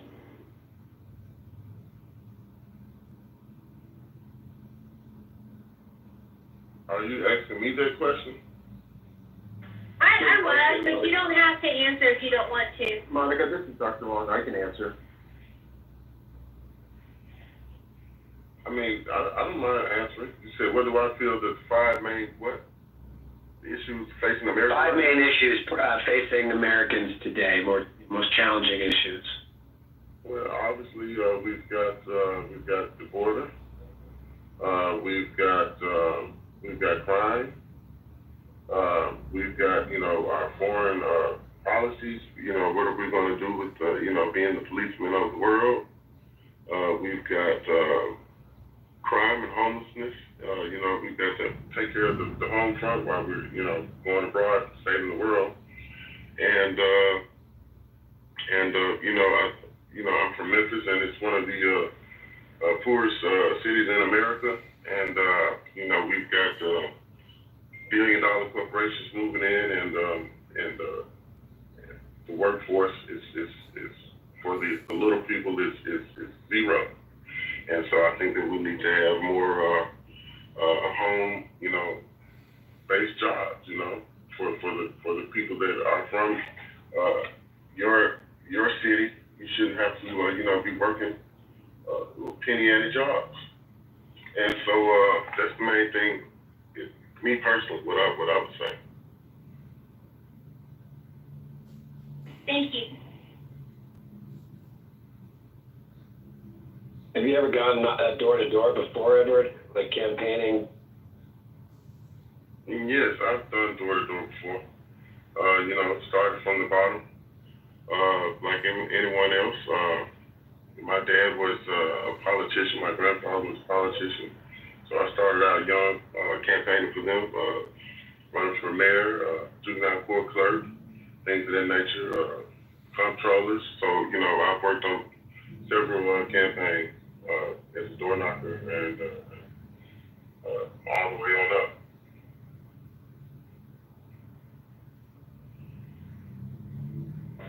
What's your policy? One second, I'd like to go ahead and answer.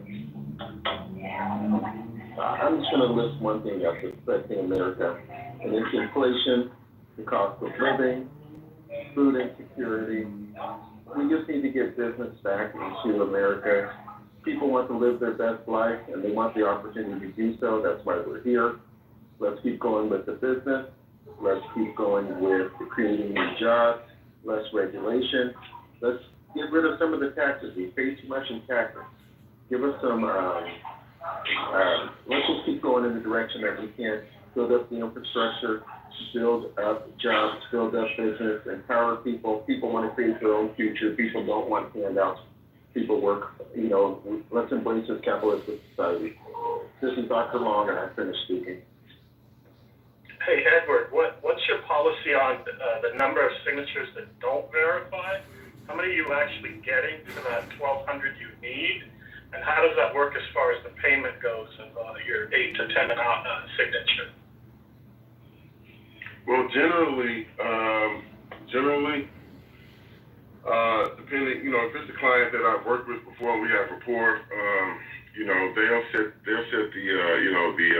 the rate. They know that I do good work. They'll fly me out. They'll fly the team out. They'll have everything set up so that's with expenses is already covered.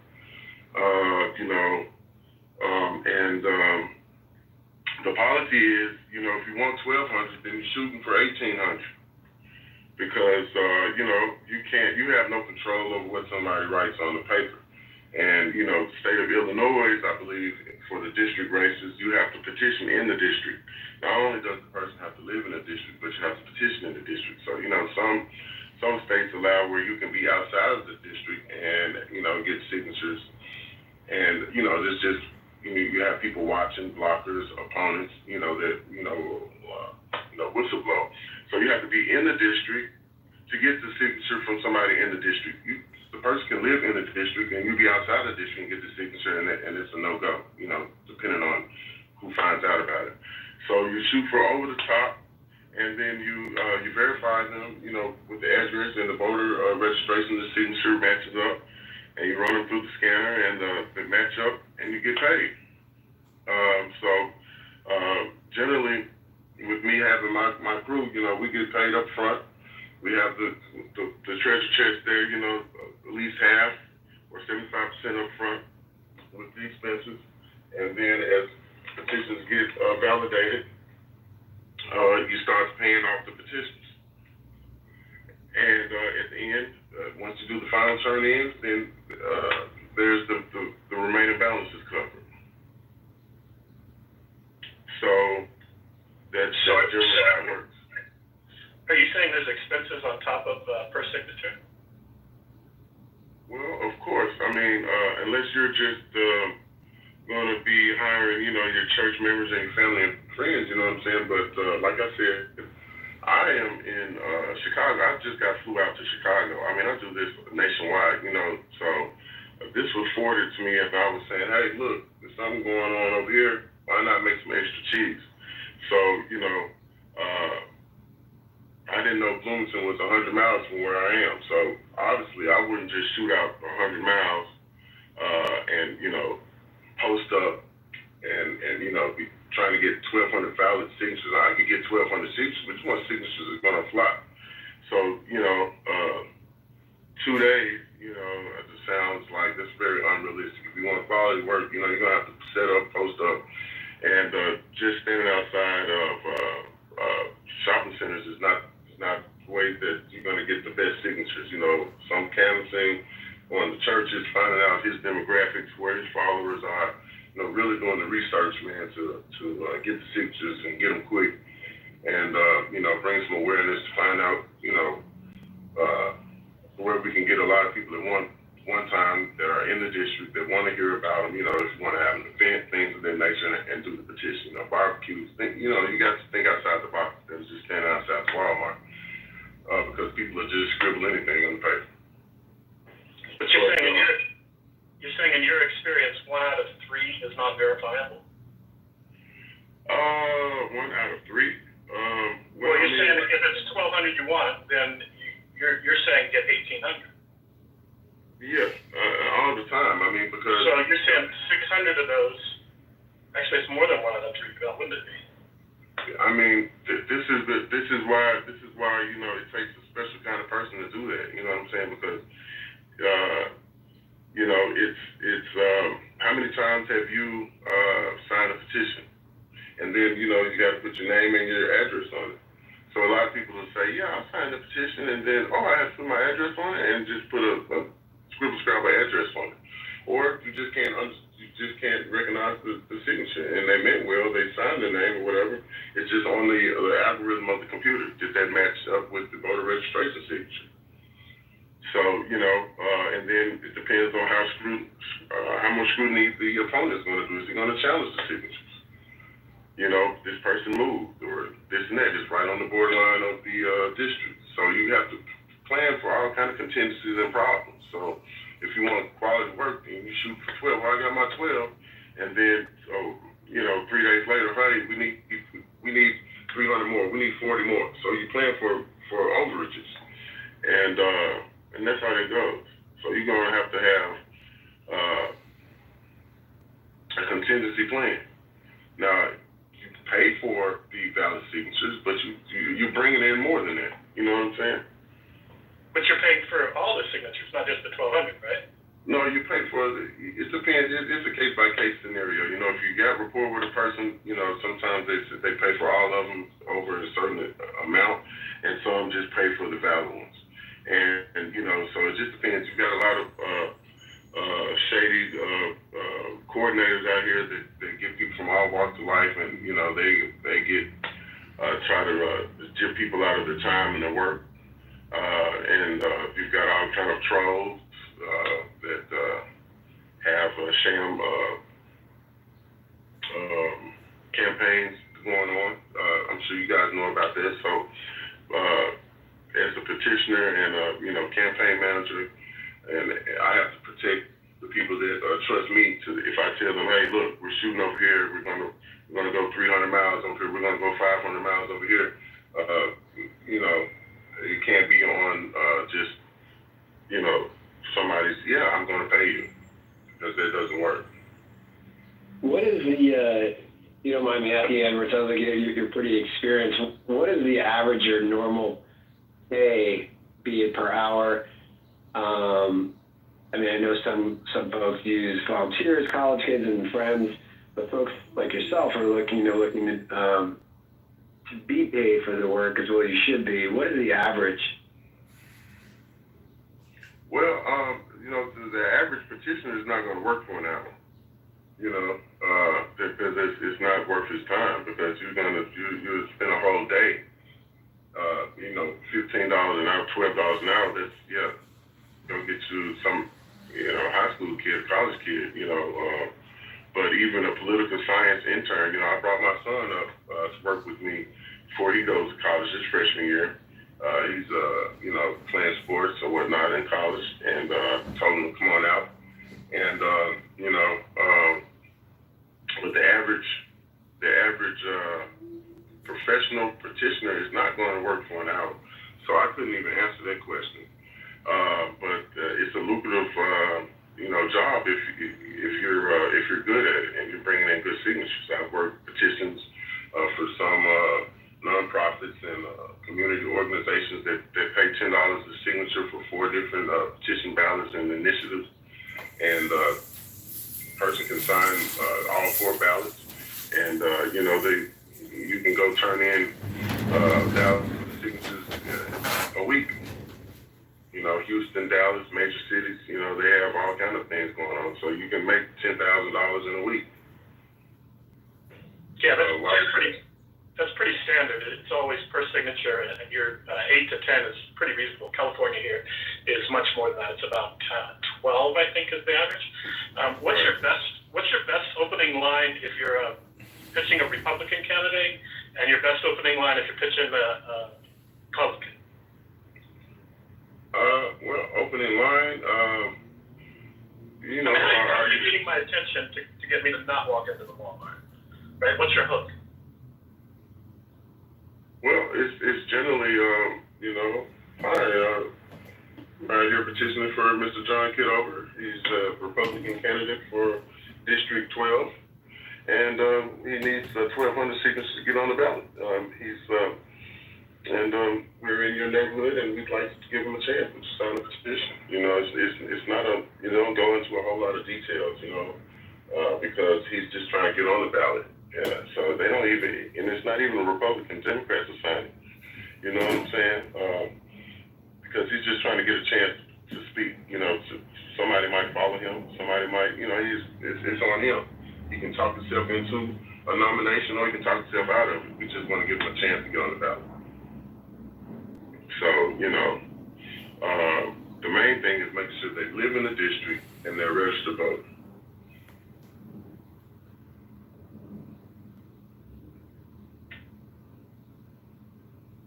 There's not a lot to it. People want to talk to you. It's just like Clubhouse in the streets. People want that dopamine, and they want to know what your petition's about, and they want to sign if they like your personality and how friendly you are. It's signature gathering, and right. That's what it is. John, you're a little low. Your volume is a little low. Yeah, I think one of your 37. Sorry, I was just saying that, having gathered many signatures myself, and worked with a lot of people that got signatures, people want to talk to you if you're out there gathering signatures, and you'll have more than enough people coming up to you if you're in a subway station and there's thousands of people flowing by you every day. There's a lot of people who like people that do petition gathering and gather signatures.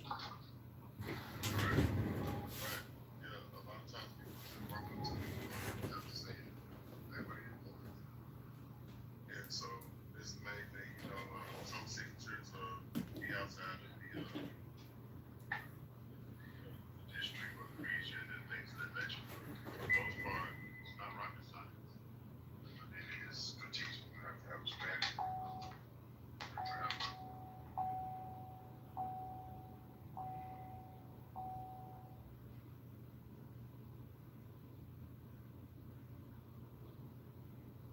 Yeah, maybe it's just California. We're a little apathetic here, but I've heard some outrageous hooks, and I've heard some reasonable hooks that got my attention.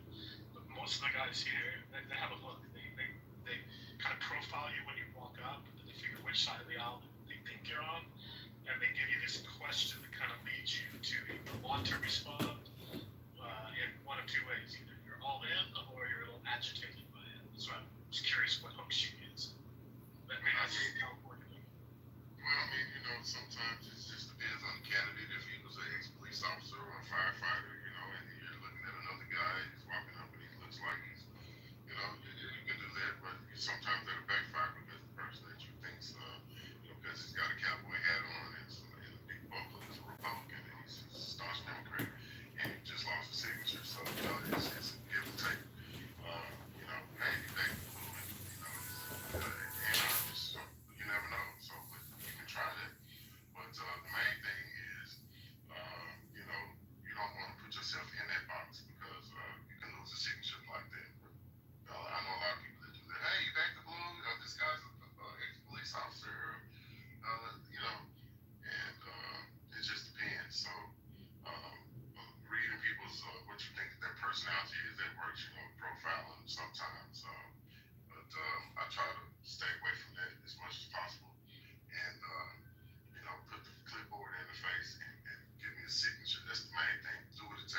signature and get out of there. And, without, trying to, just keep it simple, You're from California, so you know the movie slang, keep it simple, stupid, so, you don't want to offend anybody, and then that goes back to the client, you know what I'm saying? Hey, you got these guys out here petitioning, and they're this and they're that. So, the main thing is just, you want to be friendly, smile, and, if they say no, it's their prerogative. Yeah, I had a guy do that to me, and he had an incredible turn. Then I watched him, and he had a turn for the other direction as well. So once he lost it, he was able to recoup it back in by his next line. He was a master at what he was doing. And I struck up a conversation with the guy. He's pulling down 700 to 800 a day because he's, like you were saying, he was doing I think 3 petitions at a time, and he was doing like 6-hour days, pulling 6 to 7. Hey Edward, this is John Kitover, who's running for Congress in the 16th district. It's not 12, it's 16. And this is my anonymous account here on Clubhouse. I just want to let you know that my campaign HQ is live streaming this campaign 24 hours a day onto YouTube, X, Instagram. So everything I do is recorded and fully transparent. And we have an EIN number, we have a checking account, an FEC filing, we have a campaign financial disclosure. Everything is set up from my end, and we need basically to create a to-do list and a next step. So part of this campaign is a decentralized hive mind, and Mojo here is the organizer of super positive vibrations. And Mojo can help us get the PDF for petitions and signatures. So the next steps and the to-dos, I'd love to discuss them in this room. Well, the next steps to do is to obviously get your money right. Get your plan of action together, your steps to do. Are you gonna, hit the community with some events, neighborhood churches, who are your followers? I haven't had a chance to go here or anything. What is your background?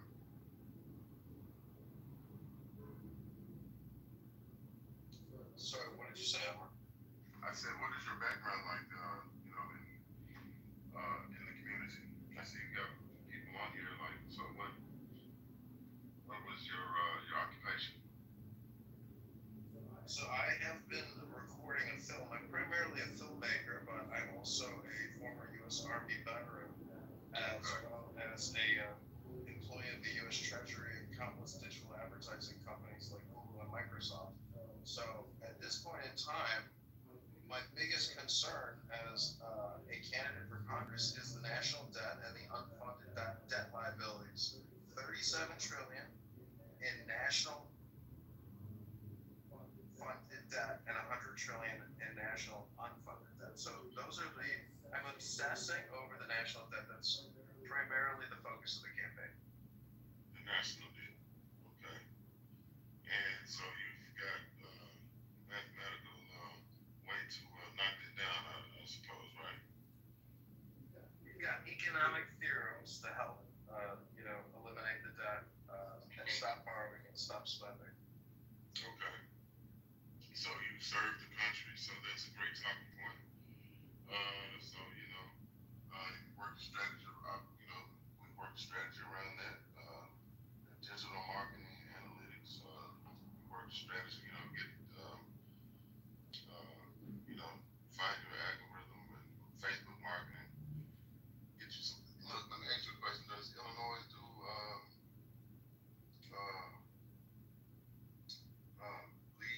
lead generation? I'd have to look into that, where you could get people to sign the online ballot, and then the people that sign the online ballot meet up at a particular place and then sign the physical ballot because they've already signed it online.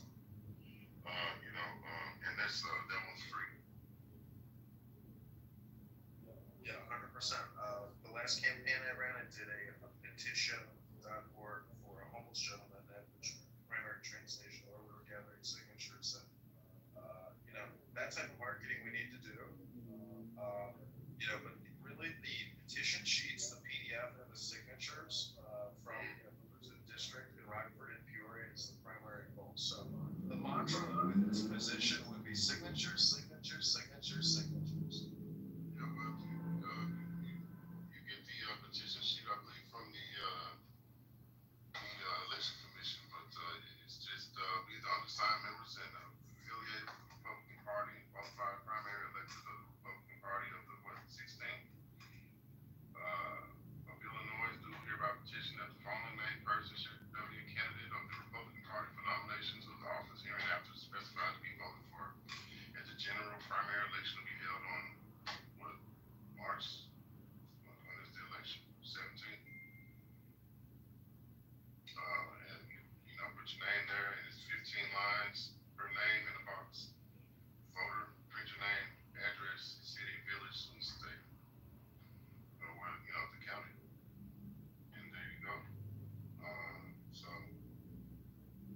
as far as I'm concerned, you got the job, and it's up to you to get the signatures. But I want to crowdsource, funding you and getting you paid and being totally transparent about it. Plus, if you have a Cash App and you want to set up donations, you can set that up because even if some of the people on here on this app don't want you doing this work, at least you get something for your time today. So, I can't promise you that this app is going to be friendly to my campaign, but I can promise to you that I'll be respectful and friendly to you if you work for the campaign, and I would love for you to work for the campaign and gather signatures, because that is the mantra of the to-do action list right now, which is signature, signature, signature, signature. Right. Okay. Well, yeah, it's $sign Workscape Oasis. I don't know how to put the in the chat. Is not giving me the options to type. Yeah, Nye, go ahead if you want to release the chat, or Edward, if you want to put it in your profile, if you have a Cash App and people want to make a direct donation to you, not just the campaign, certainly everybody here. Thank Edward for his time for the conference call today. And Edward, there were some people that were very upset that you were live streamed into this room. So, I apologize if I didn't disclose that to you right in the beginning of the conversation, but I quickly remembered, that I needed to disclose that to you. So, people in this house, in this room, were not, they did not enjoy our live stream conference call. So, I do apologize. Yeah. Elena had screenshotted me a whole bunch of pictures of what was going on, and I was like, hey, what's really? But it's okay, and no love lost, man.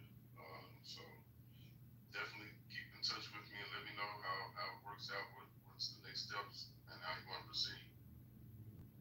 Yeah, thanks for coming in, Edward, and don't get scared off by the diversity of opinion and intensity of emotions that you will find in Clubhouse. Most of us are reasonable people, and whether we disagree or not, we just have questions. You have a great day, and thanks for coming in. All right, thank you. Yeah, Edward, I would just say that Clubhouse is always going to be where I would prefer to conduct all campaign communications, FYI. Some people may not like that, but I am a big Clubhouse enthusiast and believe that this app is meant for this type of work, and some people will not agree. So, I would just encourage you to, utilize this app for all campaign communications. Okay. All right. Sounds good.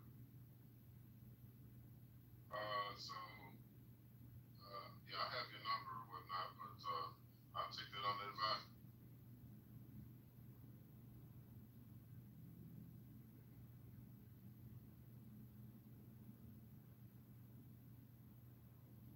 All right, very good. Go ahead, John. I was going to say also, this room does have rules, and most of the campaign work is being done in the month. So if you look at the other John profile, the PTR, or you look at the house and you click to the description, you can read the rules in this house. And there's a lot of people who come into this room and break the rules. So just FYI, there are rules in this room. So, I would read it because you may encounter some people in this room that break the rules. Okay. All right. Sounds good. So yeah, give me a call and let me know what's going on. You guys, good luck to you, man. It sounds like you got great traction, got something going on, and stand by your name, and I wish you the best. Okay, thanks. I will text or call you, and there's more communication. I'm sure that it's going to spin off of this communication. So I appreciate you being here, and I hope you have a great weekend. Thanks. I'll talk to you soon. All right.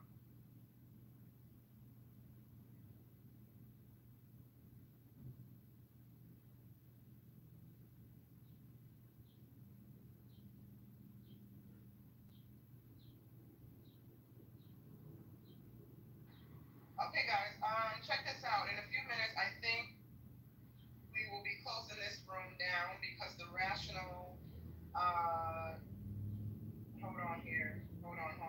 The rational discussion group starts in about 10 minutes or 1 minute. They usually open the room up at 10 to 4 p.m. Central, 2 p.m. Pacific with Anson. And so if you're not a member of the Rational Discussion Group, go ahead and I was trying to pin a link in the chat, but I can't quite grab the link for some odd reason.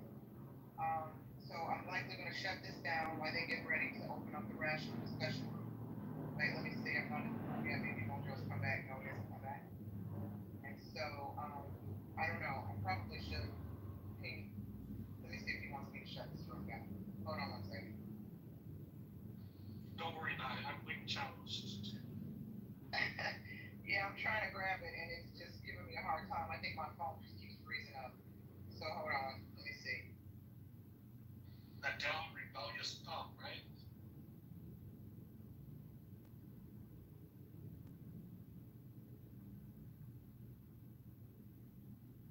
Well, there you go, John. I tried to ask him the questions I would ask if I was hiring you. Yeah, thanks. I mean, I've worked with a lot of people off of Craigslist, and I've never had a bad outcome ever working directly with anybody who has ever replied to a Craigslist ad. Oh my God, dude! I've made conservatively 100 to 200,000 off of jobs Craigslist. I've hired conservatively at least 100 people off of Craigslist. I have had so many problems on Craigslist. Hired a lot of people I would hire again and didn't have no problems with. But Craigslist is the bottom of the barrel at the same time. It's like it's hit or miss. So, at least here in California, maybe it's different when you're but you're gonna get the worst from Craigslist, or you're gonna get mediocre, or you're gonna get some good people. But the good people always are like, well, I was only on Craigslist today. I don't know why I was even on here, right? Like they all tell the story of why they're that day. Well, that's why I feel like Clubhouse is a good way to manage a lot of the relationships, that are generated from applicants on Craigslist, because holding people accountable, to speech and behavior and conducting conference calls in this way demand people's attention more. And I've had all kinds of experiences with people, and a lot of this campaign is being run digitally and from the home office. So I'm just happy that he was able to download the app, come on here, have a conversation, and get a sense of what hopefully he's a part of. Because I think a lot of these people should sell themselves, and if they can't come on here and sell themselves, it's going to be a bigger challenge than is possible. So I think this app is a great place for accountability and transparency. John, you said you're familiar with Toastmasters. I think you said that, right? Like, have you actually taken the course in public speaking? I have, Mr. Booth. Okay, I'm just curious because, and I only point this out because I had a professor many years ago in a speech communication class pointed out to me where we did an exercise where you pretend you're interviewing someone, and the amount of times that the average person says, which is what you did about, I counted 11 times in 30 seconds, is really, the average person isn't aware of how many times we say, so just feedback for you. They want to be mindful of that when speaking publicly. When I was at the counter one time, we had to add blanks and notes. I want to just say, when when you know, and when you know, And if you know, you know. Guys, One of these days you're going to be funny, John. I cannot wait for it that day. I'm really looking forward to it. I put the link in the chat for at least the Rational Discussion Group houses. I couldn't grab the link to the live room that's happening now. So if you haven't joined the house, check out the link in the chat. Go ahead and join the house and you'll see the live room that's happening now. I'm shutting this room down right now. Everybody have a great day. Great discussion, John. Thank you for everyone who stayed to listen to Edward and John. See you next time in the month.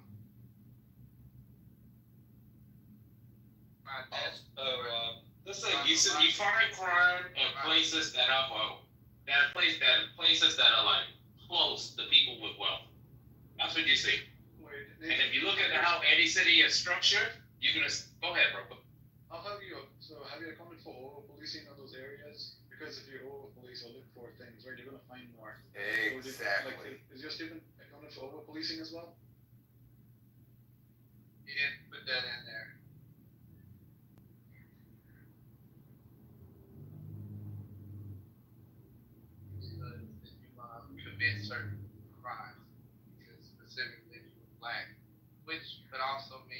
that logic to say that white people are predestined to be pedophiles, rapists, and also arsonists, and mass shooters,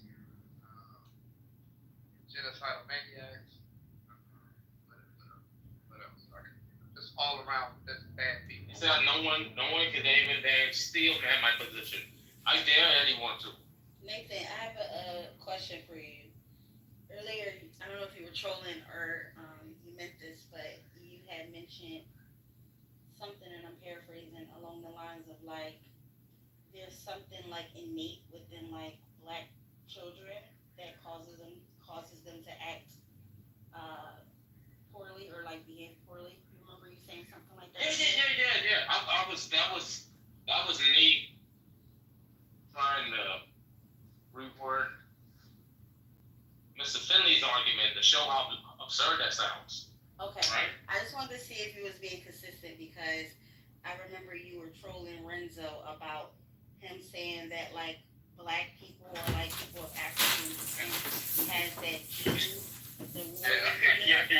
And I wanted to see if you were trolling or if you were like trying to use that in this argument. But okay, No. I was about to.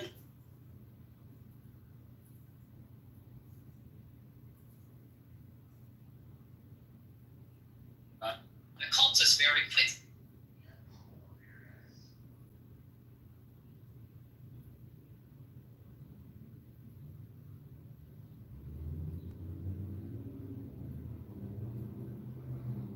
Nobody has any idea what's going on, and yet the talking heads are talking about what's going on behind closed doors.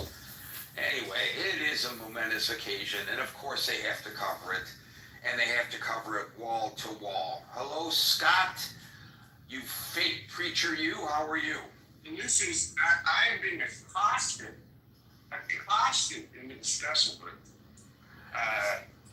This is, that's okay. I mean, any precious good press that I've been assailed, people are complaining to me, messaging me, saying that we thought that the policy was no personal attacks.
Everybody on the stage, unlike many of the other rooms on Clubhouse.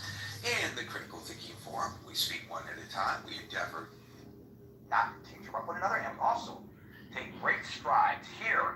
And as Scott and I just alluded to in the chat, which is linked above for your use 24 hours a day, 7 days a week, we also do our very best, better here than there lately, I must say, to treat one another with a degree of decorum and respect, even when we vehemently disagree with one another, and for that I thank you in advance.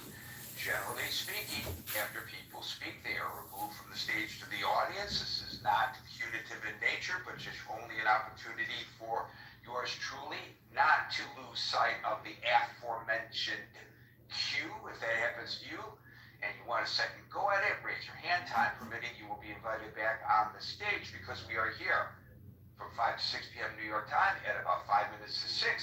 We will no longer be inviting people on the stage, but if at the 6 o'clock moment of truth you are on the stage and in queue, we will go into extra time to give everyone an opportunity who is in the queue to speak. So welcome to the Critical Thinking Forum and welcome to the stage, John. I don't think I will have time to welcome people who I have not in the audience, so I will just do a blanket welcome to all as we are seconds away from starting this very important discussion in the Critical Thinking Forum. And we now are at the top of the hour. Welcome to the Critical Thinking Forum.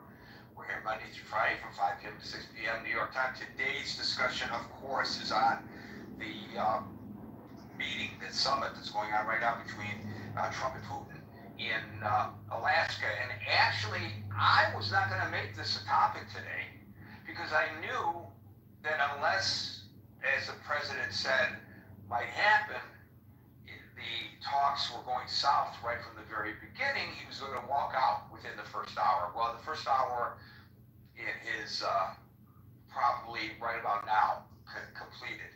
And to our knowledge, nobody has walked out.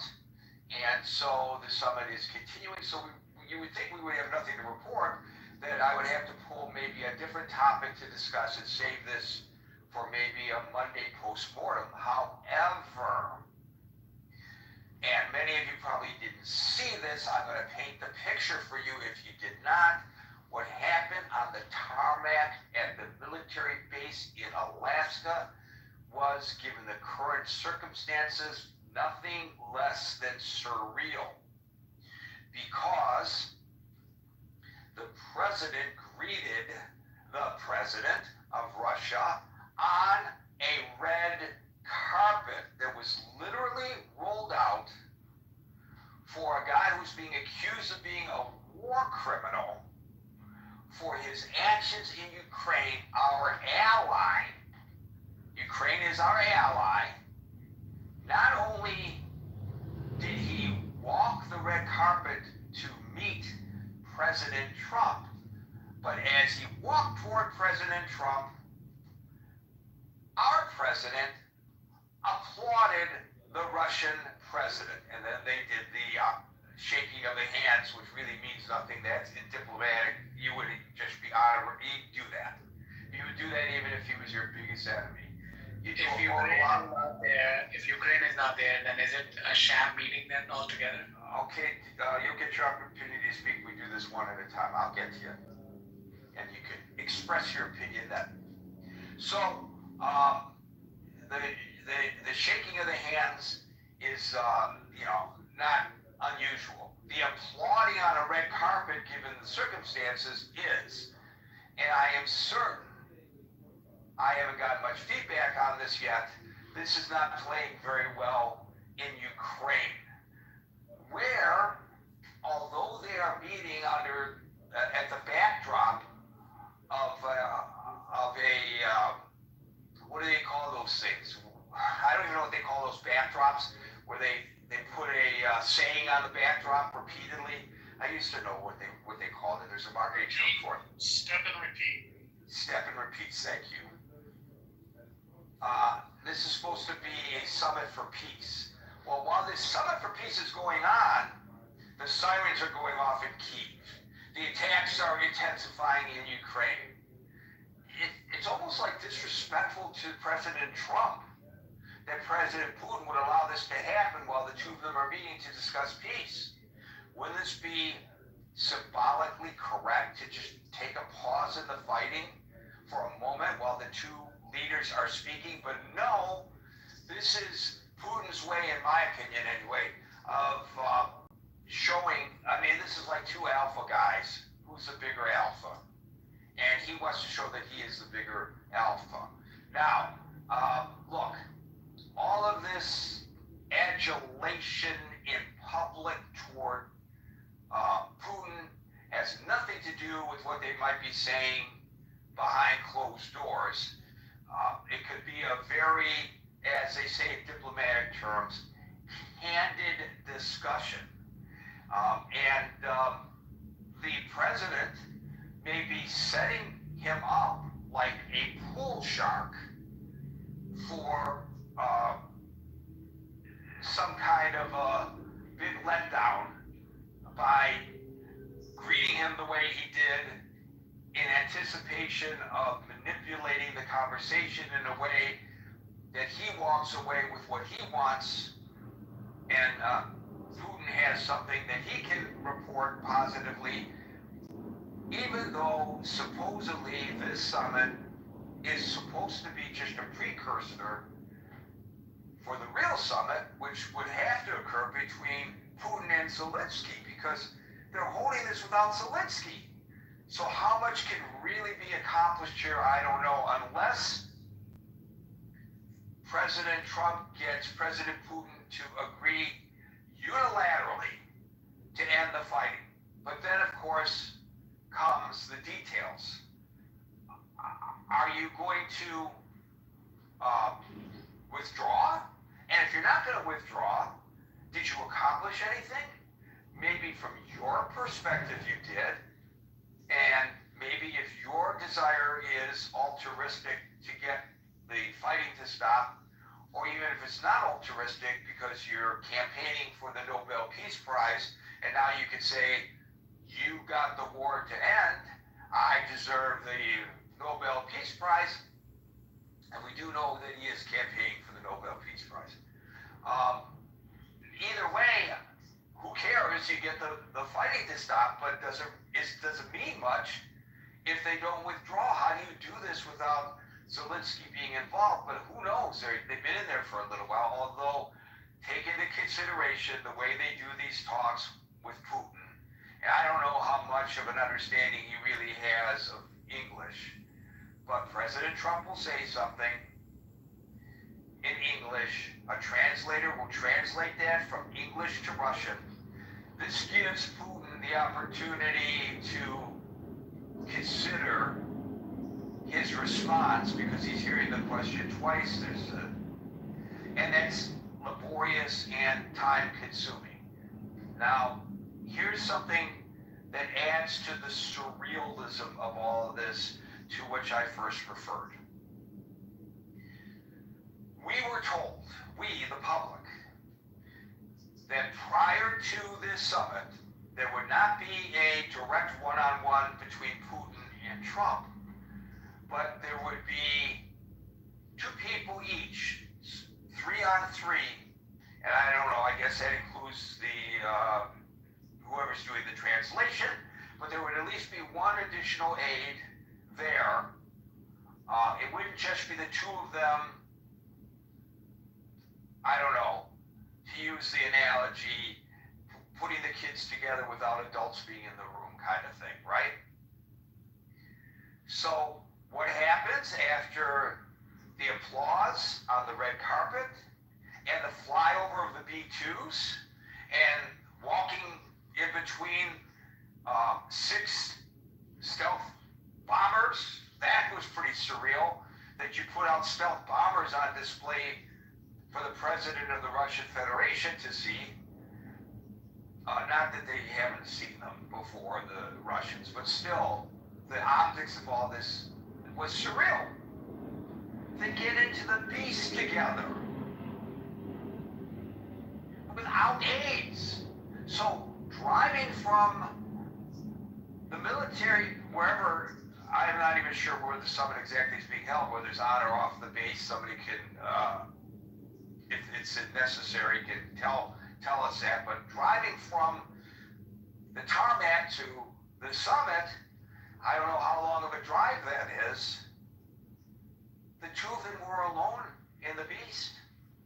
So there was a one-on-one. We saw it occur right before our very eyes. Is that not interesting? So I don't think there's any way to predict, given that even that little nuanced issue was reported as one thing coming out of the White House and then turned out to be another. What's happening right now behind closed doors? Now, by the way, there is scheduled a joint news conference after the summit, and we'll see if that actually comes off, and if it does, how this will be conducted and what we may or may not learn coming from the mouths of the horses themselves. One other thing to throw out there, Reuters reported, and it's all unnamed sources, but I'm going to tell you what they reported anyway, that there were discussions at the White House that the president would offer to Putin access to natural resources off the coast of Alaska in return for ending the war. It was detailed, which makes me think that there's some veracity to this. It was detailed to the point that in the Reuters reporting, Russian icebreakers would be used to break up the ice to get access to those resources, those petroleum resources off the coast of Alaska. Don't know how people feel about that, if in fact that is part of any deal and in fact that gets effectuated. I'm not sure that that's a price that the United States really wants to pay in return for ending a war that we're not directly involved in. But, and I don't know whether they're, just because they had discussions on this reportedly, it's even going to be on the table, and I don't know that even if it is on the table, whether Putin will find that palatable, but I find that very interesting and maybe even from my personal perspective, a little disturbing. So with that lead-in to today's discussion, I will now start calling on people in the order in which I see them on the stage. And today that order begins with Scott. Well, Gary, it's good to see you. Good to see everybody. Even though I've been assailed, my credential to assail things is fine. Great to see the congressman, hopefully congressman-elect rather. John Kitover can contribute to his campaign, my dear friend. To the point of you being called a fake preacher in the chat, just want to tell you very anecdotally, before we came to Clubhouse, we were on a different forum.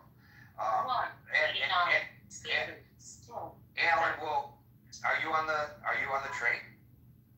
No, I'm at the Acme actually. I'm actually getting my groceries. Okay. It sounded like it was the train, the next exit or the next stop. Anyway, so Alan will remember this, that when I was hosting the show for a long time on another platform, there was a guy who was on there who used the nickname Newstorm. Remember him, Alan? And he claimed to be a reporter, which in fact he was not, but he would spread throughout the program that Gary is a fake reporter. He's not really a reporter. So, I mean, come on, I'm a semi-public figure. You can look me up and you can see my career. It's all there online. My body of work, some of it is online. But he did that. And so, join the club, my fellow fake person, Scott.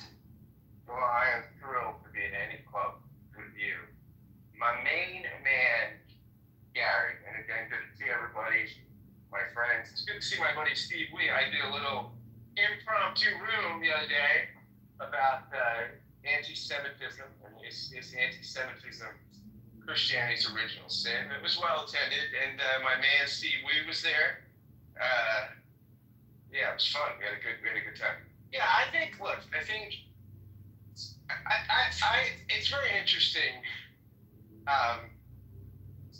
The way somebody like Putin, when Putin is coming head to head against any president, when you're the lifelong dictator, you've got the advantage, or dictator most of your,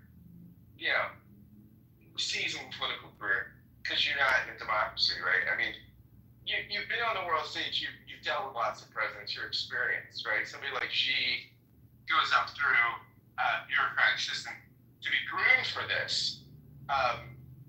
Putin, by the function of the fact that he survived so long, knows the world stage, knows how to deal with leaders. I think if you're a seasoned, if you're somebody that's been prepped well for the presidency, you're still at a disadvantage, right? Because of just the experience of somebody like Putin. I think that's double the case with Trump, who really is not somebody that's got a huge background in international affairs or came into the presidency with extensive with a lot of the kind of background a normal Republican or Democrat candidate would come with. Now there are advantages to that too. I mean, look, we wanted a disruptor. I mean, people wanted someone he was an outsider, and I think one of the reasons he's won twice, 2 times, he beat establishment candidates, because people thought, hey, the experienced establishment's not gotten us what we want. So, I mean, there are advantages and disadvantages, but this is one thing where I think this is a disadvantage when he's head-to-head against somebody like Putin, or if he was head-to-head with somebody like Xi. I think this it's just interesting, the seeming being just so such a philo-Russite. I don't know what thing. I know you could be a philo-Semite, but I don't know what it would be a philo. Such a Russia fan. I mean, I think Trump clearly seems to have a favorite in this fight, and he have a lot of reasons for that. But he seems clearly to be inclined to sort of be on Putin's side, to be deferential to Putin. Compare the red carpet treatment to the absolute shameful treatment of Zelensky, right? Which I mean, we all thought, which was notable. I mean, I think Trump has a favorite here.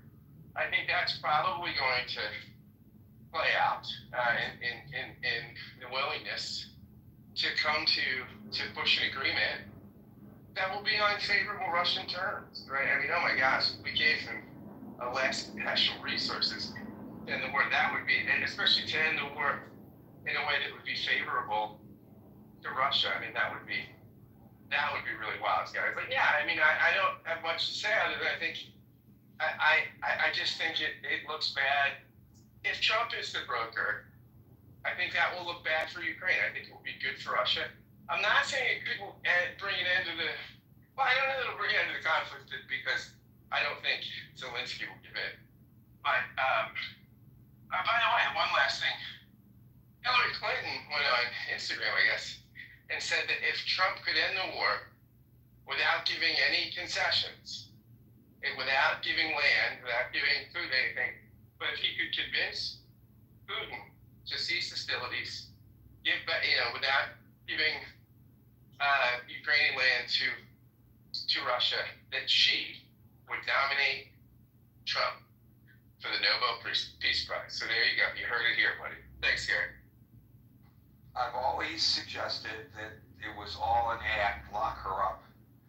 I've always suggested that they have been and remain good friends, him and Bill and Hillary, and that his daughter and their daughter are buddy-buddy. It's all a game of cards, 3-card Monte. Perhaps a house of cards, Gary. Maybe perhaps, wouldn't that be, well, you know what? Let's put together a series of political intrigue and call it House of Cards. We're on fire here. I mean, people are already stealing our ideas, Gary. I mean, yeah, I know. I mean, I've asked these people if they want me to get the title of the room ahead of time so I can direct message it to them so they don't steal it. But our good friends, our competitors. Well, the next time I have time to talk to Kevin Spacey, I'll ask him how the hell he stole our idea. Thank you, Scott. William. Can I come back in about 20 minutes? Yeah. John.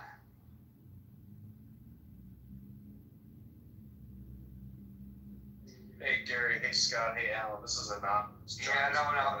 I call John. John. Yeah, that's me. Well, no, you're listed here as anonymous, so I would call you anonymous. How would I know that anonymous is John? Because anonymous is anonymous. John, are you there? But I'm John, but I'll wait. Okay, sorry, guys. Yeah, you'll wait. I know you'll wait. John. Okay, well, John is asleep at the switch, so we'll go. He must be in the mouth. And we'll go to Scott and my friend, Steve. Yeah, Gary. I hear the stuff about the red carpet and about Trump clapping. What's the objective here? I thought the objective was to stop a war and keep people from dying. And, you know, the negotiations I've seen with different people, if you're trying to cut a deal, the last thing you want to do is trying to insult a guy. What we're going to do, put a brown carpet out there and have Trump give him the finger as he's walking down it? I mean, come on. I mean, I don't know. Are we looking at just style and not results? You know, Trump has this little nuance to him that he'll do things like that once in a while when he's trying to get something going. But I don't see that as, you know, come on, buddy, let's go here and see how we can put it to Ukraine. I don't see that at all. I mean, I think the whole thing's convoluted. You know, when Trump went to Saudi Arabia, when they laid out the stuff for him, are we supposed to insult the Saudis? What are you doing? Giving him this role? Can I just ask you real quick though? Like, I agree with you about this, that you should, if you're attempting to influence a foreign leader, be conciliatory. Don't try to humiliate them. Why humiliate Zelensky then on national TV? Why not also be respectful as Scott? I'll tell you why, Scott, because there's a lot of reporting on that, but before they ever got to the Oval Office, they discussed what Zelensky brought up. And it was supposed to be a press session that they was going to keep this thing controlled for messaging. And Zelensky, after he'd been told in a private meeting before they ever went to the Oval Office, brings this up and throws it in Trump's face and tries to twist the press conference. That's why he got what he got. Now, you know, if I'm telling you, hey, dude, look, this is how we're going to message this. I understand your position. Just don't bring it up. We'll handle this behind closed doors. And then we get out in front of a press conference and you throw it in my face. Yeah, I'm not going to be happy with you, Scott. So that might be the reason Zelensky got what he got. That has nothing to do with what we're looking at now, though. You know, I've been around where we've had major corporations trying to cut a deal with each other. Well, they tend to bring out the red carpet. They tend to try and set a mood that's going to make someone agreeable to listening to them. So I don't get this. I mean, what we want to show Putin that what a tough guy we are, instead of trying to set something up where the guy will actually talk to us.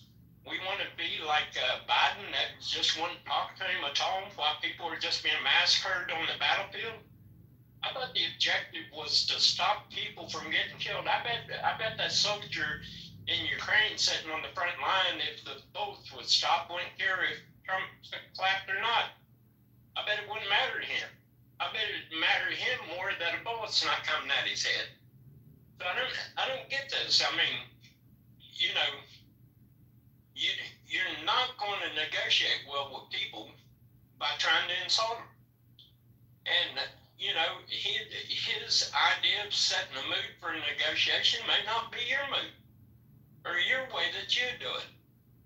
And this idea somehow that Putin has this leverage on Trump, that he knows all these foreign things and he's been a president for all these years. Look, Trump has been cutting deals with people in one of the hardest core markets in the United States, New York real estate. He's dealt with hardcore guys before. He knows how to deal with them. He's cut deals his whole life. So you think he doesn't? Somehow he's lost this idea of how to cut a deal? You're cutting a deal about a war, you're cutting a deal about real estate. The same principles apply. So I don't get any of this. What we want to get Putin to the point that we get him on his knees and insult the guy and send him home, and then he just turns the stuff loose on Ukraine. Well, good job. I bet the boys on the front line in Ukraine will really appreciate that. Or you can say, hey, look, man, I'm going to treat you halfway decent, but let's get in here behind closed doors. Let's talk about this and let's see what we can do. I'd be more concerned with the results than the pomp and circumstance. If the result is that people stop dying, who cares if the guy clapped on the runway? Who cares? The objective is to get people to stop dying. And this idea that somehow Trump is going to give away land, well, let me tell you something. Putin's already got land. And Britain and France was talking about trying to force him out. Yeah, Britain's got a standing army of 70,000. They're going to go in there and push Putin out. How you going to push him out of that land he's conquered? Are we willing to go in there and send troops and push him out? Does Ukraine have the ability to push him out? Are the Europeans going to go in there and push him out? So what are you negotiating for? You're gonna say that the guy says, hey, I got this land, I'm not giving it back, but we can stop fighting? Are you going to say no because we're going to push you out? And who's going to do it and how they're going to do it? Whose son's going to go over there and die in Ukraine to push him out? These are all serious questions, and to act like, well, Putin's going to get over on Trump if Ukraine don't get all their land back. Well, tell me how they're going to get that land back. And who's going to force Russia out of that land? Is it going to be the Europeans? They're feckless. Their army couldn't fight Putin. 3 or 4 of the countries combined couldn't fight him and push him out of there. So who's going to push him out? And if you're negotiating a deal and you concede some of that territory, are you willing to concede territory, or you want to send your sons and daughters in there to fight on a European conflict that has nothing to do with our national security? So this whole thing is kind of disingenuous in my book. You're in here, Ukraine's in a compromised position. They don't have the resources, they don't have the manpower to push him out there. The Europeans aren't going to push him out there. So what are you negotiating for? And how are you going to negotiate? Oh, we can play tough guy with him. Send him down the runway and give him a middle finger and tell him what a punk he is. Yeah, he's going to go in and deal with you then. You're going to insult the Russian people and the Russian country, and then you expect this guy's going to cut a deal with you? You don't have to be buddy-buddy with him, but you sure don't want to go in there and try and poison the well before you get into it. And like I say, if the thing falls apart, who's going to go in there and take care of this guy? It's going to be the Europeans, it's going to be us, it's going to be Canada. Canada's sitting there, they talk about Canada, they sit there with their 70,000 man army too. Let Canada go over there and take care of it. They can't. So what are we talking about? Let's get into the real deal. Not some theoretical, well, we're going to play tough guy with Putin. Yeah, play tough guy how? Tell me how you're going to play tough guy with this guy. And who are you going to play it with? And who's going to be involved in this tough guy? And how's this going to be resolved? These are all real questions with blood as the answer at the end of that question. This ain't some theoretical thing. If you're going to play hardball, then whose blood are you going to spill? Where's it going to come from? Whose money are you going to spend? Have people thought about this? So I think this whole thing, the circumstance surrounding, we can make all the hate we want out of it. Thinking Putin is Trump's buddy. Well, if it gets the war stopped and people stop dying, then I don't have to see some of our sons and daughters go over there and spill their blood on that soil. Yeah, they can be buddies all they want. So that's where I'm at. Steve, I think that was great. I was just thinking that was great. I know it's very articulate, I think, and passionate. I think echoing the mid-20th century, Neville Chamberlain, when there was incursion into Czechoslovakia, is largely the approach, and Chamberlain's approach might be the way to go here. No, this ain't Chamberlain. This ain't Hitler going on a spree. This is territory that is predominantly Russian, Russian in nature, and this is territory that there's been a long dispute in. And this is a country that we had NGOs in there permitting confrontation with them. So this is hardly the same thing as that. Are you at all concerned about the image that this gives to Ukraine? That this is a snub in the face of our stated ally by him greeting Mr. Putin in the manner in which he did? Well, Gary, isn't the substance in the details that come out of this? The people in Ukraine, if they didn't have bombs raining down on their city every night, they didn't have their soldiers being hauled off to cemeteries, you think they'd care if there's the imagery that comes out? Or do you think someone sitting in a town somewhere would be more concerned with a drone dropping on their house and killing everyone there? I think I'd be more concerned with the substance than anything else. Thank you, Steve.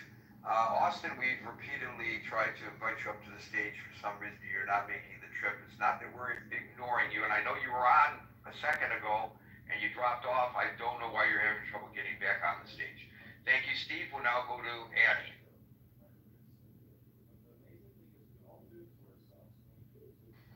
Addie.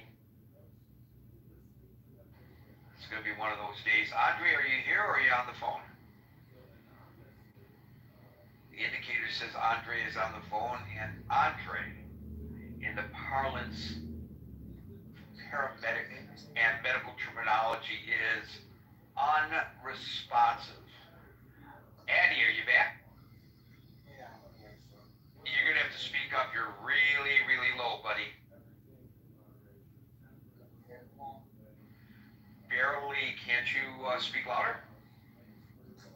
Yeah, I can. Just the question. I'm sorry. Yeah, I can't let you go on like that because nobody can hear you. It's a waste. And we want to hear what you have to say. See if you can fix that. And try again. I'm going to mute you for now and circle back a little later. Circling back on a lot of people. Have you noticed that? William asked for a timeout. John didn't answer. Addie's got microphone problems. Andre's not answering. Let's see if we get a better, and poor Austin is having trouble even getting up on the stage. What the hell is going on today? Let's try Dismal, see if we get a better response. Dismal. First, I should ask, can you hear me? Yes, great success. Okay, so I think overall the summit was largely a gamble with major geopolitical risks and very little in the way of guaranteed payoff for the U.S. or its allies. In fact, the Russian media already painted this as a diplomatic victory for Russia, demonstrating Russia's resilience to Western isolation. And the threats of severe consequences for Russia are not yet necessarily founded. And it also painted Trump more as a facilitator of dialogue rather than a direct negotiator. And that is something that I would say weakens sort of the U.S. brand. It makes us seem like we're capitulating to another country that... What's wrong with bringing two sides together to get them to negotiate if there was actual diplomatic progress, maybe, but Trump capitulated very quickly in 2018 for the summit, where he directly insulted the intelligence. But we have no idea what they're even discussing right now. You know. But I think that's also if there were real progress or outcomes, but Trump himself even stated, the win would be another meeting. It wasn't necessarily, there wouldn't be any gates here. So this was really just a conversation. Well, wait a minute. Well, first of all, we don't know. And secondly, wouldn't there be a win if you could get Putin to agree to sit down with Zelensky? Would that not be a win?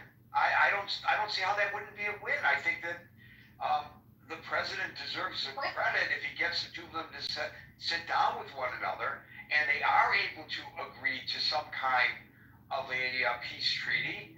I appreciate you advocating for the devil, but to be quite honest, how is it advocating for the devil when the it's president? Just playing the devil's advocacy role. Sorry, I'm just saying that for the purpose of any like solid gains, I don't think the president was well prepared. The summit was kind of put together at the last minute, which suggests put on the last minute for Putin as well. 7 days. They both had 7 days to prepare for this. It suggests a lack of serious diplomatic preparation and progress, and I think that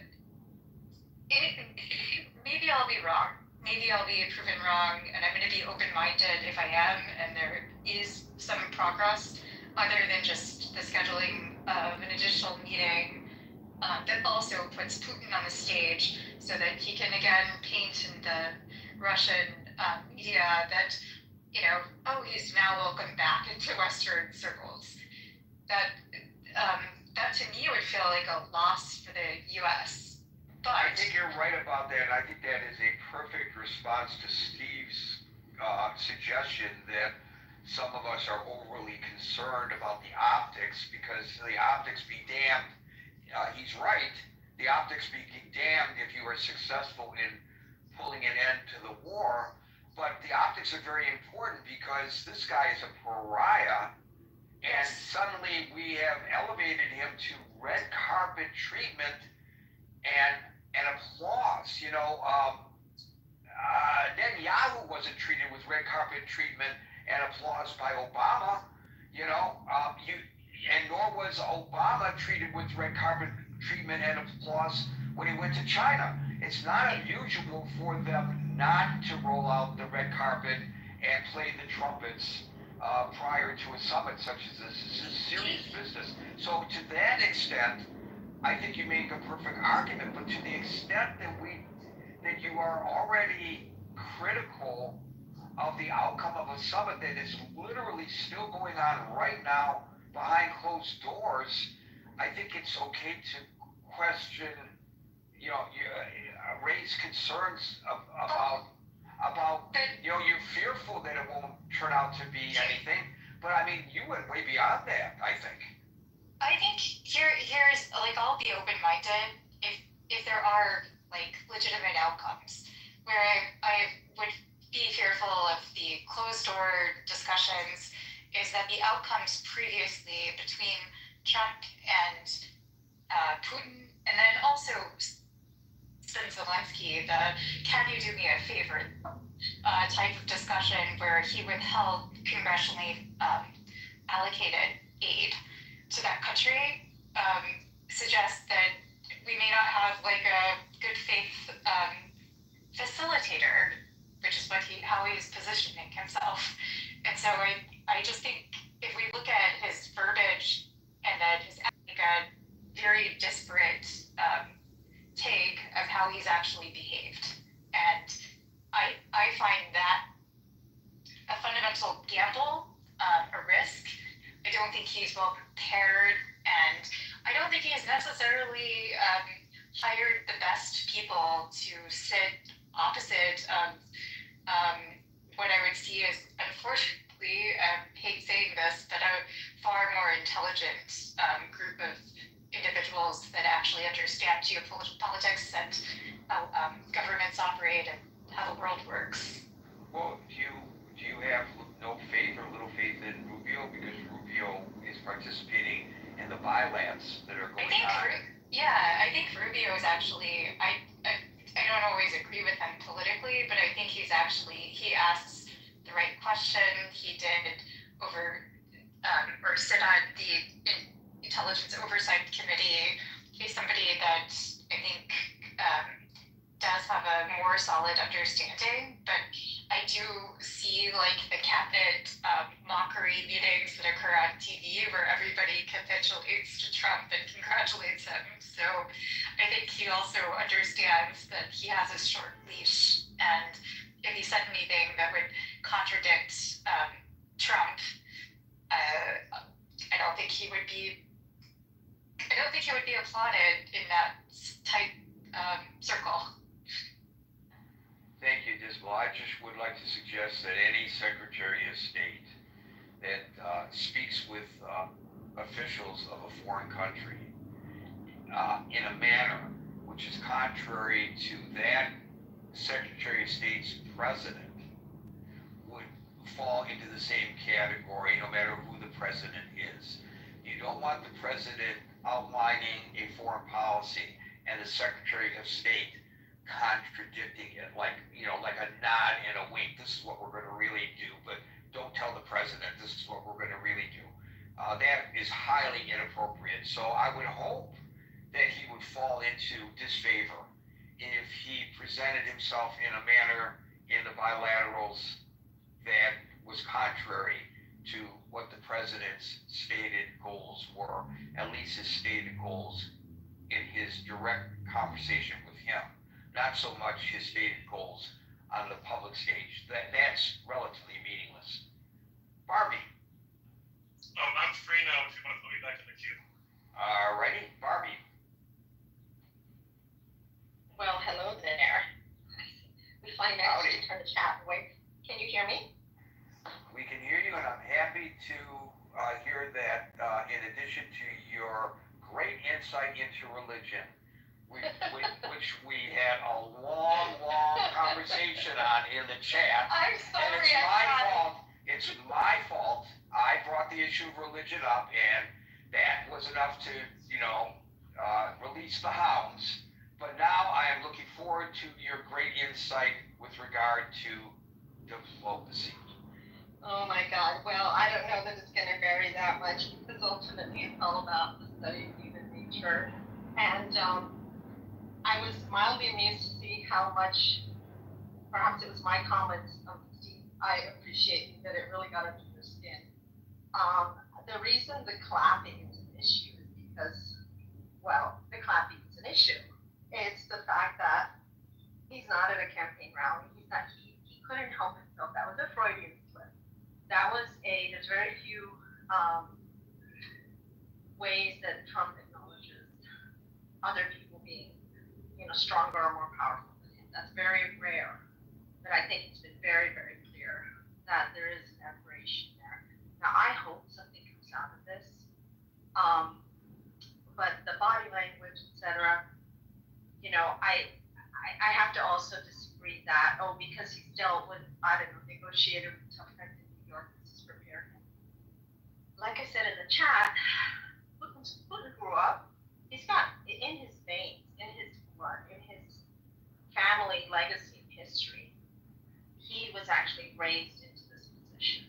And the fact that his grandfather was a personal chef for Lenin, that he cooked for Stalin, that he headed the KGB. It's like George H.W. Bush. Both of them took demotions to become presidents of their countries. Exactly. And also, as I've mentioned, the Cold War, the Iron Curtain, the gulags, we've forgotten so much of that. Most people don't even know that history anymore, other than, there were bad communists. They've forgotten that people were committed to mental institutions for their religious beliefs and for other beliefs. It was horrific, and he was in the middle of that, and it was like the Nazis. It really was. This isn't, an exaggeration. So I think that, we have forgotten that. So he is much more wily. And it's a fact that, for example, Russian state TV has frequently loved highlighting members of the Trump administration, or quoting them, or running them there to say that they support or whatever. So I'm just saying it's not the same as negotiating with a union boss or with a land developer or with a bank in New York, even with the mafia in New York. And I do hope that something comes of this. I don't respect the fact that Zelensky is left out of it. And I will say this, that when they had that meeting in the Oval Office, and he brutalized Zelensky the way he did, my beautiful, attractive 30-something-year-old daughter said, wow, right now Zelensky is the sexiest man in the world. Because he stood up to him. And I don't know. I think we'll see. I do want to see. Look, I'll say a good thing about Trump. You guys are used to hearing me say that. I'm an independent, but I don't mind the fact that there are greater presence in the waters off of Latin America right now, trying to get the actual bad guys. So I'll give you that. We're not going to change subject, but I'm just saying I'm not incapable of saying this either. But in this case, I just think it's actually silly to defend him and to infantilize him to the point that every single thing he does, even if it's dumb, it's like, oh no, he's playing, six-dimensional chess. Oh no, no. I promise you, he is very manipulatable. And I think in this case, I would honestly suspect that he's outsmarting him. But I hope with all my heart, because no one wants to see more bloodshed, I hope something comes of it.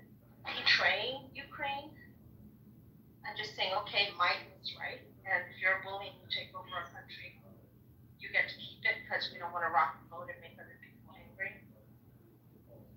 That may be the pragmatic way to go, but this is not going to end well, even if it's 10 or 20 years from now. It's not going to end well because what goes around comes around. That's all. Thank you, Barbie. Just a note to people who try to send the moderator messages during while the person's trying to moderate the room. For goodness sakes, if you know anything about Clubhouse, and I don't claim to be an expert, you know that if a person clicks on the message, that takes them to the message and away from the room. So why would you try to message a person who's trying to host the room? And I don't know why Clubhouse doesn't give you the permission, or maybe they do and I don't know how to do it, to block messaging. Because I would block messaging because all I ever use Clubhouse for is to moderate this room. So I'm not going to take any messages. So if you could back channel me on Facebook Messenger or on Instagram, wherever you like, but don't message me, please, on Clubhouse. I'm not going to take it. William, you say you're back. I am back. Sorry, I was driving. So no worries. I'm gonna start by saying safety first, brother. Yes, so I'm gonna start by saying my insight into this geopolitical region goes back to 1988 and 89 when I was working for RTV, Russian television, taking the news from the motherland and broadcasting it to the Russians in Los Angeles. And I was there the day Boris Yeltsin sent a fax over saying, hey, calm down, don't worry, I got this under control with the infamous coup that happened. I also have had personal communications with Mikhail Gorbachev. I have been studying this region for a very long time, and I just want to get a little bit of insight into Putin's motivation, and then I'll make my theory as far as what's going on from his side, then I can perhaps address Trump. I'll try and keep it as short as I possibly can. So after the fall of the Soviet Union, he tried to take Chechnya to reestablish his southern border. He then didn't work, obviously. Georgia, the two states on each side of the Caucasus Mountains are still in existence today, back to separatists. There's a city within Moldova, which is still a Russian enclave. What he wants in the Ukraine is all over the Donbass region, and he's taking other territories to swap them. When he took Crimea, he has basically a narrow roadway, a very limited land bridge to get in and out of Crimea. His warm water port is not defensible in the slightest. There was two rebellion groups, the separatists. Ukraine's fought against that. That's been going on since 2014. All of this erupted, and what it comes down to is a real estate deal, a land swap, and how far close to Kharkiv are they going to get, or is Kharkiv going to be within the territory that's traded? That's what Putin is after. That's all he cares about, in my opinion. Now, for what you're saying about Trump and the thing about Rubio, Trump throws out both sides of an equation. I don't think Rubio was countering what Trump said. Trump uses people in order to get out both sides of it. It's a manipulation tactic. If I give you an extreme opinion and you go, oh my God, that's so extreme, and then somehow I come back and I give you something more reasonable, suddenly you're willing to deal with the reasonable because you're fearful of the extreme. That is his tactic. You also have to keep in mind that a lot of what's going on up there has to do with oil. If you understand the difference between light crude and heavy crude, and the fact that we are pretty much the only place that can process the heavy crude. That's why we export light crude to everyone else. We take in their heavy crude. He wants to open up the Arctic. Russia wants to be able to stop getting from China. Russia wants to be able to continue with Europe. We don't want him dealing as much with Europe and China. We want him dealing with us. It has more to do with that than what we think is going on. That land deal, that real estate deal, in my opinion, it's like it's in escrow. It's already a done deal. They're just waiting for it to close. Well, that's terminology that clearly President Trump understands. He understands land deals. So, oh, and by the way, the clapping, absolutely embarrassing, shouldn't have been done, but he doesn't give a fuck. Thank you, William. Wow, somebody who worked for RT, that's pretty interesting. You never know who's going to end up on the stage here in Clubhouse, and that's what makes this forum so exciting. Marshall.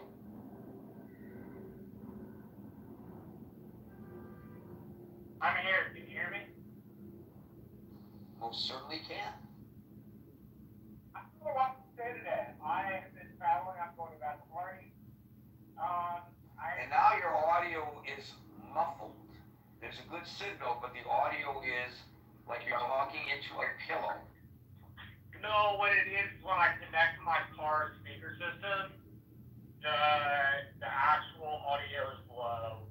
So I was gonna say was like I'm gonna go ahead and agree with William. The clapping was absolutely embarrassing. I don't think he should have done it. I, however, don't have much to say about the rest because I was unable to watch it. So I'll leave it there. Thank you, Marshall, and please drive safely. David.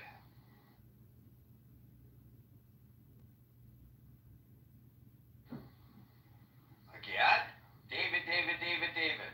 I'm sorry, Gary. There we go. Well, I want to take us back to when Carter negotiated peace with Israel and Egypt, and the historic photo ops of him holding hands with both sides, and how historic that was from the standpoint of the peace that we've had since he brokered that. And now we have Trump with one side of the party, Putin, and no Zelensky. So I think that's a non-starter going into this. The fact that one of the actors, one of the victims and the players in this negotiation is not there. So what they're going to have to negotiate something, and then they're going to have to go to Zelensky and get him to agree upon it, or are they just going to ram this down his throat and say take it or leave it? That appears to be what when you only have one side of the party. What's the only alternative? The fact that Putin is coming into this very smirky and snarky, and he's deflecting these very direct questions by the press. He's now on Western soil, so he's receiving the kind of questioning you would get in a normal Western style democracy. And so I think those are great optics for the world to see, because what can be brokered between him and Trump has to definitely involve security guarantees for not just Ukraine going forward, but also the Baltics, the NATO states in the line, Finland, and the rest of Europe. And so if he leaves Europe out of the equation with regard to these negotiations, then what is he really negotiating? So again, it's still early to say, Gary. We'll see what comes out of this. I think talking is always better than just shooting. But at the end of the day, we're dealing with a very steeled, sophisticated tyrant in Putin, and he's not good at losing, and he's not going to lose. He's not going to give up something that he feels he's already won. He's kind of in the driver's seat here with regard to he's got Ukraine on their backpedaling.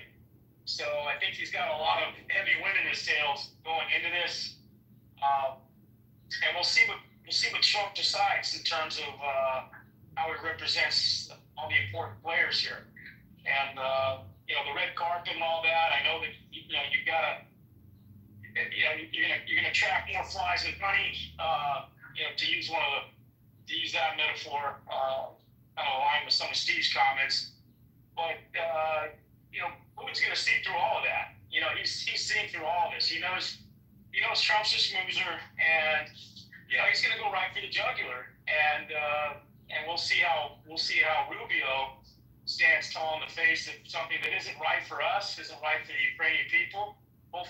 opposing conscience.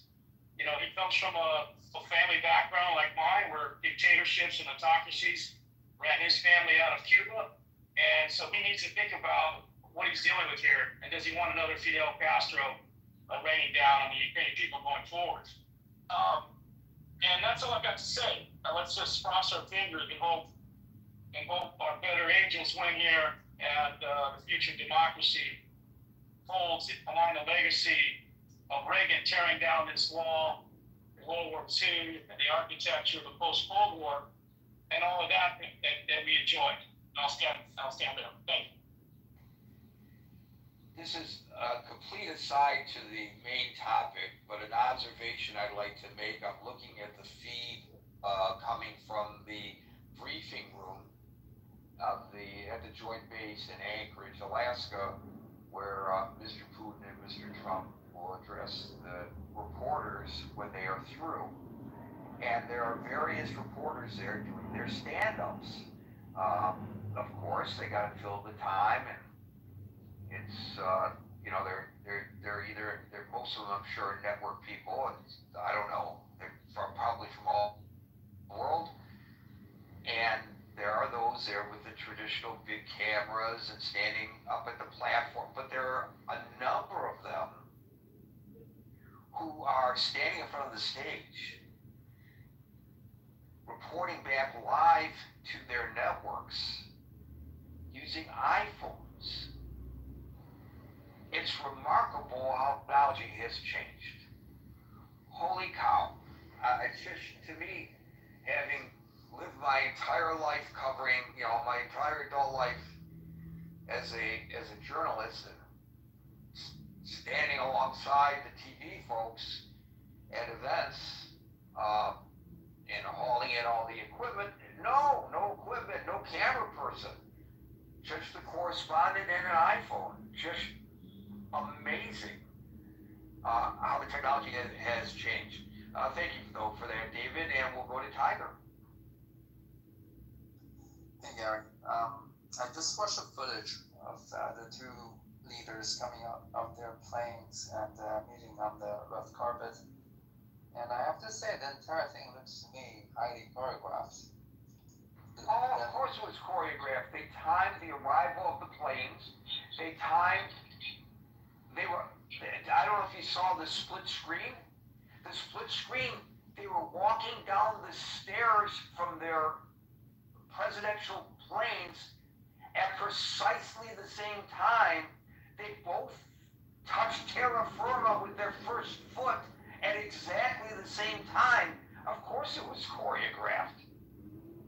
Yeah, that's exactly what I'm saying. And Trump even got two of the F-22 jet fighters in front, and as if it's a showing of strength. Like, you could interpret it that way, but I do wonder, like, who the audience is going to be. I think he's primarily putting up a show for his domestic constituents, just like perhaps Putin is also using this as an opportunity to do propaganda within Russia's. He got into the beast alone with the president, and all these cameras zeroed in, and he was like grinning. I mean, this was a big photo op. So Trump had the photo op of greeting Putin, getting him to the table, showing the power of the United States on land that was once, P.S., part of Russia. So, boy, he got his licks in. But Putin got his licks in using the same photo opportunities. So it's all optics, and that's why we should not be so dismissive of what, as you correctly point out, is being choreographed. Yeah, so with that said, I think there is a reality that everybody has to reckon, which is that Ukraine has been lost in terms of this war, right? They're not completely out of existence, but as a sovereign state. How do you know that? Because we have, as I said to a previous caller who thinks that she knows what's going on behind the closed doors, you don't know what's going on behind the closed doors either. How do you know that Ukraine is lost? Well, it's because I watch updates on the satellites and the detailed map on where the battles are being fought and which land are being lost. So I have a very up-to-date understanding of how the war is developing in eastern part of Ukraine. So yeah, it wouldn't be an understatement to say that the front line from Ukraine's perspective is being collapsed right now. The last fortress in the Donetsk region they have, which is Pokrovsk, is being surrounded on three sides. There's a single road that can be used to carry troops in and out, and that's already being covered by Russian.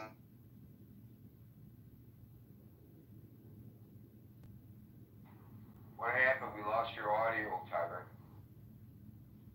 On a daily basis to give another conclusion about how Ukraine still has a fighting chance to maintain its control or eventual control over the territories that it used to enjoy. So I think it's pretty on definitive terms that Ukraine has been lost, and Ukraine has sacrificed itself, its own sovereignty, its prosperity, its future, its population, and teach the world a lesson on reality, on realism, right?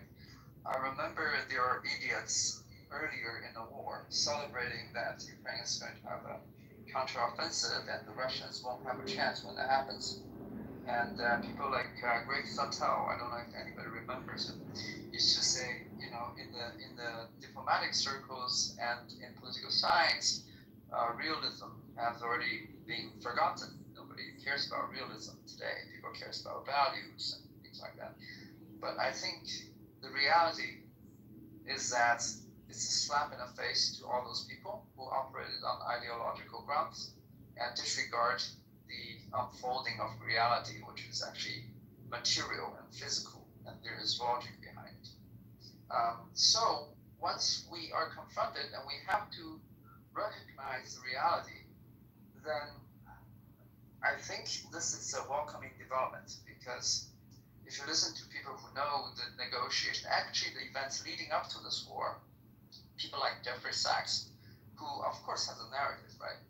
But from what he describes, that the biggest criticism he has against Biden wasn't that he actively was pushing the eastward expansion of NATO as a military alliance and jeopardizing Russia's national interest, but that he never attempted to negotiate with Russia. And when two superpowers, if Russia still qualifies as one, are, you know, having this chessboard in front of them, they're playing their moves one after another. The biggest mistake you could make is to not communicate with each other, right? And at least right now, Trump and Putin are talking with each other, and I think it is to everybody's interest that this war to be brought to an end, even though it means that the Ukrainians are the ones that are losing out. But they have already lost. Even if they could reclaim some of the territory, the country barely has a future now that almost 10, I think 100 million or something, no, not 100 million, 10 million or something of their population has evaporated, either through loss or immigration. The most fertile land has been decimated, their industrial base has been decimated, and yeah, again, I think they paid a dear price and they sacrificed themselves as an example of what not to do in the global politics. And I do hope people in Europe especially learn that lesson, and seeing that now that the superpowers, the big boys, are talking with each other and they're not on the table, I mean at the table. They're not exactly on the menu, but they're not at the table. I hope that's a valuable lesson for them. And I do hope that this recalibration of people's mindset into reality and realism could actually give us a better future, in that there will be less connected conflict that is unnecessary, and people could learn to resolve their differences through dialogue instead of ignoring the counterpart and insisting on something that is so beyond, you know, rational calculation and is bound to backfire. Thank you. Thank you, Tiger. They're about, according to the Washington Post, the number of refugees abroad as a result of the war from Ukraine varies between 5 and 6 million people. And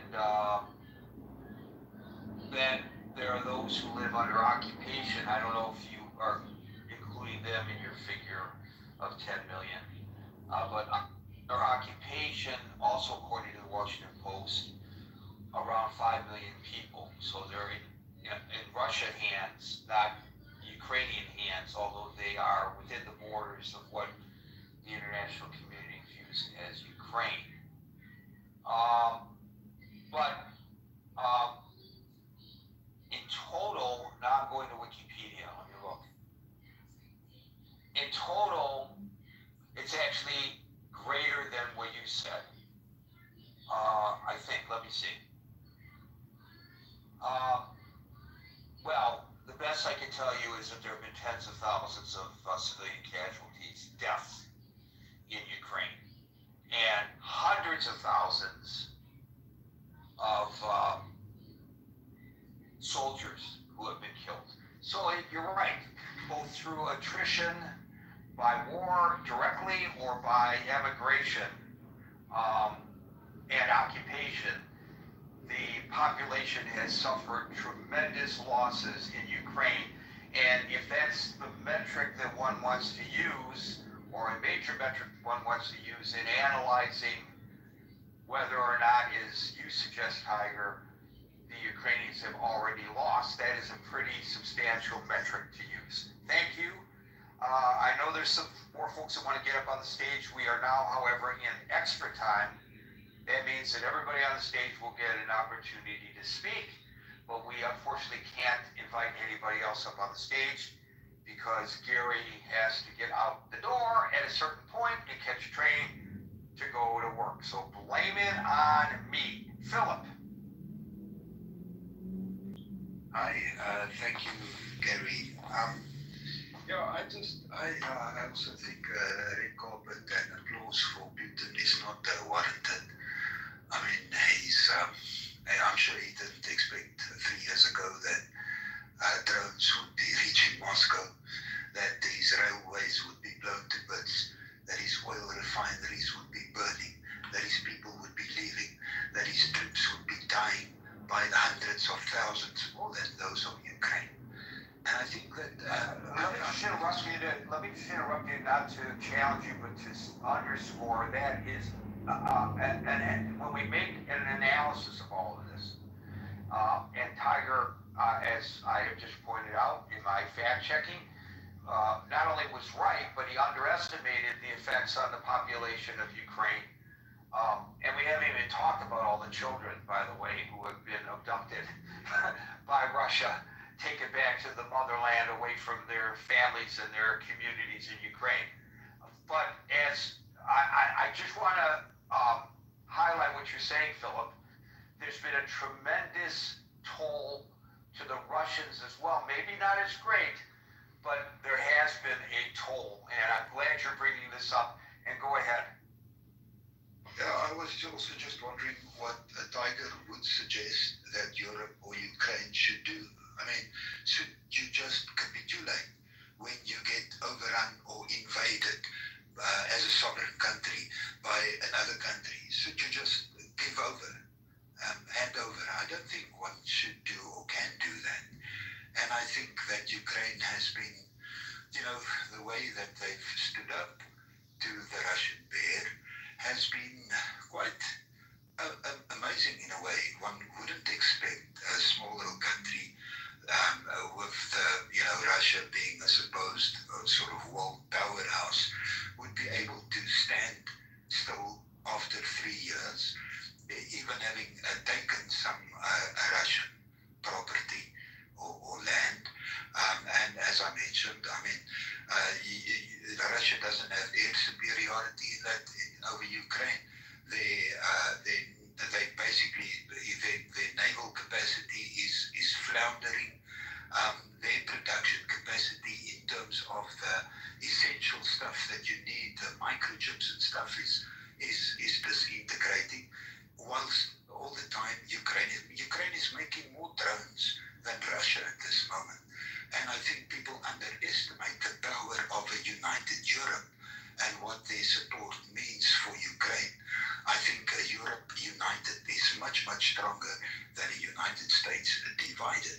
And again, I just want to say that applauding a guy who's ruining his country, who's killing his own people, is just kind of strange. Anyways, thanks for the opportunity and for the interesting. No, I'm glad you're bringing this up. So here, this is very interesting. You are correct that there have been an increasing number of attacks, not on civilian targets, but on strategic targets inside Russia by the Ukrainians using drones.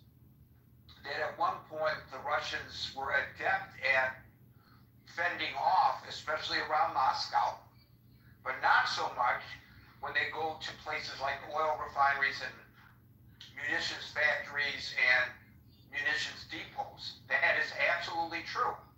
And I think part of the reason they're getting greater superiority with regards to the drones is thanks to the Israelis and the Americans for what we have collectively done. Now, I know it was only one attack with the Americans, but what we've collectively done to Iran that has impeded their drone production, because they were exporting all these drones to Russia that they were using, and so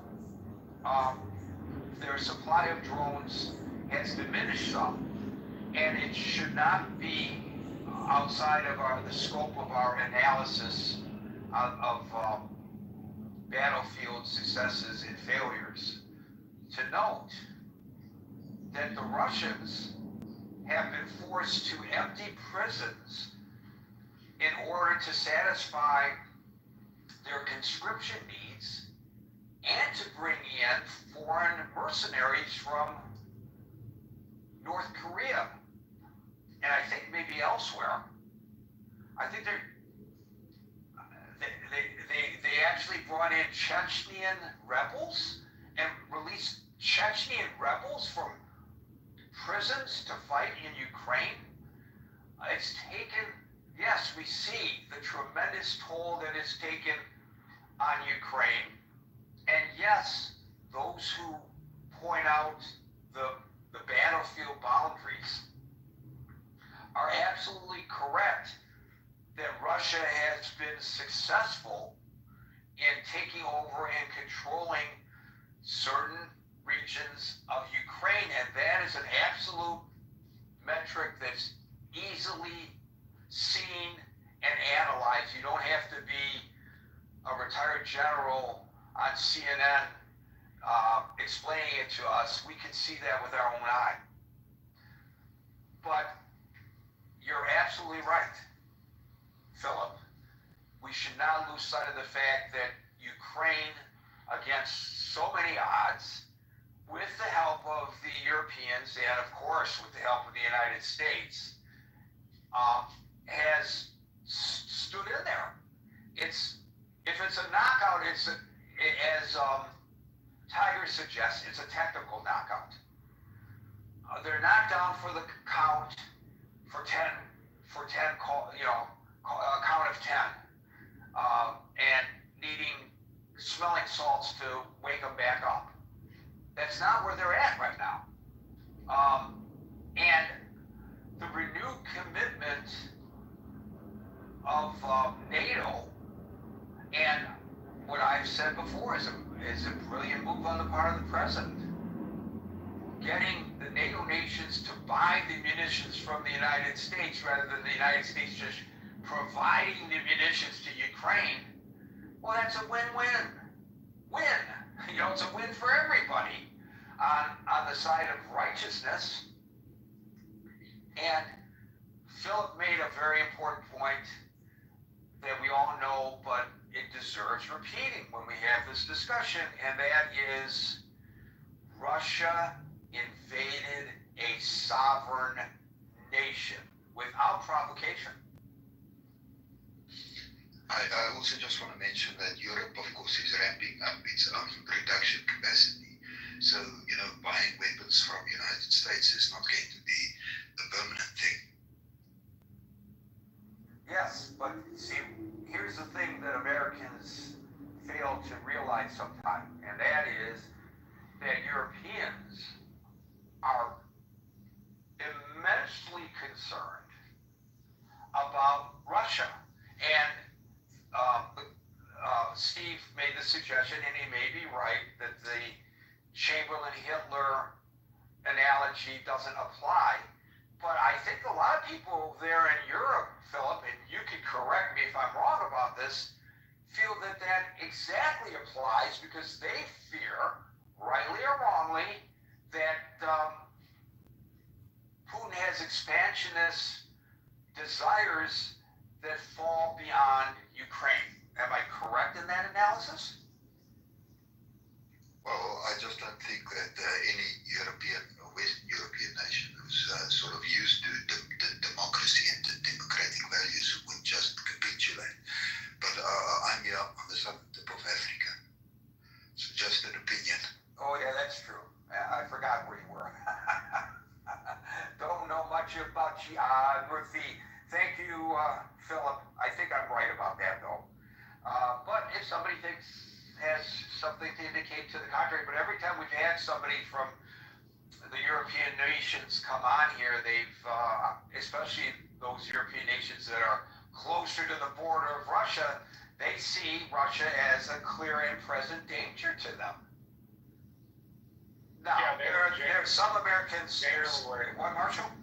I said they are genuinely worried about it. I know a woman from it's not Switzerland, it's not Denmark, it's one of the countries, it's one of the Nordic countries, I'm forgetting it.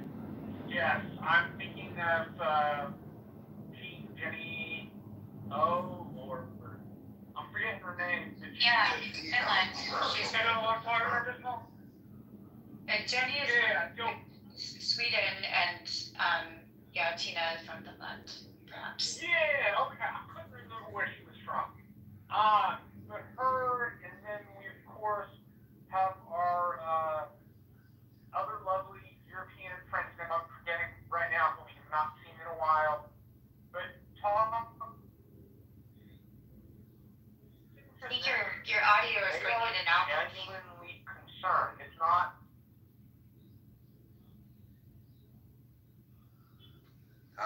Marshall, we lost you there. But we get your point. And I know a woman in Finland, and both her and her daughter are wearing uniforms because they've joined the Home Guard. Everybody in Finland, I guess, is encouraged to join the Home Guard to train.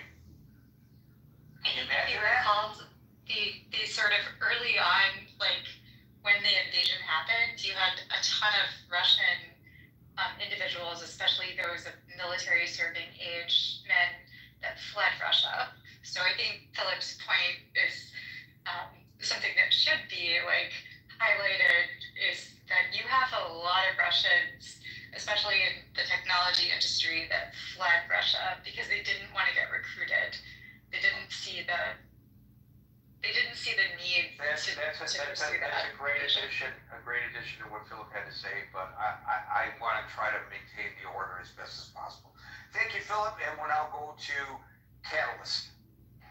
Greetings. I'm a former Cold War military vet, came in during Reagan and saw this whole thing play out, studied conflict for a very long time. This is very akin to to Vietnam and China sending their troops down to buttress their forces while fighting the Americans in the 60s. I see this ultimately as Ukraine winning when you have a major superpower, or what used to be a superpower before 91 actually, but they're not, using old tanks on a battlefield, and you have citizens who are very smart individuals, Ukrainians. I see them in Silicon Valley a lot, running companies who are creating and using commercial off-the-shelf drones bomb old tanks. It reminds me of, if anyone studied how the whole Ho Chi Minh thing took place in the 60s and what was going on, and how the guerrilla war fighters were beating back larger numbers of individuals. I look at NATO, or Europe sponsoring NATO, buttressing Ukrainian forces to fight back Russian aggression coming into Western Europe, almost like China was sending troops down into North Vietnam to fight against Americans. I also look at this whole political theater with Putin, who's a master spy. I remember him before the FSB and KGB days, playing this particular president who's completely outclassed, outgunned in every shape, way, or form. And it reminds me of, at the same time, when China was sending down troops to North Vietnam to fight Americans after the French had left. It reminds me of it. I recall that Nixon, at the same time in '71, after he finished the gold standard, was negotiating with China to open the doors to Americans' markets while we're still in war. The whole thing is a hustle. So, the one thing, and I love your commentary on this, that isn't often mentioned, is that in a way maybe Russia lost this this war if their goal, as I suggest that it was to do this in 1 week or 2 weeks' time.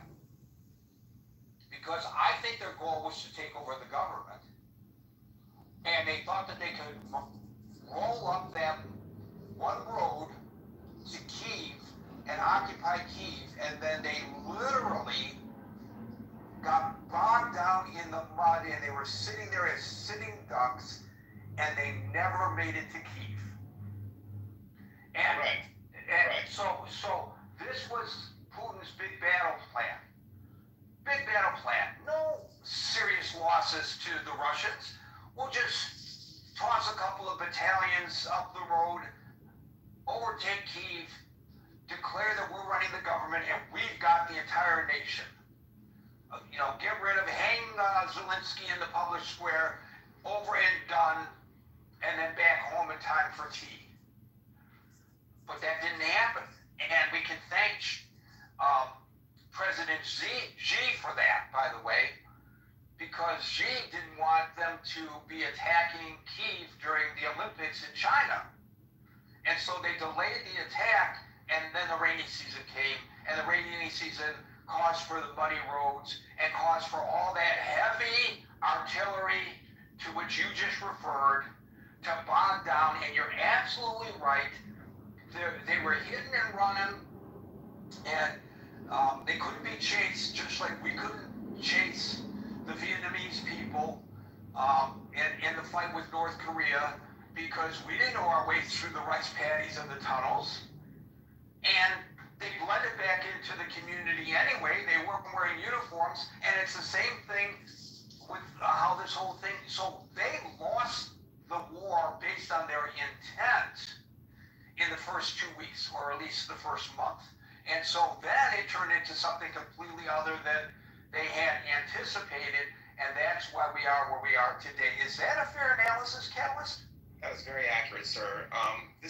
Ukraine will win because they are more committed, because their backs are to the wall. Europe will help them, Western Europe, because they see them as the stoppage coming further west.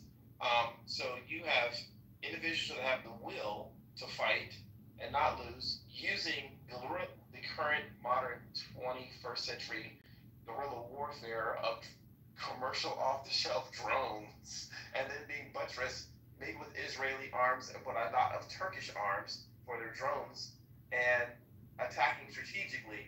They will wear down Russia through attrition, because they will not stop. Russia will stop, and people will get tired of it. They're emptying their prisons, getting conscription people, Chechen rebels, who would have thought, into the fold. And now you have Ukraine's not stopping. They're not stopping. If the United States wants to pull out, Okay, but Western Europe's not stopping. It won't. And this right here, this pursuing peace in Anchorage, Alaska, I remember that military base. This is all just, I think it's Air Force Base. This is all just theater and trying to telegraph something that's not there. Reminds me of when the Russian ships during the Cuban Missile Crisis, has anyone ever studied that, when they were trying to bring more missiles in and U.S. Navy shot shot weapons across the bow of the ships to make the Russian ships turn around to get rid of the missiles in Cuba. It's the same thing. This is just theater. It's a massive psyop, as we called it when I was in the military intelligence. It's a massive psyop that's taking place right here for the world to see. And also, Callis, once again, you brought something into the conversation that I had not anticipated. You mentioned just briefly Israel, and I have no personal knowledge of this, but I suspect Israel is heavily involved in providing intel to the Ukrainians. I don't think Israel is sitting back and not assisting Ukraine. Again, I have no way of knowing that to be true, but I just, in my bones, that's what I feel. Zelensky is a Jewish man. Of course they're supplying intelligence. Exactly my thought. You should come to the stage more often, my man. Okay, we'll now go to the ever-patient Anonymous. Hello, Gary. This is Anonymous, and I'd like to remain anonymous. So That's funny. That is funny. This is Edmund. Hey, Edmund. What's that? I'm not sure what Sean's talking about. This is Anonymous. I'd like to say my piece. So I want to know whether, let's take a vote. Is Scott's Trump or Anonymous's Putin better? We need to take a vote. Scott's Trump is like way better. Okay, Anonymous, go ahead and make your point, and then we got to wrap it up here pretty soon, so go ahead. Yeah, I think this is a great day for America, a great day for Russia, a great day for Ukraine. And, having Trump and Putin meet to have a meeting of the minds, even if it's in the belly of the beast, is better than no meeting of the minds. And I'm so happy they finally get to meet in private and no friction between the two of them, no fake news, no deep state, no Democrat activists looking to stop two great leaders of the free world, to meeting and creating a peaceful solution. Two great leaders of the free world? Yeah, they're great leaders because Putin and, it's got a lot of nuclear weapons. Well, he's a fascist, but, every 4 years we elect a fascist in this country. We're $37 trillion in debt. That's fascist. That's a fascist economy to me. That's not a balanced budget act. So what I'm saying is, if Zelensky steps down and they have fair elections, and Zelensky goes away and stops playing this role of a professional clown, that's dancing go-go propaganda. That's enough of that propaganda. If Zelensky steps down and has fair elections, because Zelensky's to blame for the invasion. John. Gary, that's what happens when you have Edmund on your stages. He's never serious. I know. It's entertaining, though. It's entertaining. But you know what, though, Gary? His lack of seriousness makes him a perfect candidate for the United States Congress, especially in the era of Trump. He really. Well, wait a minute. If I were running for Congress, and once again, I have to give this guy campaign advice, because every time he speaks, I have to help him. If he's serious about running for Congress, does he want to be quoted in the media in his congressional district as saying that, as he just did, we all heard it, that Mr. Putin is a great leader of the free world? I don't think that's going to win you many votes. But that's just me. What do I know? John. I think John is actually out for the count. Steve, you get the last word. No, I'm here, Gary. If I could go real quick. Thanks, Gary.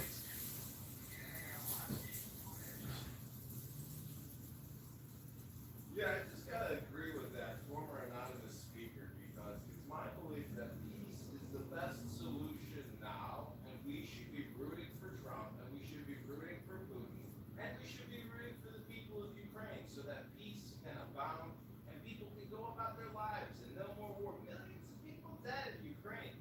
400,000 Ukrainians, 900,000 Russians. That's too many dead people. I, as an American running for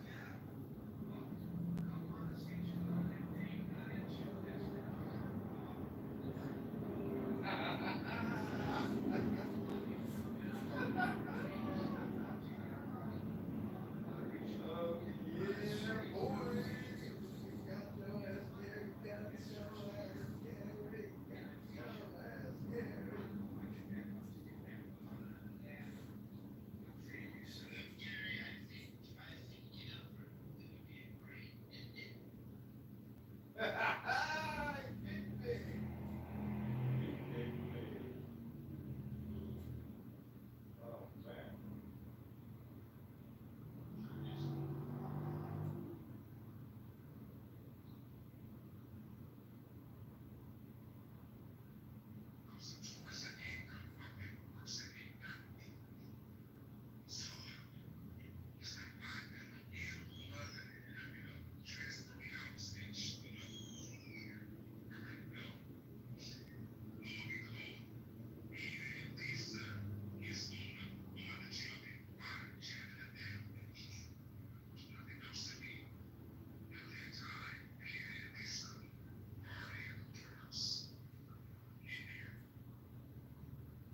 Okay, this is the Vermont Free Party, Mojo Positive, original John.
What applause, this is the Free Party.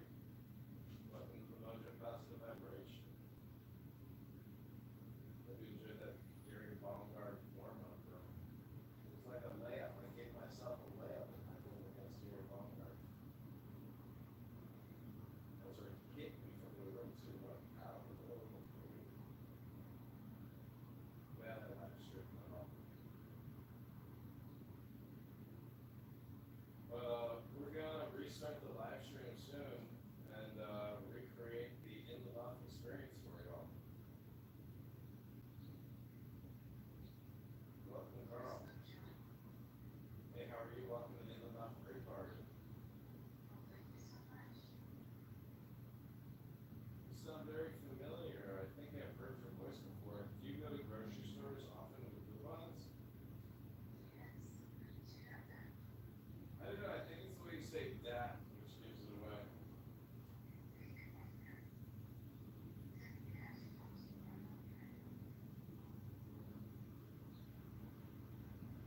I think you support your campaigns with like Daniel Janko, so you get them on.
I am living in Moscow. I believe in peace, and I am here because my people are very proud of Donald Trump to meet with Putin, and we want the war to end, and we want all wars to stop.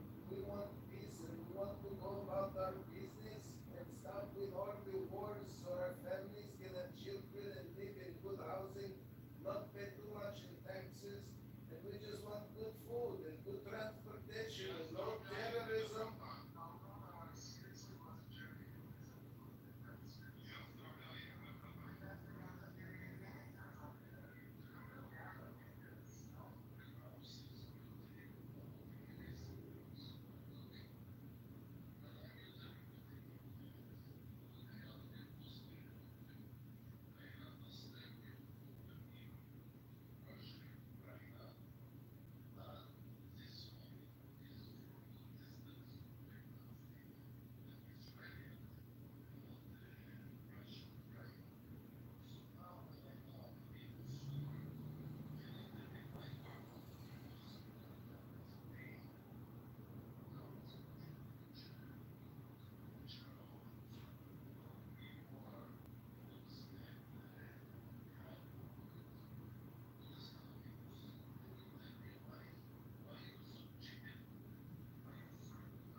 Well, look at Reverend. Reverend is picture of, homeless guy. That's a black woman. That's not her picture. It's not my picture. And I want to remain anonymous. And I believe that peace between the Jews in Israel and the Palestinians in Gaza can be achieved. They just need to stop promoting terrorism. They need to stop promoting terrorism in the Gaza Strip to their people. They need to disarm and they need to achieve peace and bend the knee and request that they forgive them and say we are sorry for October 2nd and 50 years of terrorism against the innocent civilians of Israel. If they do this, then maybe coexistence will happen. But until the Hamas terrorists are willing to disarm and disengage and go away, I don't see how peace is going to come.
Hey moderators, I got a question for you. Is this like a scrum session, like a book club scrum session where people get together and they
question. Yeah, so the intent of like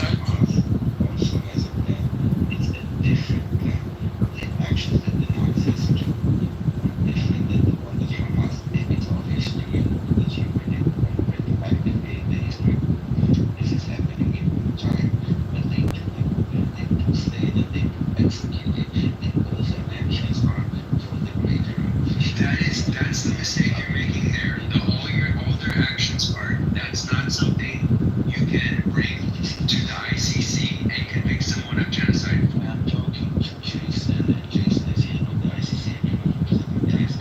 I'm talking to you about the crime of genocide, Daniel. And that's why I'm objecting to these things that Yakov and Rina are saying. They're unacceptable things to say about the crime of genocide. Yeah, I'm trying to explain that, Dad. I'm saying to him, but you guys gotta stop. Daniel, I'm saying to him, okay, I'm explaining Daniel, and you guys don't need to understand anything I say. No, I understand everything you're saying. I'm saying to you the intent of the act is proven by who and what they are targeting and by the whole It's not.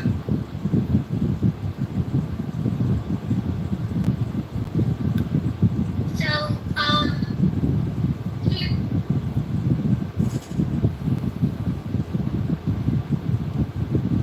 today, do we have any, was the meeting today? Yeah, it's over. It finally ended. How many hours did they go? 4 hours, 5 minutes?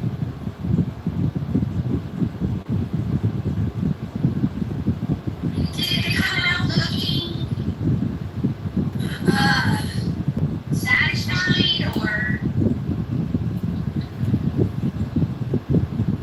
Well, Toby just commented that he didn't have a whole lot to say. And I don't even get drunk. I need a glass of wine or a shot. Well, maybe They agreed to not say anything.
lot of people who do not want this war to end and want the military-industrial complex to keep spending hundreds of billions of dollars a year on the Ukraine-Russian conflict.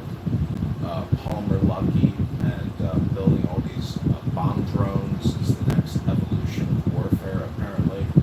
And, you know, I vote for peace, and I think that there's a lot of paranoid Americans who think that Trump is somehow compromised by Putin. And I think that those types of people are the ones expressing dangerous rhetoric, not me, who's advocating for peace.